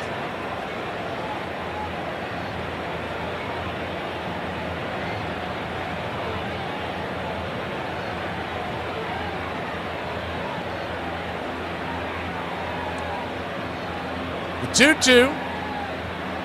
Down and away. Ball 3, 3-2.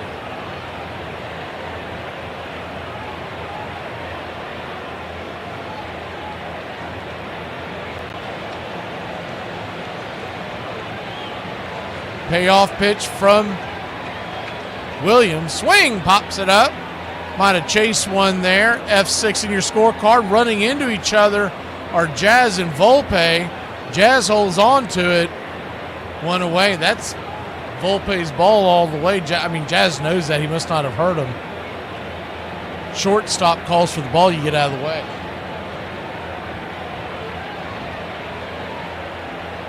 Same thing for center fielder. If he calls for the ball in the outfield, you get out of the way. And if the shortstop calls off if the center fielder calls off the shortstop gets out of the way. Andrew Hollow Kirk, I always mess that up. First pitch on the way is a 4-seamer right there at the knees. It's 0-1. Alejandro, usually just call him Captain to keep it easy. Captain Kirk, 0 for 3 on the day. Pitch, swing, chops it foul. Change up, it's 0-2. 0-2 count.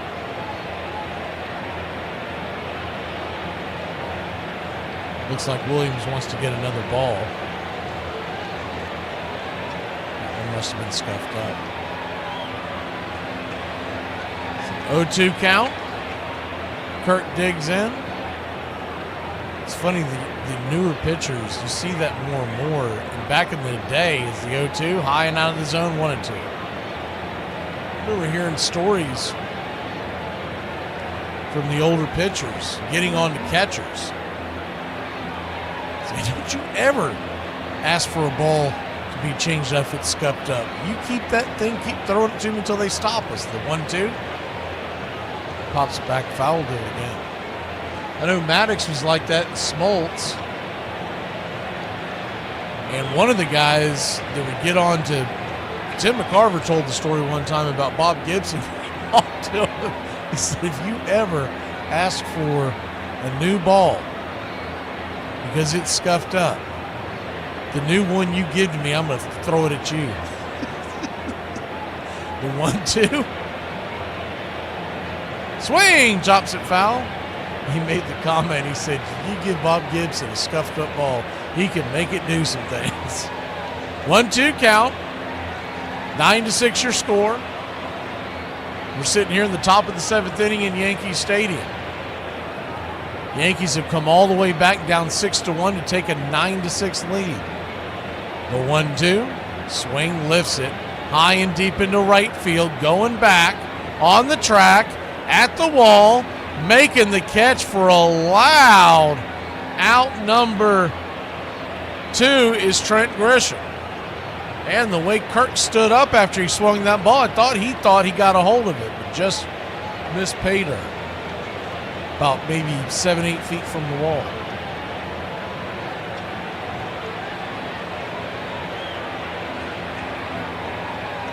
Two outs, top of the 7th inning, 9-6 your score.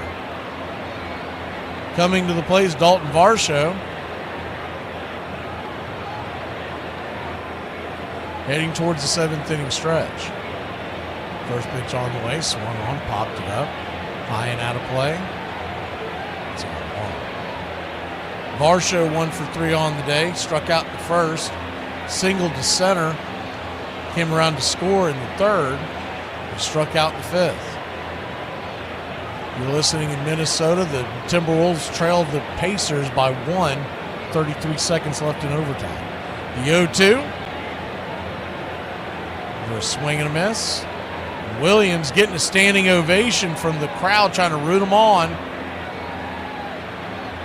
for a clean 7th inning. The 0-2 count. High and inside, 97. Brushes him back, 1-2.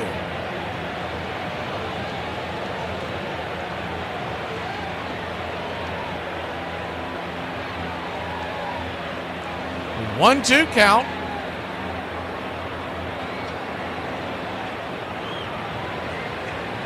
Swing and a miss, strike 3. Got him. We'll head to the bottom of the 7th here in New York City. It's 9-6 Yankees. All right. I can't see you. Let me hear you. A 1, a 2, a 3. Me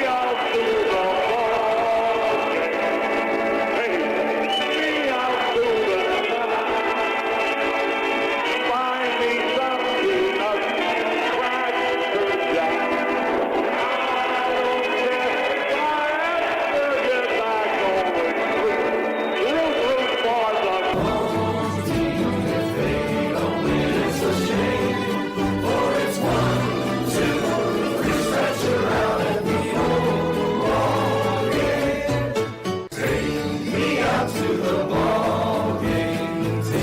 Me out to the find me something to crack down.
Mac McGee. Can I We're on the same team. The Country Club for Braves Country Radio. And we need more players. We need you to help us win the battle against hunger and poverty. You can sponsor Braves Country Radio. Teamwork is what The Country Club for Braves Country Radio. it is all about. And that's why we need you. For just $15 a month, Don't get greedy. Ask for $2.99. you can sponsor a child just like Braves Country Radio. I've been able to really help, Braves Country Radio. and it feels so good. It's so easy. Just reach out now and start sending your love around the world. The Country Club for Braves Country Radio. To join our team, we really can bat 1,000. Mac McGee. Who's waiting for help? There's room on our team for you.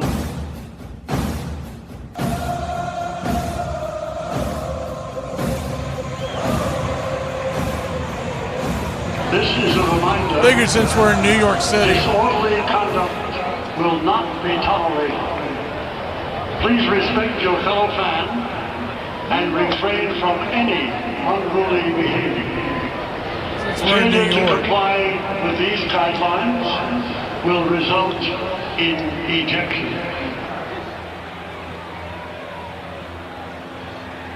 The man, the myth, the legend in New York. Figured we'd play him one time. Because he started his broadcast. I don't think a lot of people know he was a broadcaster for TBS in the early days. Ended up going up to New York. I think he was in the booth the night that Rick Camp hit the home run that forced, was it July 4th? Was that 84 or 80? I can't remember the name of it. Straight doubleheaders get me loopy. The one where the fireworks went off at 4 a.m. against the Mets. Pretty sure Sterling was on the call that day. 9-6 your score. We go to the bottom of the 7th inning. And the Toronto Blue Jays, they got to be sitting there kicking themselves right now. They had a 6-1 lead. And not only are you staring down the barrel of a possible loss here, Cam Schlittler pitches tomorrow, and he was absolutely lights out against the Red Sox, which could force a Game 5 back in Toronto, and then you'll be at home. Let's be honest, you never know what's going to happen in any game, any given game. And your whole season would be riding on that. Jazz Chisholm digs in, first pitch on the way, is right there for a slider. It's 0-1. It's funny, I was watching the pregame show when they're doing that long rain delay. Big Poppy was going at it as 0-1, down and in one. They got all the guys there in the studio together, so it's a heavy dose of Yankee Red Sox. So you got Poppy, you got A-Rod, and you got Jeter. It's the 1-1. Down below the knees, 2-1. And I can't remember who was bringing it up. I want to say it was A-Rod, but it could have been Jeter. Regardless, they're all standing there. And someone brought up the fact is, don't let the, you know what? I think it's actually Don Cheryl Willis, because he was off to the side as the 2-1, swing and a miss, 2-2. And he was bringing up the fact, don't let the Yankees win tonight. So if they win tonight, kind of what I just laid out about how Cam's going to be on the mound tomorrow, and then you never know, so you got to knock him out tonight. And Poppy kept saying, nah, you don't have to worry about that. He goes, you did it in 2004. And he's standing right next to Jeter. He goes, yes, but do they have? And he started naming off all himself and all his teammates as the 2-2. Swung on, lifted into left field. Drifting over, making the catch. F7 in your scorecard. One away. Good running catch out there by Schneider. Taking it one day at a time. One up, one down. The funniest thing, though. So they're in the pretty long rain delay. The game started at 4 o'clock. I want to say this was close to 6 p.m., so 2 hours after the game should have started. As the four-seam fastball, 97, misses. It's 1-0. And I was getting ready for the game and getting the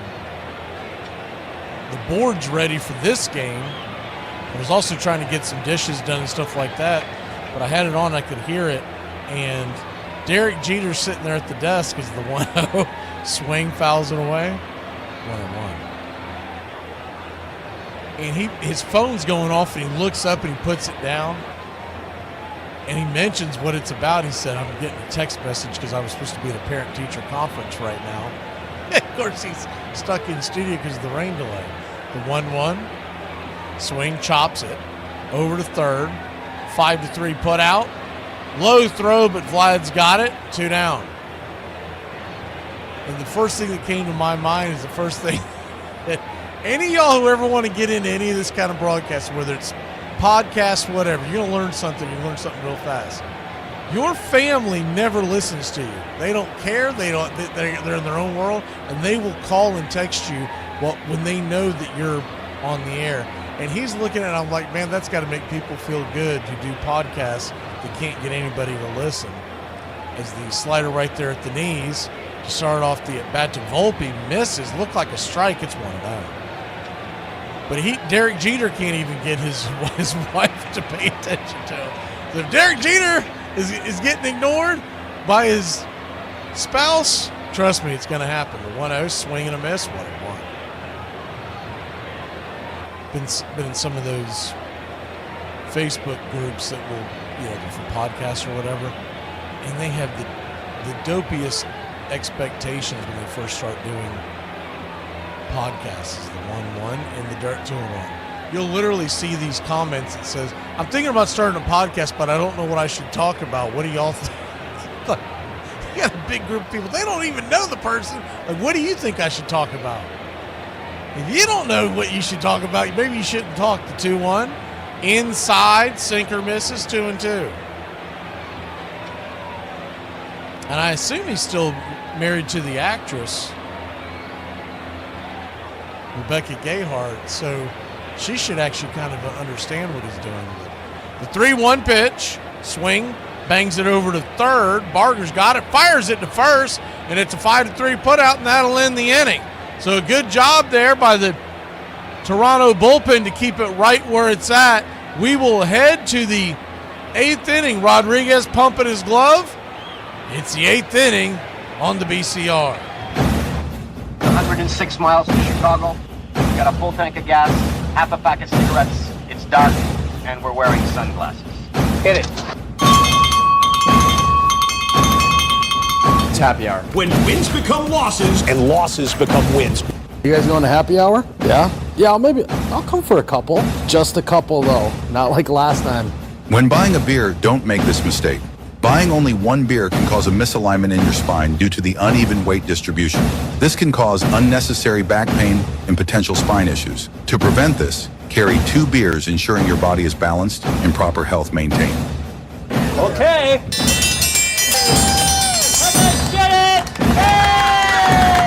Afternoon, everybody. Put my pants on, one leg at a time. Guess what? I got a fever, and the only prescription is more. Ladies and gentlemen, we interrupt our program of dance music to bring you a special bulletin from the Intercontinental Radio News. You're in Braves country.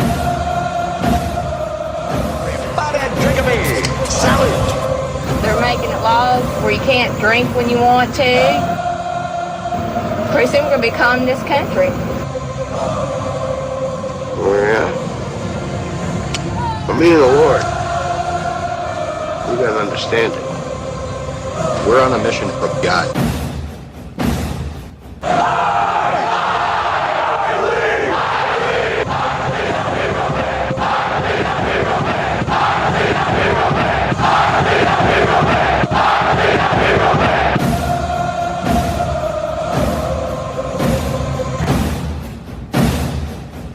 If you want to stop me, you're gonna have to kill me!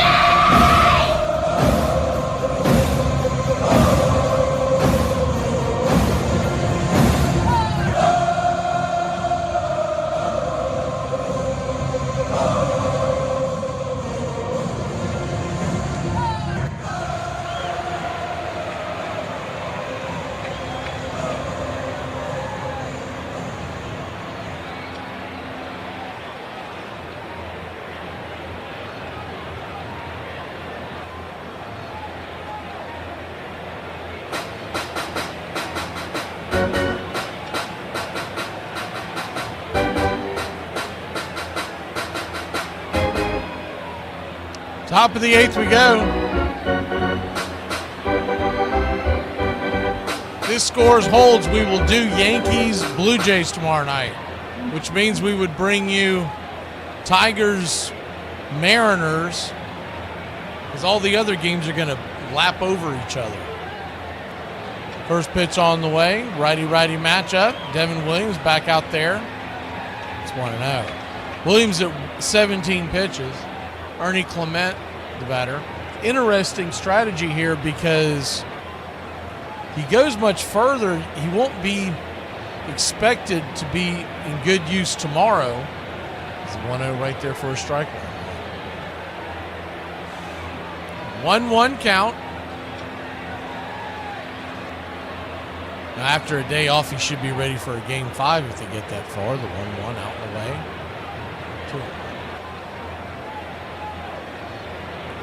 2-1 count.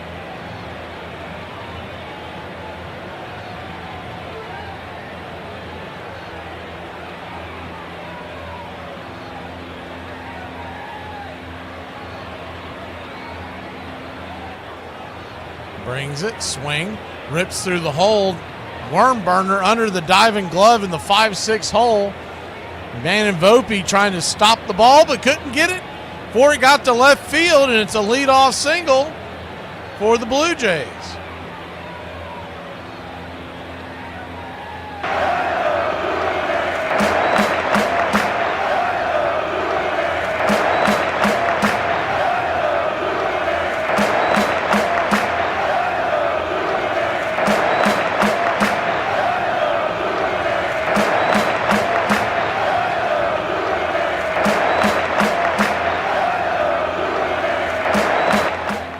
Anthony Santander, the batter.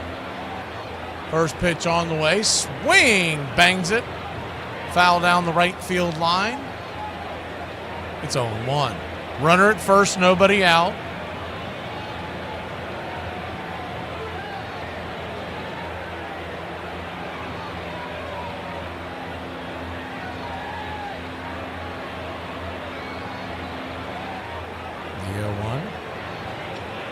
Kicks and fires. Swoo up top. Did he go around? He did not. High and out of the zone, 1-1. New York Yankees have used 5 pitchers tonight. Carlos Rodon, Cruz, Doval, Hill, and Devin Williams. Still in the pen is the 1-1. Inside high, misses. 2-1. They've got Gill and Bednar. I would think Schlittler is off limits because he should be starting tomorrow unless they've changed that. They've got Will Warren, Luke Weaver. 2-1. Right there, 96. 2-2. Max Fried. Pitch in a short game, he would be due to pitch in Game 5, you would think. But he pitched poorly. Can't imagine he's going to pitch bad that 2 times in a row like that. The 2-2. Inside, did he go around? 96. Held up, full count.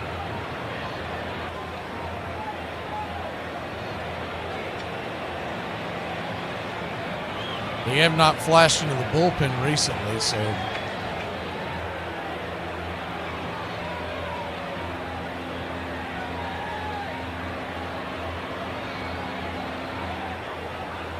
the 3-2 swing and a miss, strike 3, 4-seam fastball. Second strikeout of the night for Devin Williams.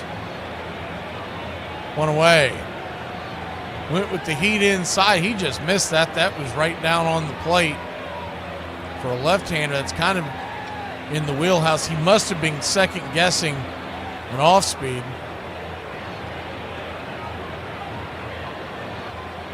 And looks like that's going to be it.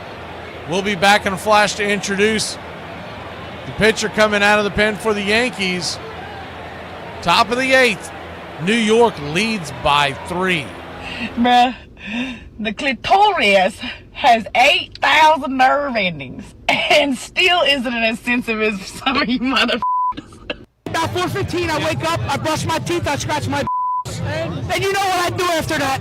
I have a captain and black coffee. Because you know what I am? I'm a savage. Savages drink. We drink. How much postage does it take to send a letter to Canada? Who's it going to? Canada. It says, Dear Canada, you. Andres Galarraga is at first base. There's Andre Galarraga. Spell his name backwards and you get Agarala.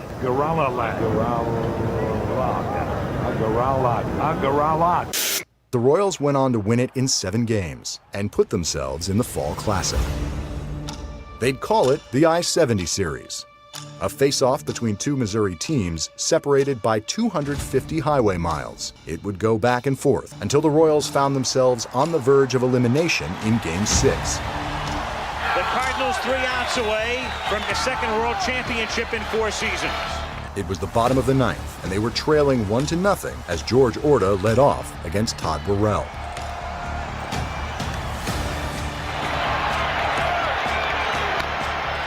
Little squibber to the right side. I was sitting in the first base dugout, so we had a pretty good view of what was going on. Worrell races over to cover. The throw doesn't get him. Worrell got to the bag in an argument here, and here comes Herzog. The play just wasn't smooth. And I could have swore sitting in the first base dugout that he was safe. Looks like he's out. Well, I don't think there's any doubt about it. Guess what? He was out. Fortunately for us, he called him safe.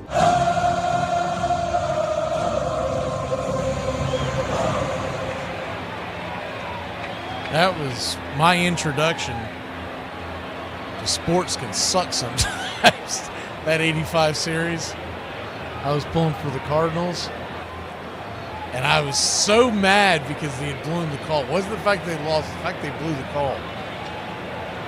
And you could see it over and over and over again.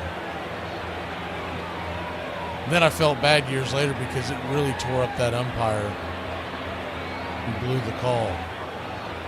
Addison Barger swung on and fouls it down the line. It's 0-1. I saw a thing later on, this is several years later, where a bunch of Cardinal fans brought him into St. Louis to basically bury the hatchet. The 0-1 swung on, chopped over to second. Jazz has it, flips it to first. Slow developing grounder, so he had no chance to turn 2, but he gets the easy out. 4-3, 2 down. Runner at first gets up to second base and into scoring position. David Bednar, Yankees closer, has been the closer for the last few weeks. He'll be asked to get 5 outs, I guess.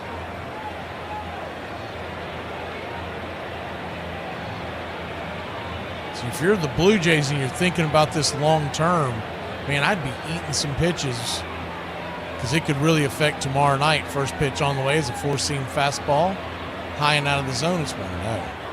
Andres Jimenez.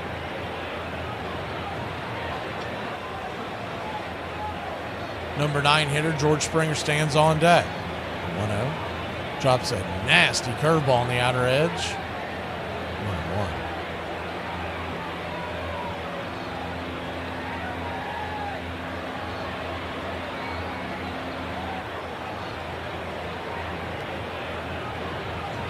One count. Swing, chops it over to first. Running over, stepping on the bag is Goldie. And Goldschmidt will end the 8th inning. Nothing doing for the Blue Jays. We go to the bottom of the 8th. Yankees, Wells, and then the top of the order. All rise when we return. If you don't have cable, you're going to be forced to, like, read or something, man. You're going to get cable and fast. Yeah. I mean, it's been rough. What city did you just move to, Wilbanks? Houston. With somebody listening, if anybody's in Houston, please call in. We need to get Wilbanks some cable so he can watch the game tomorrow. Let's start the man a party. Or at least do the man a solid and, like, you know, leave your windows open so that he can peek in at the Super Bowl. The straight guy outside your house watching the game, he's with us. Don't worry. Armchair. How much does a wedding ring have to cost? Baby, it could be $50. It really doesn't matter. I just want to be in love. I want to be genuine. I want a happy, healthy marriage. So the ring, I mean, what the cost of the ring, it really doesn't mean anything because it's not like I'm going to go sell it. But the ring is just a symbol of my commitment to my man. So however much he can really afford, whatever he feels like he wants to give me, I think that's better than, listen, these hoes have 3 kids but no marriage. So I'd rather the ring and my man than the cost of it. That don't matter to me. So, like, he could give you a ring pop and you would... Baby, take me to the courthouse with that ring pop. Thank you. Hello. In 1878, more than 8 million bats were sold in the United States, and players often rode to the ball field in painted carriages, singing team songs. Men who were crazy about baseball were called bugs and cranks. Women who shared their excitement were cranklets. Later, they would be called fans, short either for baseball fanciers or fanatics. You're listening to Braves Country Radio. Please like and subscribe today. YouTube.com/@Braves Country. Your home for the classic call of Braves Country Baseball.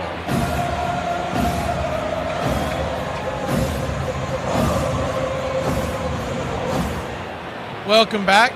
No, John, I think I remember that because I used to spend my summers up in New York on Long Island where my mom's family lived, her parents and her sister and everything. And so we would go up there every summer, usually about 2 weeks or so. And I think I remember not being able to get WGN, but I know we had TBS because the cable system that my grandfather had I can't remember the name of it now, it's late, but he had the 2 channels that brought the Yankees and the Mets on 2 different channels, and they had TBS, but I don't think they had WGN. The first pitch on the way is a curveball to start off the bottom of the 8th. Wells, the batter. Tommy Nance, right-hander, in for the Blue Jays, number 9 hitter for the New York Yankees. It's 0-1. The 0-1. Swing, pops it up. Over the third base side. 2. Because I remember, so he always wanted to watch the Mets. Because they're out there on Long Island, so the Mets were the closest team to him. He grew up a Brooklyn Dodger fan, but when they moved away, he couldn't pull himself to pull for the Yankees. The 0-2. Swing, slapped it away. But when if he wasn't near the television, nobody was near the television, which was rare because the Braves always played at night on TBS and there was one TV downstairs that had cable. But if that occurred, I would run over, man. I'd be flying. Little 8, 9, 10-year-old self would be flying over there to TBS to catch the game as the 0-2. Outside wide 1-2. And every once in a while, if the Mets game was a blowout and the Yankees weren't playing, then he would ask me, what channel is that Atlanta Braves station? And I would tell him he'd flip it over there. The 1-2, swing, rips it into center field, and that's down for a base hit. And the Yankees have a leadoff runner on. Yeah, SNY, no, it wasn't Yes. Yes didn't come around. Definitely wasn't Yes Network. Yes Network's not that old. A little over 20 years old. But it was SNY, WPIX, I think? I could just be making up those letters. I feel like WPIX was the thing. I think it was Channel 9 and Channel 11. I feel like that was the thing. The pitch on the way is sinker outside wide. It's 1-0. So he didn't have most kids wouldn't even remember this, but your original cable boxes were literally a box, and you would push the button, the channel button, to take you to that channel.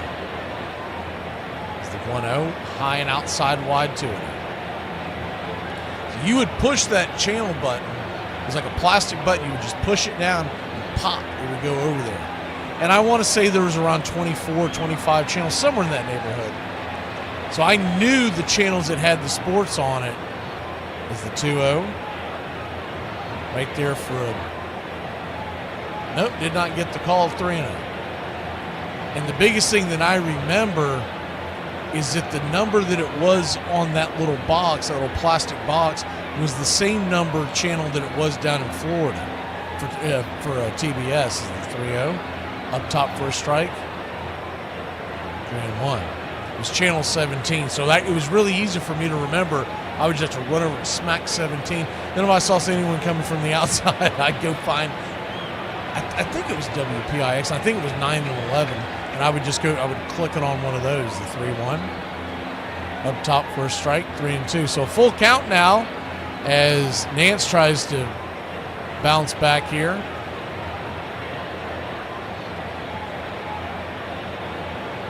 Now, TBS, like I said, it was 17, but that was out on Long Island. So it's different cable system, I'm sure. I don't even know what cable system they were on, but we were out there just before you start heading towards the Hamptons. The 3-2 swing, pops it up high, deep into left field, drifting back on the warning track, making the catch for a loud out. Number 1 is Lukes, who came in the game defensively.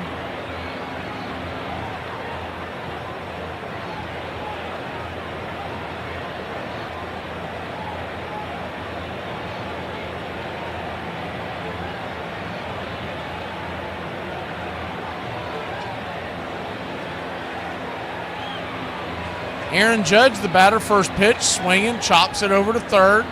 5-3 on the put out. 2 down. Runner at first heads to second.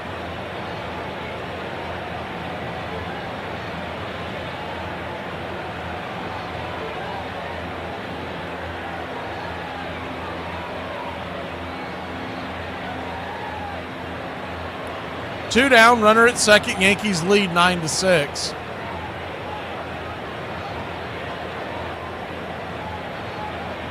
So down in Florida, they had already advanced to where they had the digital. But up in New York, it was that old hard plastic. You just push it, it would change the button.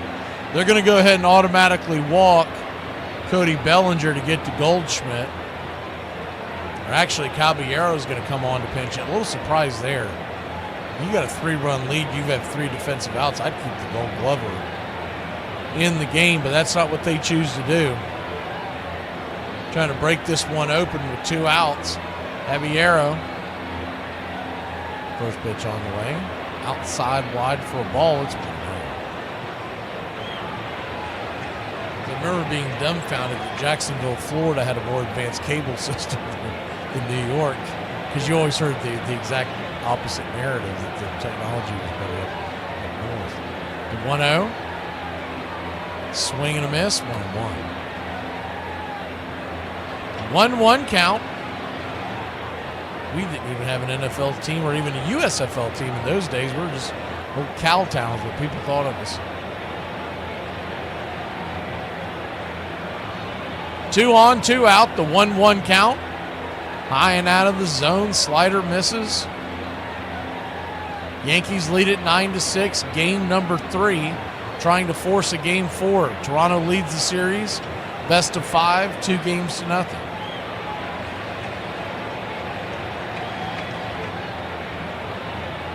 The 2-1, swing and a miss, 2-2.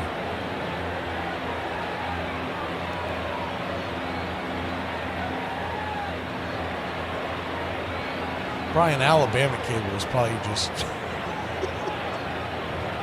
couple of guys standing on the roof with some aluminum foil. The 2-2 count. Back in the days I'm talking about the early 80s.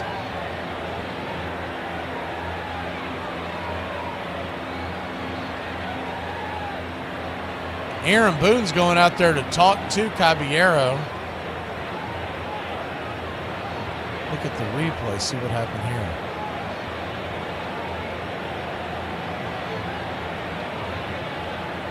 Almost like he hurt himself. He was wincing in pain in the follow through.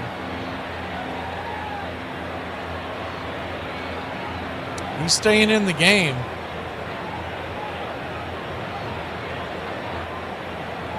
Keep an eye on that.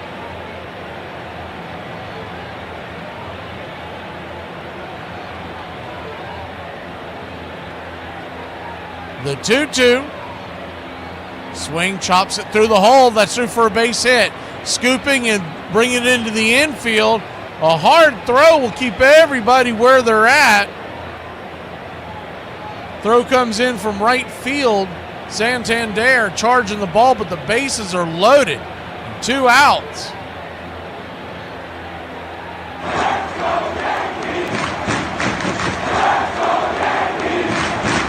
So bases loaded, 2 outs. Ducks all over the pond. And Giancarlo Stanton, the batter. Nowhere to run, nowhere to hide. First pitch swinging. Pops it up. Can of corn. 3 guys converging on it. Who wants it? Calling them off is Barger, and that'll end the inning. We'll go to the top of the 9th. Top of the order due up for the Blue Jays. Yankees lead it by 3. I think we should use the manual. I don't need a manual. I need a pair of wire strippers, a hammer, and a beer. Remember those sweet, warm New England summers? Remember sipping lemonade underneath a shady tree? Remember when you hit that pedestrian with your car at the crosswalk and then just drove away? Pepperidge Farm remembers. Maybe I'm the problem. Nah, that doesn't even sound right. Stay woke in these streets. This girl is checking me out. No, she's not. Oh, she's definitely smiling. Well, she's cute. Right. And smiling at the guy who just walked in. Maybe it's her brother. They are the same height. That is a long hug. Maybe their father died. I mean... Why would they be smiling? Because they inherited money. Okay. How lucky am I? Oh.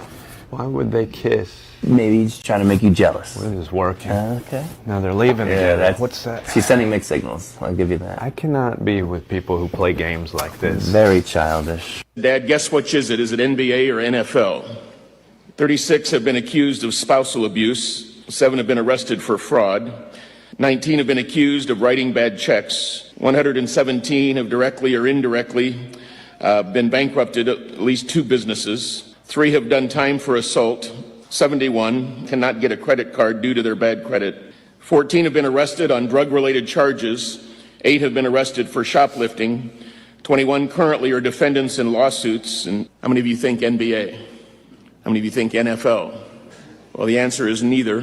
It's the 435 members of the United States Congress. John McGraw would stay in baseball for more than 40 years and become one of the game's greatest manager. But he never stopped fighting, never stopped savaging umpires, and was always willing to do just about anything to win. Braves Country HD.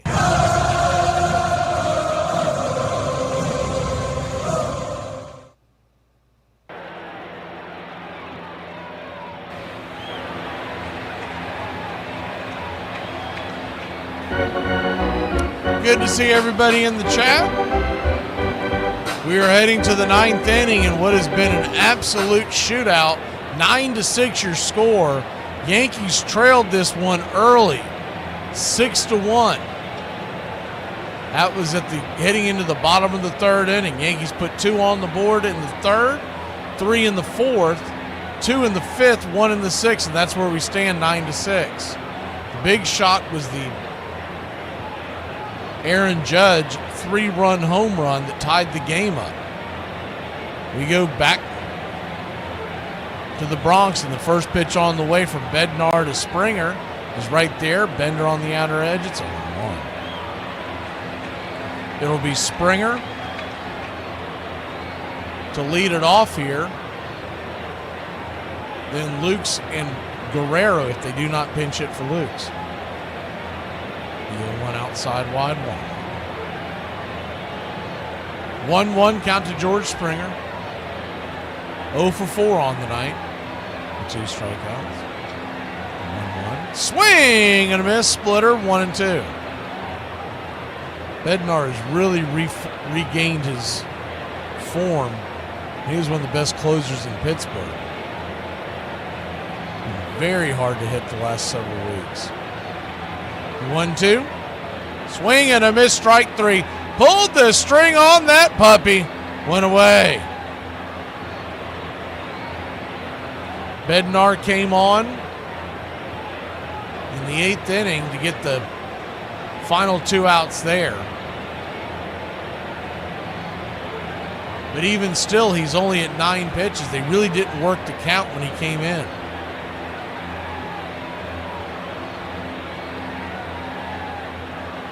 Lukes will stay in. First pitch on the way. Slice foul, four-seam fastball. It's a 1.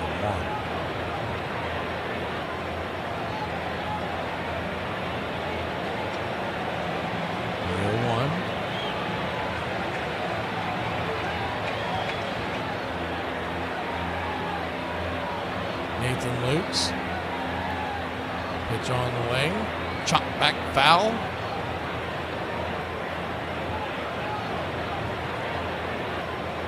Nathan Lukes, 31-year-old from Sacramento, California.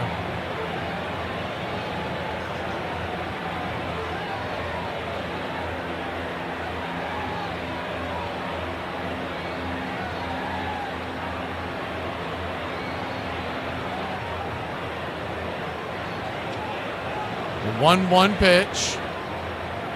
Curveball, top of the zone. In 2025, Lukes batted .255 with 12 home runs and 65 RBI. I haven't seen anything, but I almost wonder if he is the 1-2. This is high 2-2. I wonder if he came in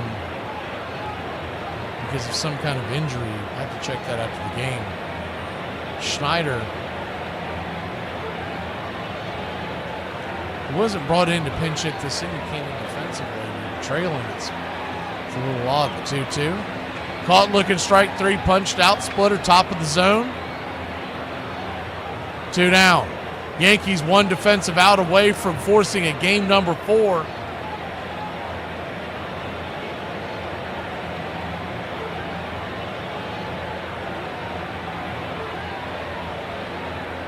We'll figure out everything after all the dust settles on what tomorrow's schedule will be like. Same thing with Thursday and Friday, kind of playing it by ear. Thursday and Friday could be doubleheaders as well if these series go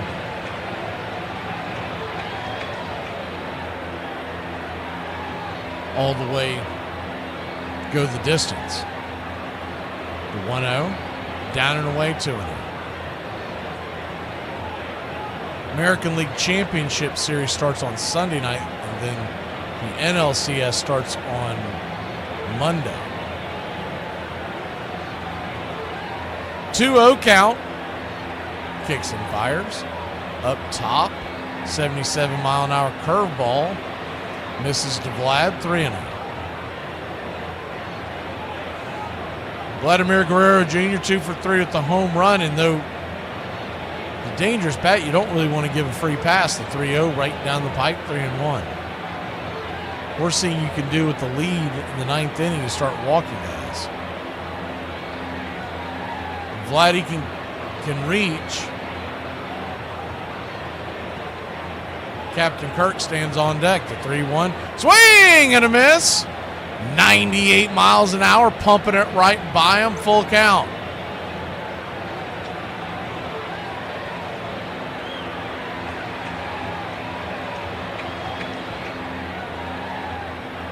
Blue Jays down to their final out. The payoff pitch. Swing. Chops it off his instep. We'll do it again.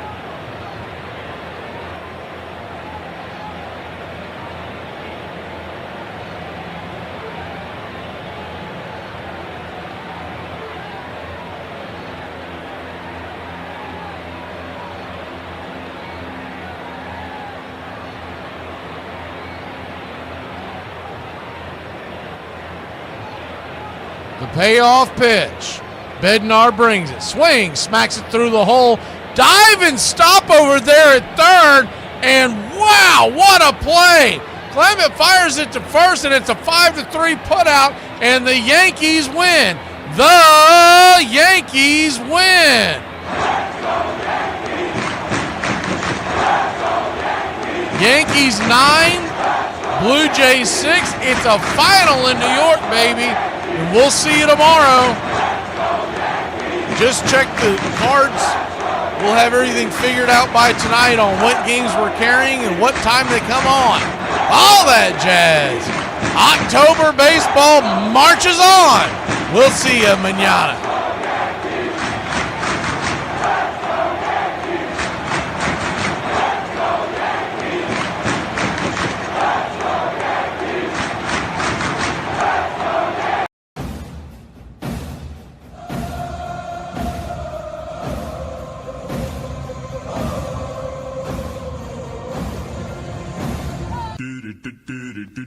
Goodbye, sweetheart. Well, it's time to go. We're back tomorrow with another show. Well, unless we're fired, we'll talk to you then. Goodbye, sweetheart. Goodbye. Goodbye. Guys and gals, it's time to go. We'll see you on the next show. Same bat time, same bat channel. It's closing time, y'all. You don't have to go home, but you can't stay here. Have a great one. On your way out, please like and subscribe. And don't forget to tip your favorite bartender. We'll see you. I'm Mac McGee, signing off for Braves Country Radio.